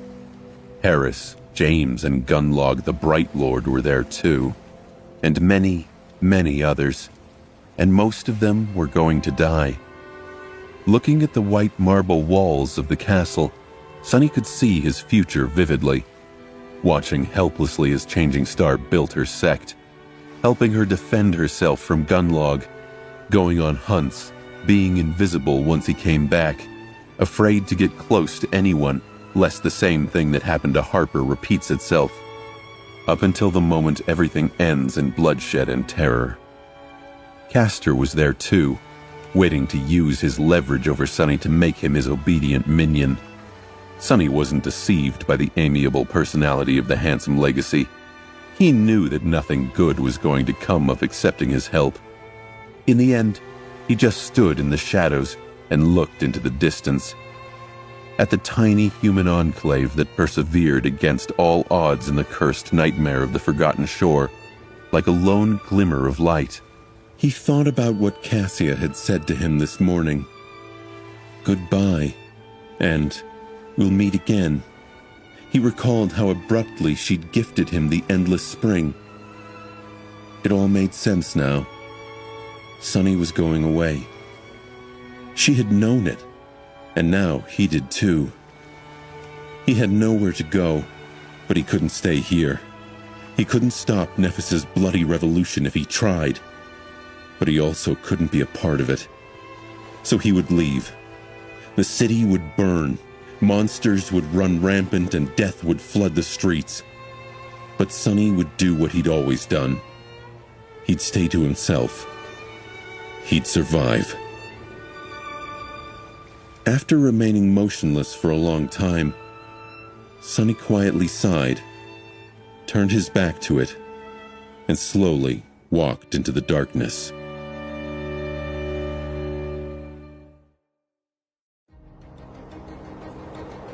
Sonny's first night alone in the dark city was uneventful, but it was also far from easy to endure. He kept his guard up as he warily roamed the streets. He was acutely aware of how dangerous it was to sleep in an unsecured location, but he also couldn't walk around all night. Trying to navigate the dark city, tired and distracted, might have been even more perilous than hunkering down and hoping for the best. So when Sonny came to a hovel he recognized, he decided to take the gamble. A few days prior, their hunting party had cleared the dwelling of a nest of strange rat-like creatures. Sonny used his shadow to confirm the home was still empty, and then snuck in for the night. One short and restless sleep later, the sun was up, and so was Sonny. He considered making this home his base, but it was too dilapidated. Impossible to fortify. Truth is, he got lucky that nothing snuck in and devoured him during the night. and he was not willing to press that luck. He made his way down the winding road and quickly stumbled onto something too intriguing to ignore: the ruins of a grand cathedral dwarfing the other structures in the area. Sonny could picture how that building once looked: strong walls with ornate stained glass windows and stunning marble statuary. He had no doubts it was once a sight to behold. But it wasn't its beauty or even the potential protection that drew Sonny to the sanctuary. He had noticed something strange about the ancient temple and decided he had no choice but to investigate. At dawn, for a few short minutes, he could see a weak, ethereal golden glow emanating from the dark cathedral. He had seen that golden glow twice before. Once, deep within the ruby droplets of his own blood after consuming the drop of ichor, and another time, exuding from Changing Star's unconscious body after her battle with the horror of the depths. Without having to guess, Sonny knew what this golden shine was. It was the light of divinity. With his own eyes altered by the drop of divine blood which was left on the talons of the vile thieving bird after it had stolen Weaver's eye, Sonny was able to perceive it. Considering that both Nephis and he possessed some measure of divine affinity, it wasn't hard to come to this conclusion. More than that, the circumstances surrounding the awakening of his ability to see the golden glow supported it. Thus, hoping to find another treasure equal to the drop of ichor, Sonny entered the ruined cathedral. Then, he froze for a second, awed by its grandeur. That second was all it took for the Black Knight to skewer him on his sword. Sonny didn't know how the massive devil managed to avoid being seen by his shadow, nor how he got so close without making any noise. All he knew was that a menacing black giant suddenly stepped forward from the darkness that enveloped the temple and pierced him with a wrathful gaze. There were 2 scarlet flames burning in the impenetrable emptiness behind the visor of the knight's helmet. Looking at them, Sonny felt as though he was staring into the eyes of death itself. However, even though Sonny was caught by surprise, his body moved on its own. Countless hours of practice did not go to waste. In the end, it was the reflexes that Sonny had engraved into his muscles and bones that saved his life, even if only by a hair's breadth. Because of his quick reaction, the massive greatsword of the evil creature did not cut him in two. Instead, it simply disemboweled him. Feeling a blinding pain pierce his abdomen, Sonny staggered and looked down, only to see a river of blood flowing from his stomach, which was cut wide open. The red ropes of his intestines were visible in the terrible wound, already on their way to falling out. The horror of seeing something that should have been inside of him moving to the outside was much more powerful than the excruciating pain of his flesh being torn apart. Pressing one hand against the wound, Sonny fell on his back and weakly tried to crawl away. However, the Black Knight was already moving, raising his greatsword to deliver a finishing blow. For a fraction of a second, everything froze. Sonny didn't have time to come up with an elaborate plan, nor even think things through. All he knew was that he had to buy himself a chance to crawl away, somehow. Of all the memories at his disposal, nothing seemed to be of use. Not the austere and razor-sharp midnight shard, not the ominous and powerful puppeteer's shroud. His mighty Tier 5 armor did not even slow the Black Blade for a moment. Even augmented by the shadow, they were not a match for the terrifying devil of the ruined cathedral. In the end, Sonny simply thrust his hand forward and let a small and ordinary-looking rock fly from it into the depths of the ancient temple. His shadow wrapped itself around the little stone, enhancing its enchantments. This was the memory Sonny had earned on his way into the city. A plain stone with a rather odd ability. The ability to mimic sounds. And using its ability, it howled, replicating the scream of the last nightmare creature that Sonny had killed. Augmented by the shadow, the howl shook the walls of the cathedral, causing dust to fly into the air. The Black Knight stopped, then looked over his shoulder in the direction where the howl was coming from, He seemed to hesitate for a moment. Not wasting any time, Sonny pressed tight into his terrible wound, rose to his feet, and staggered away.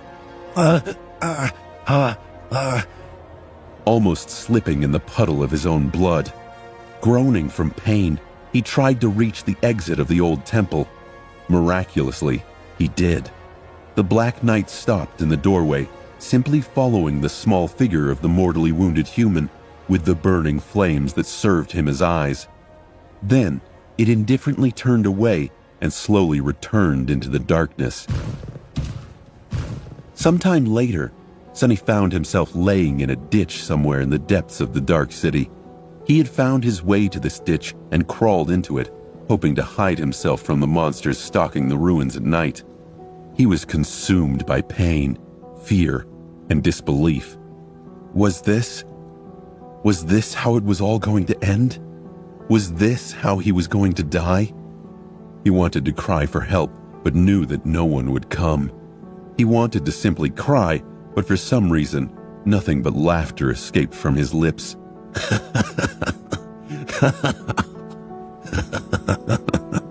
Funny. It was just too damn funny. An outskirt rat like him dying in a ditch. What a fitting end. Why wouldn't he laugh? It was all just so hilarious. A laughing fit sent him into an ocean of suffering. Every time he moved, it felt as though invisible blades were cutting into his abdomen, slicing his flesh apart. And yet, he couldn't stop laughing. The funniest thing of all was that he couldn't even die. No matter how much he bled, his tenacious blood refused to give up. Guided by Bloodweave, it desperately tried to repair the damage done to his body. However, the damage was too extensive. Even augmented by the shadow, the Bloodweave couldn't contend with it. In the end, he was locked in an endless cycle of excruciating agony, not quite alive, but also unable to die. Yet, minute after minute, hour after hour, nothing but pain and suffering drowned his consciousness until something inside simply cracked. Who wouldn't have gone mad? Through the fog that clouded his mind, Sonny hazily realized that the sun had come up and then disappeared again. This happened a few times until he finally let out a quiet sigh. Enough was enough. He couldn't take it anymore. It was time to give up. He had a good run, really. But how could anyone endure all this? He wanted to die. He was ready. Ready. His voice hissed in his ear, angry and confrontational. Are you really ready? Suddenly, Sonny bared his teeth and answered the unasked question. Fuck no. Never. Never. He was never going to give up. He refused to give the world the satisfaction of devouring him, not unless it choked to death on his soul. No, I'm not going to die. I'm going to live. I'm going to thrive. I'll be the last one standing, no matter what. With that thought, he summoned the Midnight Shard and gripped its hilt with the last bit of strength left in his body. He summoned the runes for the Midnight Shard and reread it. Memory enchantments. Unbroken.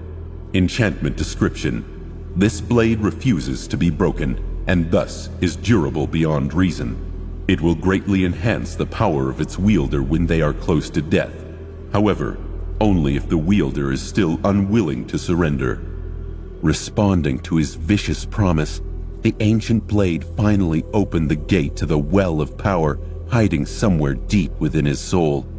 Instantly, a torrent of energy filled his body with dark resolve. The power given to Sonny by the Midnight Shard enhanced the healing factor of Bloodweave, allowing it to just barely keep him from slipping over the edge of death, while it slowly began to repair his ravaged body. And as long as he was almost dead, the effect of Unbroken continued to feed Bloodweave with power, creating another cycle. A virtuous cycle. A cycle of unbroken will to survive. This was how Sonny was able to live through his first encounter with the Black Knight. However, while his body eventually healed, the wound dealt to his mind remained. Days later, After Sonny finally crawled from that ditch, he was never quite the same, and he never forgot the debt he owed to the Black Knight. One day, he was going to kill the bastard, no matter the cost. Any sane person would take the encounter as a hint to steer clear of the cathedral. The second Sonny's feet were firm under him, he made his way back. He didn't rush in this time, and cursed himself for being so foolish. He could hear that bastard knight making his rounds, and studied him with his shadow for a long time. To Sonny's delight, he realized the monster had a pattern to his movements, and that meant Sonny could move around them. Using the information his shadow had gathered, Sonny entered the building, not through the front door, but through a hole in the roof. He shook his head and chided himself for being such an amateur before. Sonny's feet landed on the balcony level of the cathedral. It was shockingly luxurious. Replete with gorgeous art, it seemed untouched by the terror that had rocked the forgotten shore. In fact, if not for the incredibly murderous night, this would be an ideal place to set up camp. It seemed the Black Knight did a damn good job protecting the building. A grin spread across Sonny's face as he thought, and now he's going to do a damn good job protecting me. And so, Sonny slept under his new enemy's nose. Growing more at home each day, he became nocturnal, sneaking out to hunt at night and returning to his cozy den by sunup. The Black Knight patrolling below unwittingly kept him safe while he slept, though Sonny fully intended to enact his revenge on the beast once he outlived his usefulness. It was meant to be a temporary arrangement in Sonny's mind, but days became weeks, weeks became months, and through all that time, Sonny had no one to talk with but his shadow. He was doing what he swore he would, keeping to himself and staying alive, and it drove him to utter madness.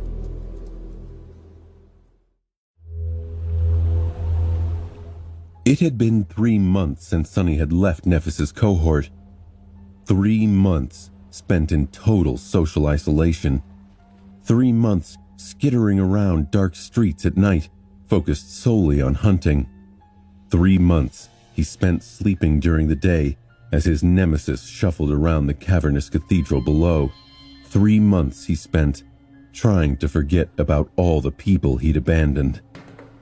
3 months he spent wondering when Cassia's nightmare would come true and the city would be consumed in violence. 3 months telling himself he was doing all right on his own, and for a few minutes each day, he believed his lies.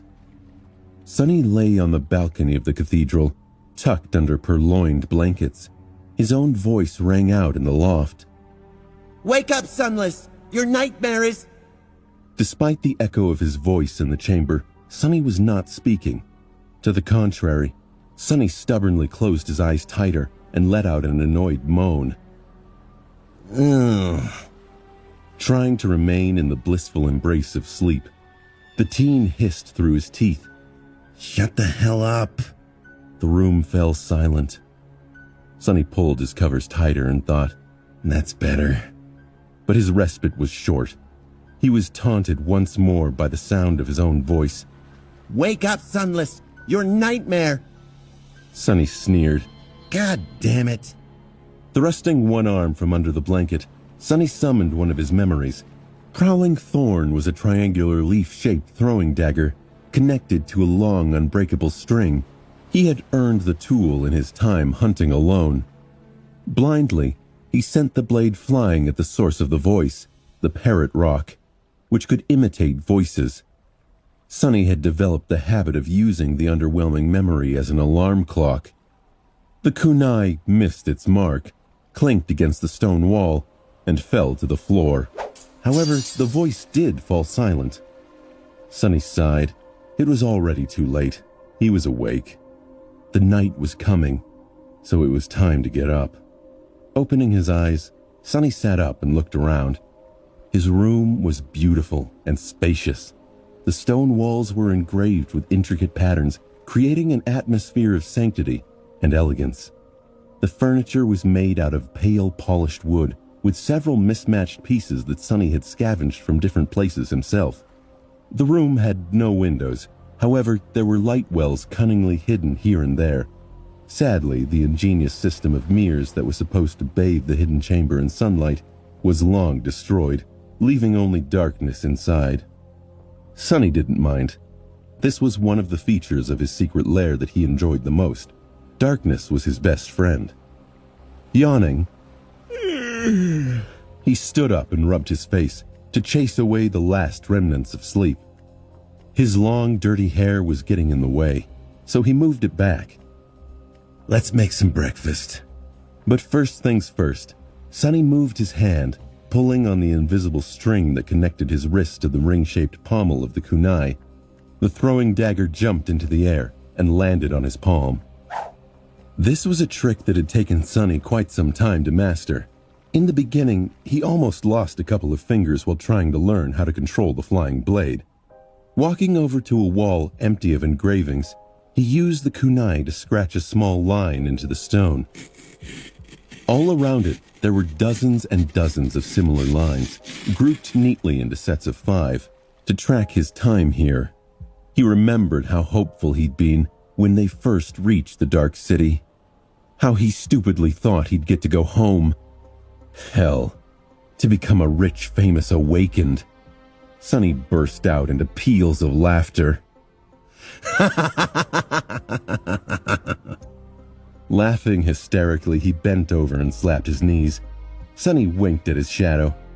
Oh, that's funny. Good one, Sonny. What do you think about that, eh, buddy? The shadow didn't respond, staring at him with reproach. Its silence only made Sonny laugh louder. He just couldn't stop. To be honest, he had gone a little bit insane some time ago. Finally calming his manic laughter, he smirked. Good times. Dismissing the kunai, Sonny walked over to a table that he had scavenged from the ruins of a library and glanced at the gray rock that was lying in its center. No matter how you looked at it, it was just an ordinary rock. However, as soon as Sonny's gaze fell on it, the rock spoke. A deep and familiar voice came from the stone. Wake up, Sunless! Your nightmare is over! Anger burned in Sonny's heart. You vile thing. Struggling with the irrational desire to turn the parrot rock into dust, Sonny dismissed it and removed a piece of cloth from the table. Beneath it, a few strips of monster meat lay on a silver platter. He had hunted this monster himself, which was not an easy task in these parts. As far as Sonny knew, he was one of the very few people capable of hunting in the city alone. There were a couple of reasons he could pull off this nearly impossible feat. The first important factor was his aspect ability. Served as an extra set of eyes and ears while he was on the prowl. But even beyond that, his ability to deploy it as a forward scout was invaluable. Sonny's shadow could enter potentially dangerous locales with no fear of harm or even detection. On more than one occasion, it had stumbled upon a hungry but oblivious fallen tyrant, allowing Sonny to make crucial alterations to his path. Sonny was also greatly aided by his ability to move about freely in the dark. Most of the nightmare monsters in the Dark City were simply too powerful for Sonny to fight alone. Luckily, the toughest creatures all seemed to be out during the day. The city's weaker denizens, typically awakened monsters, slunk out at night to capitalize on the lack of these menacing beasts. And Sonny, in turn, was able to capitalize on their presence. Sonny also benefited from the fact he was a solo hunter. Of course, there were perks to having a hunting party, additional muscle, and a variety of aspects. But those benefits came with additional costs. Most hunting parties had to bag bigger, stronger nightmare creatures to make the spoils worth the fight. With no one to split his spoils with, Sonny could regularly live off of one awakened straggler a night. Most of the time, in any case, he never went hungry. Sonny reminded himself once more that life was good. As he paced the floors of his makeshift home, Sonny went as far as to tell himself that, currently, it was wonderful. One would expect that being stuck in a cursed city located in the middle of an actual hell, surrounded by nothing but ruins and horrifying monsters, was not the best way to live your life. But he managed to find the joy in it. It's not like life in the real world had ever had much in store for him anyway. To his surprise, Sonny had discovered that this type of existence suited him well. He had no obligations, no need to worry about the future, and, most importantly, he was not required to interact with other humans. Humans have always made things hard and complicated. He was sick of the complications that arose from navigating social dynamics. Being on your own was much better. He didn't have to pretend to be someone else, force himself to behave differently from how he wanted to, and strain his mind trying to understand people's convoluted feelings.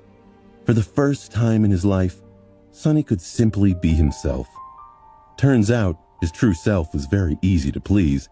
He had no shortage of interesting things to do. He filled his time by exploring and hunting. His life was very entertaining and comfortable.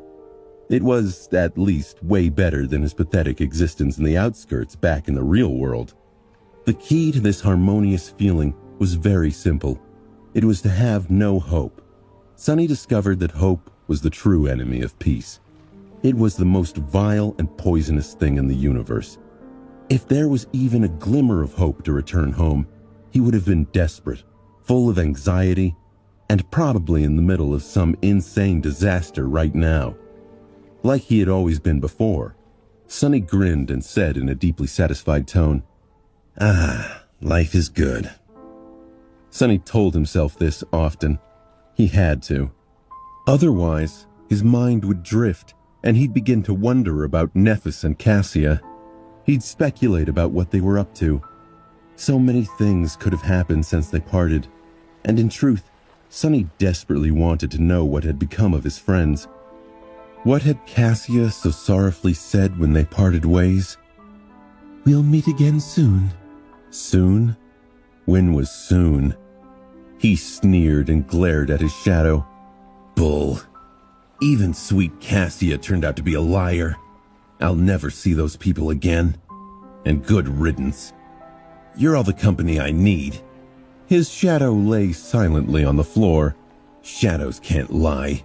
They can't trick you into trusting them only to reveal how wicked they are. They're honest, like I am, right? He grinned widely, waiting for an answer that didn't come. As if hearing it in his head, he continued, "Exactly." Sonny froze as the sound of armor plates resonated through the cathedral. He squinted and studied the Black Knight below him. He was moving out of sync with his normal patrol. Sonny's heart beat faster. Something was wrong. Was someone here?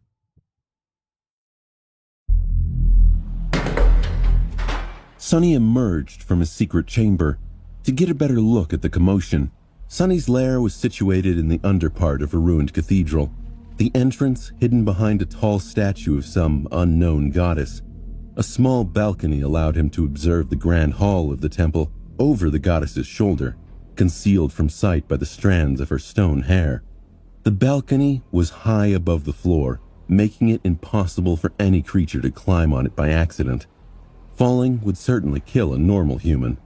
Through the work of his shadow, Sonny had found a secret rooftop entrance that granted him access to the rafter and eventually this perch. He was confident no one else would be able to detect this pathway, as any investigation would require them to face down the Black Knight. Thrown off his usual course of action, the terrifying Black Knight moved with purpose towards the front door of the cathedral. Sonny watched from above as his enormous profile filled the doorway and sent some terrified creature running down the cobblestones. Even the other nightmare creatures were wise enough to avoid the Black Knight. This begged the question of why Sonny was stupid enough to flit about above his head.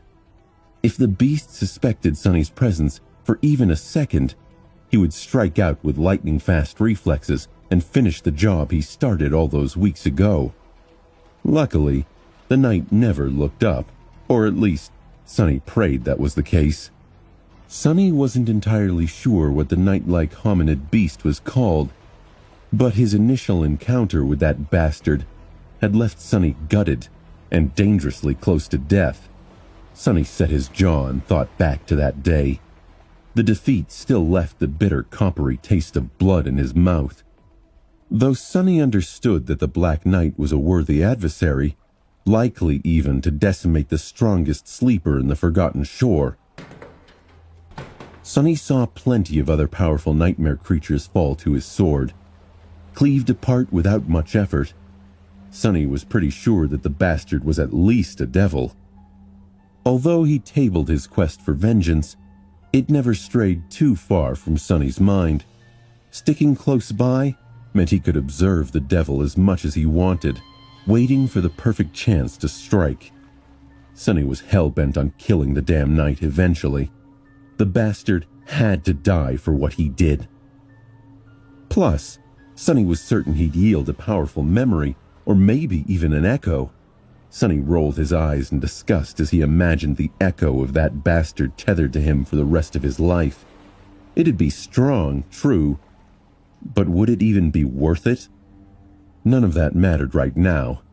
Before Sonny got anything from the hellish suit of armor, he'd need to become stronger.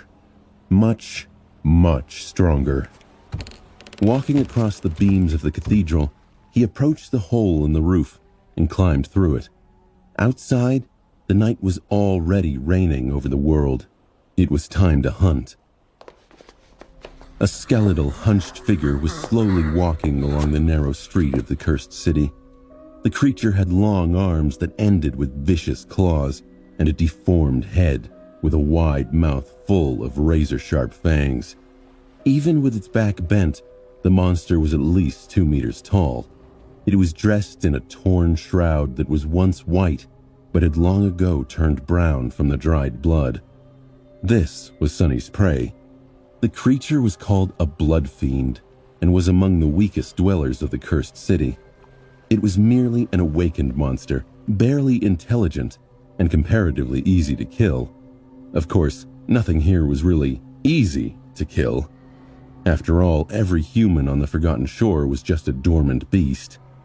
Even though they shared the same rank and class, blood fiends were less formidable than carapace centurions in terms of strength and speed. However, that was only until they smelled blood, which sent them into a murderous frenzy. In that state, these fiends were a true menace. Pathetic, Sonny thought, stalking the nightmare creature from the shadows. He had killed a few of these monsters in the past and had a great time each time. Well, except for this one encounter where he had accidentally scratched himself on a sharp stone. That was not fun at all. Sonny readied himself to make his move. Time to die, you ugly freak. The blood fiend was just about to turn the corner when a sudden sound attracted his attention. With unnatural speed, the monster turned around and fell on all fours, his sensitive ears picking up the slightest rustle. Then he took a few careful steps forward and stopped at a certain spot. In front of the field, an ordinary-looking rock was laying on the ground, but it was no ordinary stone. The parrot rock suddenly spoke in a calm, polite tone. Behind you. The creature froze for a moment, then turned around with lightning-fast speed. Something whistled in the air, and the upper part of the blood fiend's body separated from the lower. Still refusing to die, the monster reached out with its long arms. Sonny snickered smugly at the pitiful creature. Too slow. He slashed with the midnight shard, severing one of the arms at the elbow. Continuing the motion, he took a quick step forward and performed another strike, this time piercing the creature's skull. The tip of the tachi entered through one of its eyes and exited through the back of its head. All of it took less than a second. By the time both parts of the monster fell to the ground, Sonny had already retrieved his sword. Looking up with expectation, he smiled and waited. Come on, say it. As if answering his call, the spell whispered, You have slain an awakened monster. Blood fiend. Your shadow grows stronger. Sonny grinned. Thank you kindly. You're so sweet. The runes shimmered as they appeared in the air in front of him. Looking down, He read, "Shadow fragments, 398 out of 1,000. Just 2 fragments away from 400. These days, he was progressing at a very respectable speed. In the beginning, before he knew the city and the creatures that populated it, Sonny was lucky to get a few fragments in a week. He had also been much more prone to ending up bloodied and 1 step away from death. But now, things were slowly changing. He couldn't even remember the last time he felt compelled to say goodbye to life. Suddenly, there was a muffled thud behind Sonny. Had he drawn attention? He internally cursed himself.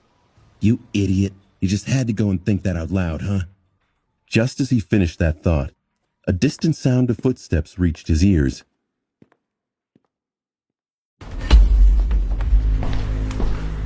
Sonny looked grimly at the corpse of the blood fiend, then in the direction of the approaching footsteps. Who was crazy enough to remain in this cursed city during the night? Only a complete lunatic would do something that stupid. All the sane people were long gone from the streets, not to mention that very few were willing to enter the ruins to begin with. A dark shadow flowed from the tip of the Midnight Shard's blade, coalescing on the ground. It stared at him with sarcasm.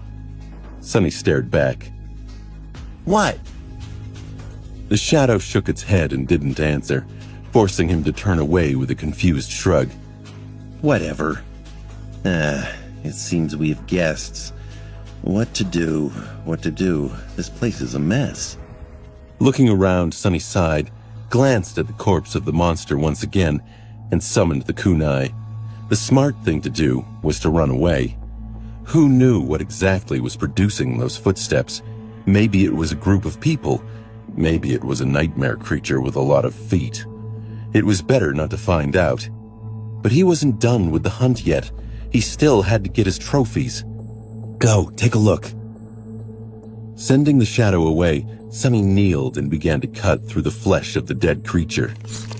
Without the enhancing effect of the shadow, slicing the blood fiend apart was not as easy.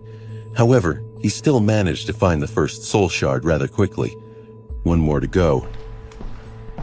Meanwhile, the shadow had discovered the uninvited visitors. 6 members of the castle guard were cautiously walking along the narrow path in the stone ruins, lighting their way with a ghostly blue lantern. They were all rugged men, wearing mismatched suits of armor and armed to the teeth. Their eyes were cold and hard. Sonny raised his eyebrows. My oh my, they really are people. What is a bunch of Gunlag's thugs doing outside the castle walls in the middle of the night? Dismissing the Midnight Shard and the Parrot Rock, Sonny concentrated on searching for the second soul shard. He wanted to be gone from the street before these gentlemen arrived, but the circle of blue light was approaching too fast. Finally catching a glimpse of the glowing crystal, Sonny grabbed it and hurriedly hid it in his armor. Then he dropped the kunai on the ground and took several steps back, but it was too late. They had already seen him. Be careful, there's a monster. As Sonny was backing away, several weapons were aimed in his direction. Feeling that things were about to get out of control, he cleared his throat. His voice trembled. Oh, please don't hurt me. I'm a human. As he uttered those words, he glanced at himself through the shadow's eyes. It was always important to know how one comes off. With his ghostly pale skin and dirty hair, his ragged armor covered in layers of dried and fresh blood, Sonny was indeed easy to mistake for a nightmare creature. He wasn't really paying much attention to personal hygiene and appearances these days. Hopefully, speaking in a human language would prove his identity. Raising his hands to show that he wasn't armed, Sonny took another step back. The 6 sleepers were really surprised to see another human this far away from the walls of the castle, especially at night. Using their momentary confusion, he cautiously moved even further away. The leader of the group scowled at him. Don't move. Finally able to comprehend the situation, one of the castle inhabitants hissed a threatening command. Sonny obediently froze, careful not to make any sudden movements. The unexpected guests proceeded to come closer, glancing at the corpse of the blood fiend as they walked past it. One of them was taller and better equipped than the rest. Piercing Sonny with a menacing gaze, he approached him and stopped 1 or 2 steps away. The man was older than Sonny by a few years. He was tall and muscular, with a patchy beard covering the lower part of his face and a mean look in his watery blue eyes. From his demeanor and memories, it was easy to tell that the leader of the group had spent no less than 3 years on the Forgotten Shore. He had experience and time to grow stronger than most sleepers here. However, it was also apparent that he wasn't high up in the ranks of Gunlog's army. Otherwise, his equipment would have been much more impressive. Still, the heavy battle axe that was resting on the man's shoulder looked sharp. It would take him only a second to bring that thing down on Sonny's head. Who are you? What the hell are you doing here? Sonny blinked a couple of times, then gulped and answered carefully. I'm Sunless. I live here. The leader of the hunting party, if that's what they were, narrowed his eyes. What? Live here? Do you take me for a fool, boy? No one can survive in this part of the city. The other sleepers agreed, except for one who looked at Sonny with doubt. Frowning, he took a step forward and spoke in an uncertain tone. Wait, Chief. He might be telling the truth. I heard that there's a crazy kid who lives in the ruins alone. The taller man scowled. How's that possible? His subordinate glanced at Sonny and shrugged. From what I heard, his aspect allows the boy to hide in the shadows really well. I guess he crawls around like a rat and picks up leftovers after the monsters are done eating. I don't really know. But someone was talking about him back at the castle. I thought they were just telling tales. Sonny frowned. Crazy, boy, rat. Why did everyone feel compelled to call him names? Meanwhile, the helpful sleeper thought for a bit. I think he came into town with that bitch, Changing Star. Sonny's frown turned into a scowl. Looking down, he whispered to his shadow. These guys are really very rude, don't you think? Of course, his whisper was easily heard by everyone around. The sleepers stared at him in confusion. Sonny tilted his head a little and opened his eyes wide as if shocked by something. He continued to address his shadow. What? Do you think I should kill them all? I mean, isn't it a bit over the top? I should give them a chance to apologize at least. The leader of the hunting party took a step forward. His voice was a low and angry growl. What are you mumbling about, rat? Sonny looked at him with scorn and dissatisfaction. Hey, I was talking to my buddy. Can you please not interrupt? A wide, dangerous smile appeared on the tall man's face. Sonny sighed. All right, if you insist. You guys have offended my dearest friend, Nephis of the Immortal Flame Clan. She and I are very, very close, so I'll give you one chance to apologize for calling her a... well, you know. If you don't, say goodbye to your lives. The older man stared at him for several seconds, and then suddenly raised his head and laughed. Oh, that's a good one. Have you heard, guys? This tiny weasel will give us a chance. How generous. Should we be generous too, huh? What do you say? The boy is sick in the head after all. The other sleepers were not sharing his enthusiasm. One of them smiled darkly. No, Chief, I think we should just kill him. Put the poor fellow out of his misery, you know? The sleeper that had corroborated Sonny's story before, meanwhile, was frowning again. Wait, guys. He's one of Changing Star's people, remember? The original group, I mean. They had survived 2 entire months in the labyrinth on their own. We shouldn't underestimate the... However, the leader interrupted him with a contemptuous scoff. I heard that Saint Nephis carried 2 useless sacks of shit on her back all the way to the castle. The bitch is fond of taking care of weaklings, right? That delicious little friend of hers is blind, for God's sakes. I'm sure that this one is no better. Then he turned to Sonny and grinned. I'll tell you what, rat. Give us all your memories, and we'll be generous enough to let you live. If an awakened died, their memories disappeared with them. The only way to get the memories was to make the owner transfer them of their own free will. However, Whether or not that will was affected by coercion or torture didn't matter, at least not to people like these. Sonny blinked.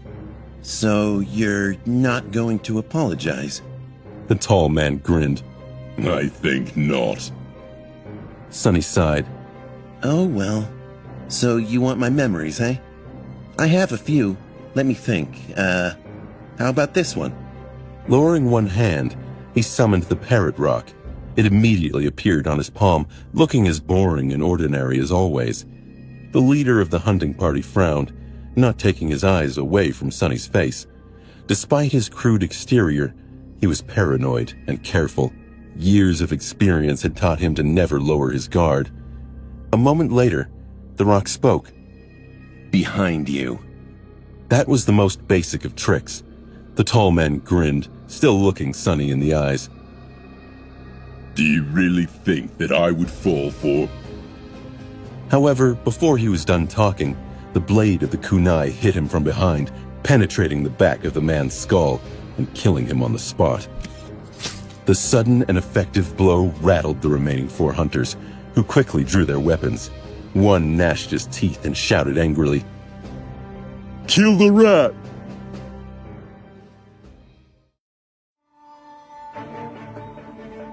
The sleepers fumbled with their weapons, breaking out into a flurry of chaos and shouting. Their leader's body fell to the floor, while remnants of his skull and brain splashed across their shiny, useless armor. Overcome by anger and terror, most of the men struggled to understand precisely what happened. They didn't have a clue where Sonny's blade even came from. That was because Sonny had dropped the throwing dagger near the monster's body when he first heard the men approaching. Then, he took all those steps back to make this exact situation possible. As soon as the parrot rock spoke, he pulled the invisible string, sending the kunai flying back in his direction. The tall bastard didn't just happen to be in its path either. The leader of the hunting party really should have listened to that rock. The familiar voice of the spell proclaimed in Sonny's mind, You have slain a dormant human. Your shadow grows stronger. But Sonny didn't have time to savor the kill, nor the stupefied reaction on the arrogant sleepers' faces. He shot forward like a bullet. The shadow had been wrapped around his body a long time ago, making him that much faster.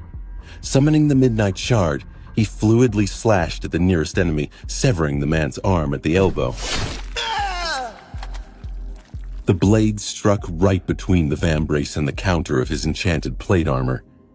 To Sonny, these people were slow and clumsy, their power level and technique severely lacking. He had already been more experienced than them after the harrowing journey through the Crimson Labyrinth, learning how to wield the sword in combat from Changing Star herself. The 3 months he had spent hunting and surviving alone in the Cursed City only made the gap that much wider. Despite looking like easy prey, Sonny was anything but. However, he wasn't foolish enough to challenge all 5 of them. People might have been weaker than nightmare creatures, but what made them really dangerous was their unpredictability. Each aspect was unique, arming humans with a formidable arsenal of inexplicable abilities. Facing something you couldn't understand was the surest way to end up dead, as the guard just learned the hard way. With his advantage of surprise gone, Sonny decided that it was time to retreat. Turning around, he jumped out of the circle of light and ran. It was really hard to pursue someone who could see in the dark on all these narrow streets, so there was a real chance of escaping unscathed. Unfortunately, the kunai was still attached to Sonny's wrist. Sliding out of the dead leader's skull, it fell to the ground and clinked loudly against the stones, then jumped a few meters away and hit the pavement again, creating more noise. One of the sleepers pointed in Sonny's direction. Get the bastard! He killed the chief! Following the sound of metal striking against stone, the sleepers lunged forward, hot on Sonny's trail. Sonny probably should have been frightened, but mostly he was amused, maybe even impressed. He thought to himself, what a persistent bunch. Even the guy who had lost his arm was on his heels, either having a way to stop the bleeding or simply unwilling to let the attacker escape, even if it cost him his own life.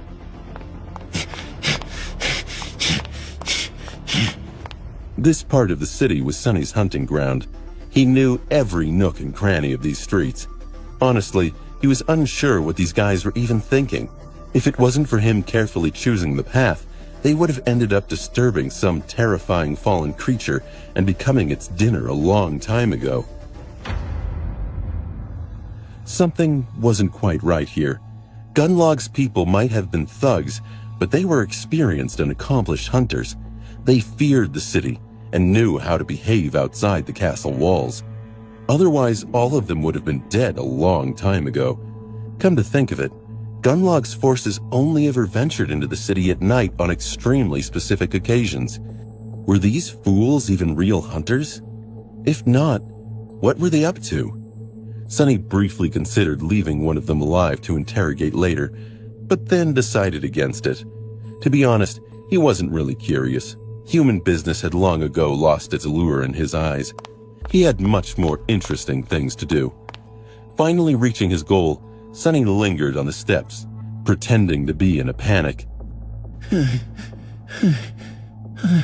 The 5 sleepers were once again able to lay eyes on their victim. The scrawny kid was hesitating in front of the entrance to a large ruined building, fear written on his dirty, pale face. It seemed as though he didn't know where to go, afraid to run into a dead end.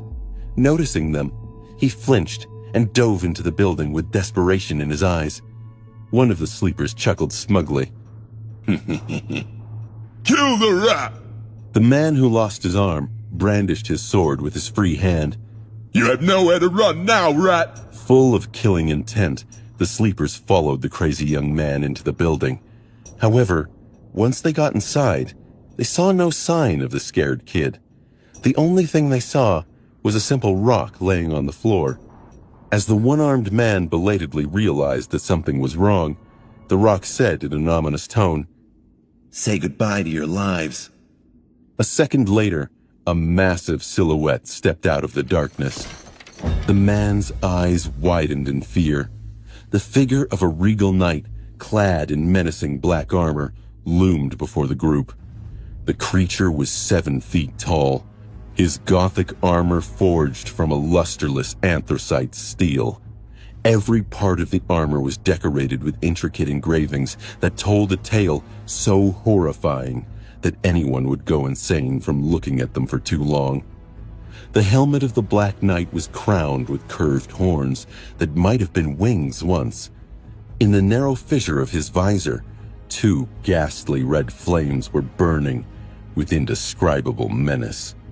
Before the sleeper had time to react, a heavy black blade fell from above, effortlessly severing his body from head to groin, cutting through flesh, bone, and armor with similar ease. A torrent of blood surged to the floor. Climbing onto one of the supporting beams of the ruined cathedral, Sonny sat down and watched the slaughter as it unfolded. The bastard is in a really bad mood today. Well, have fun. Sometime later, as the echoes of screams began to fade away, Sonny sighed and counted the corpses laying on the distant floor. It was hard to say for certain how many bodies there were because most of them were in pieces, but Sonny needed to make sure none of his pursuers survived. Sonny felt a sigh of relief when he was able to make out the shattered skull of the final sleeper. The Black Knight remained motionless for several minutes, silently observing the corpses of his enemies. Drops of blood fell from the blade of his fearsome greatsword, gathering into a puddle beneath his feet.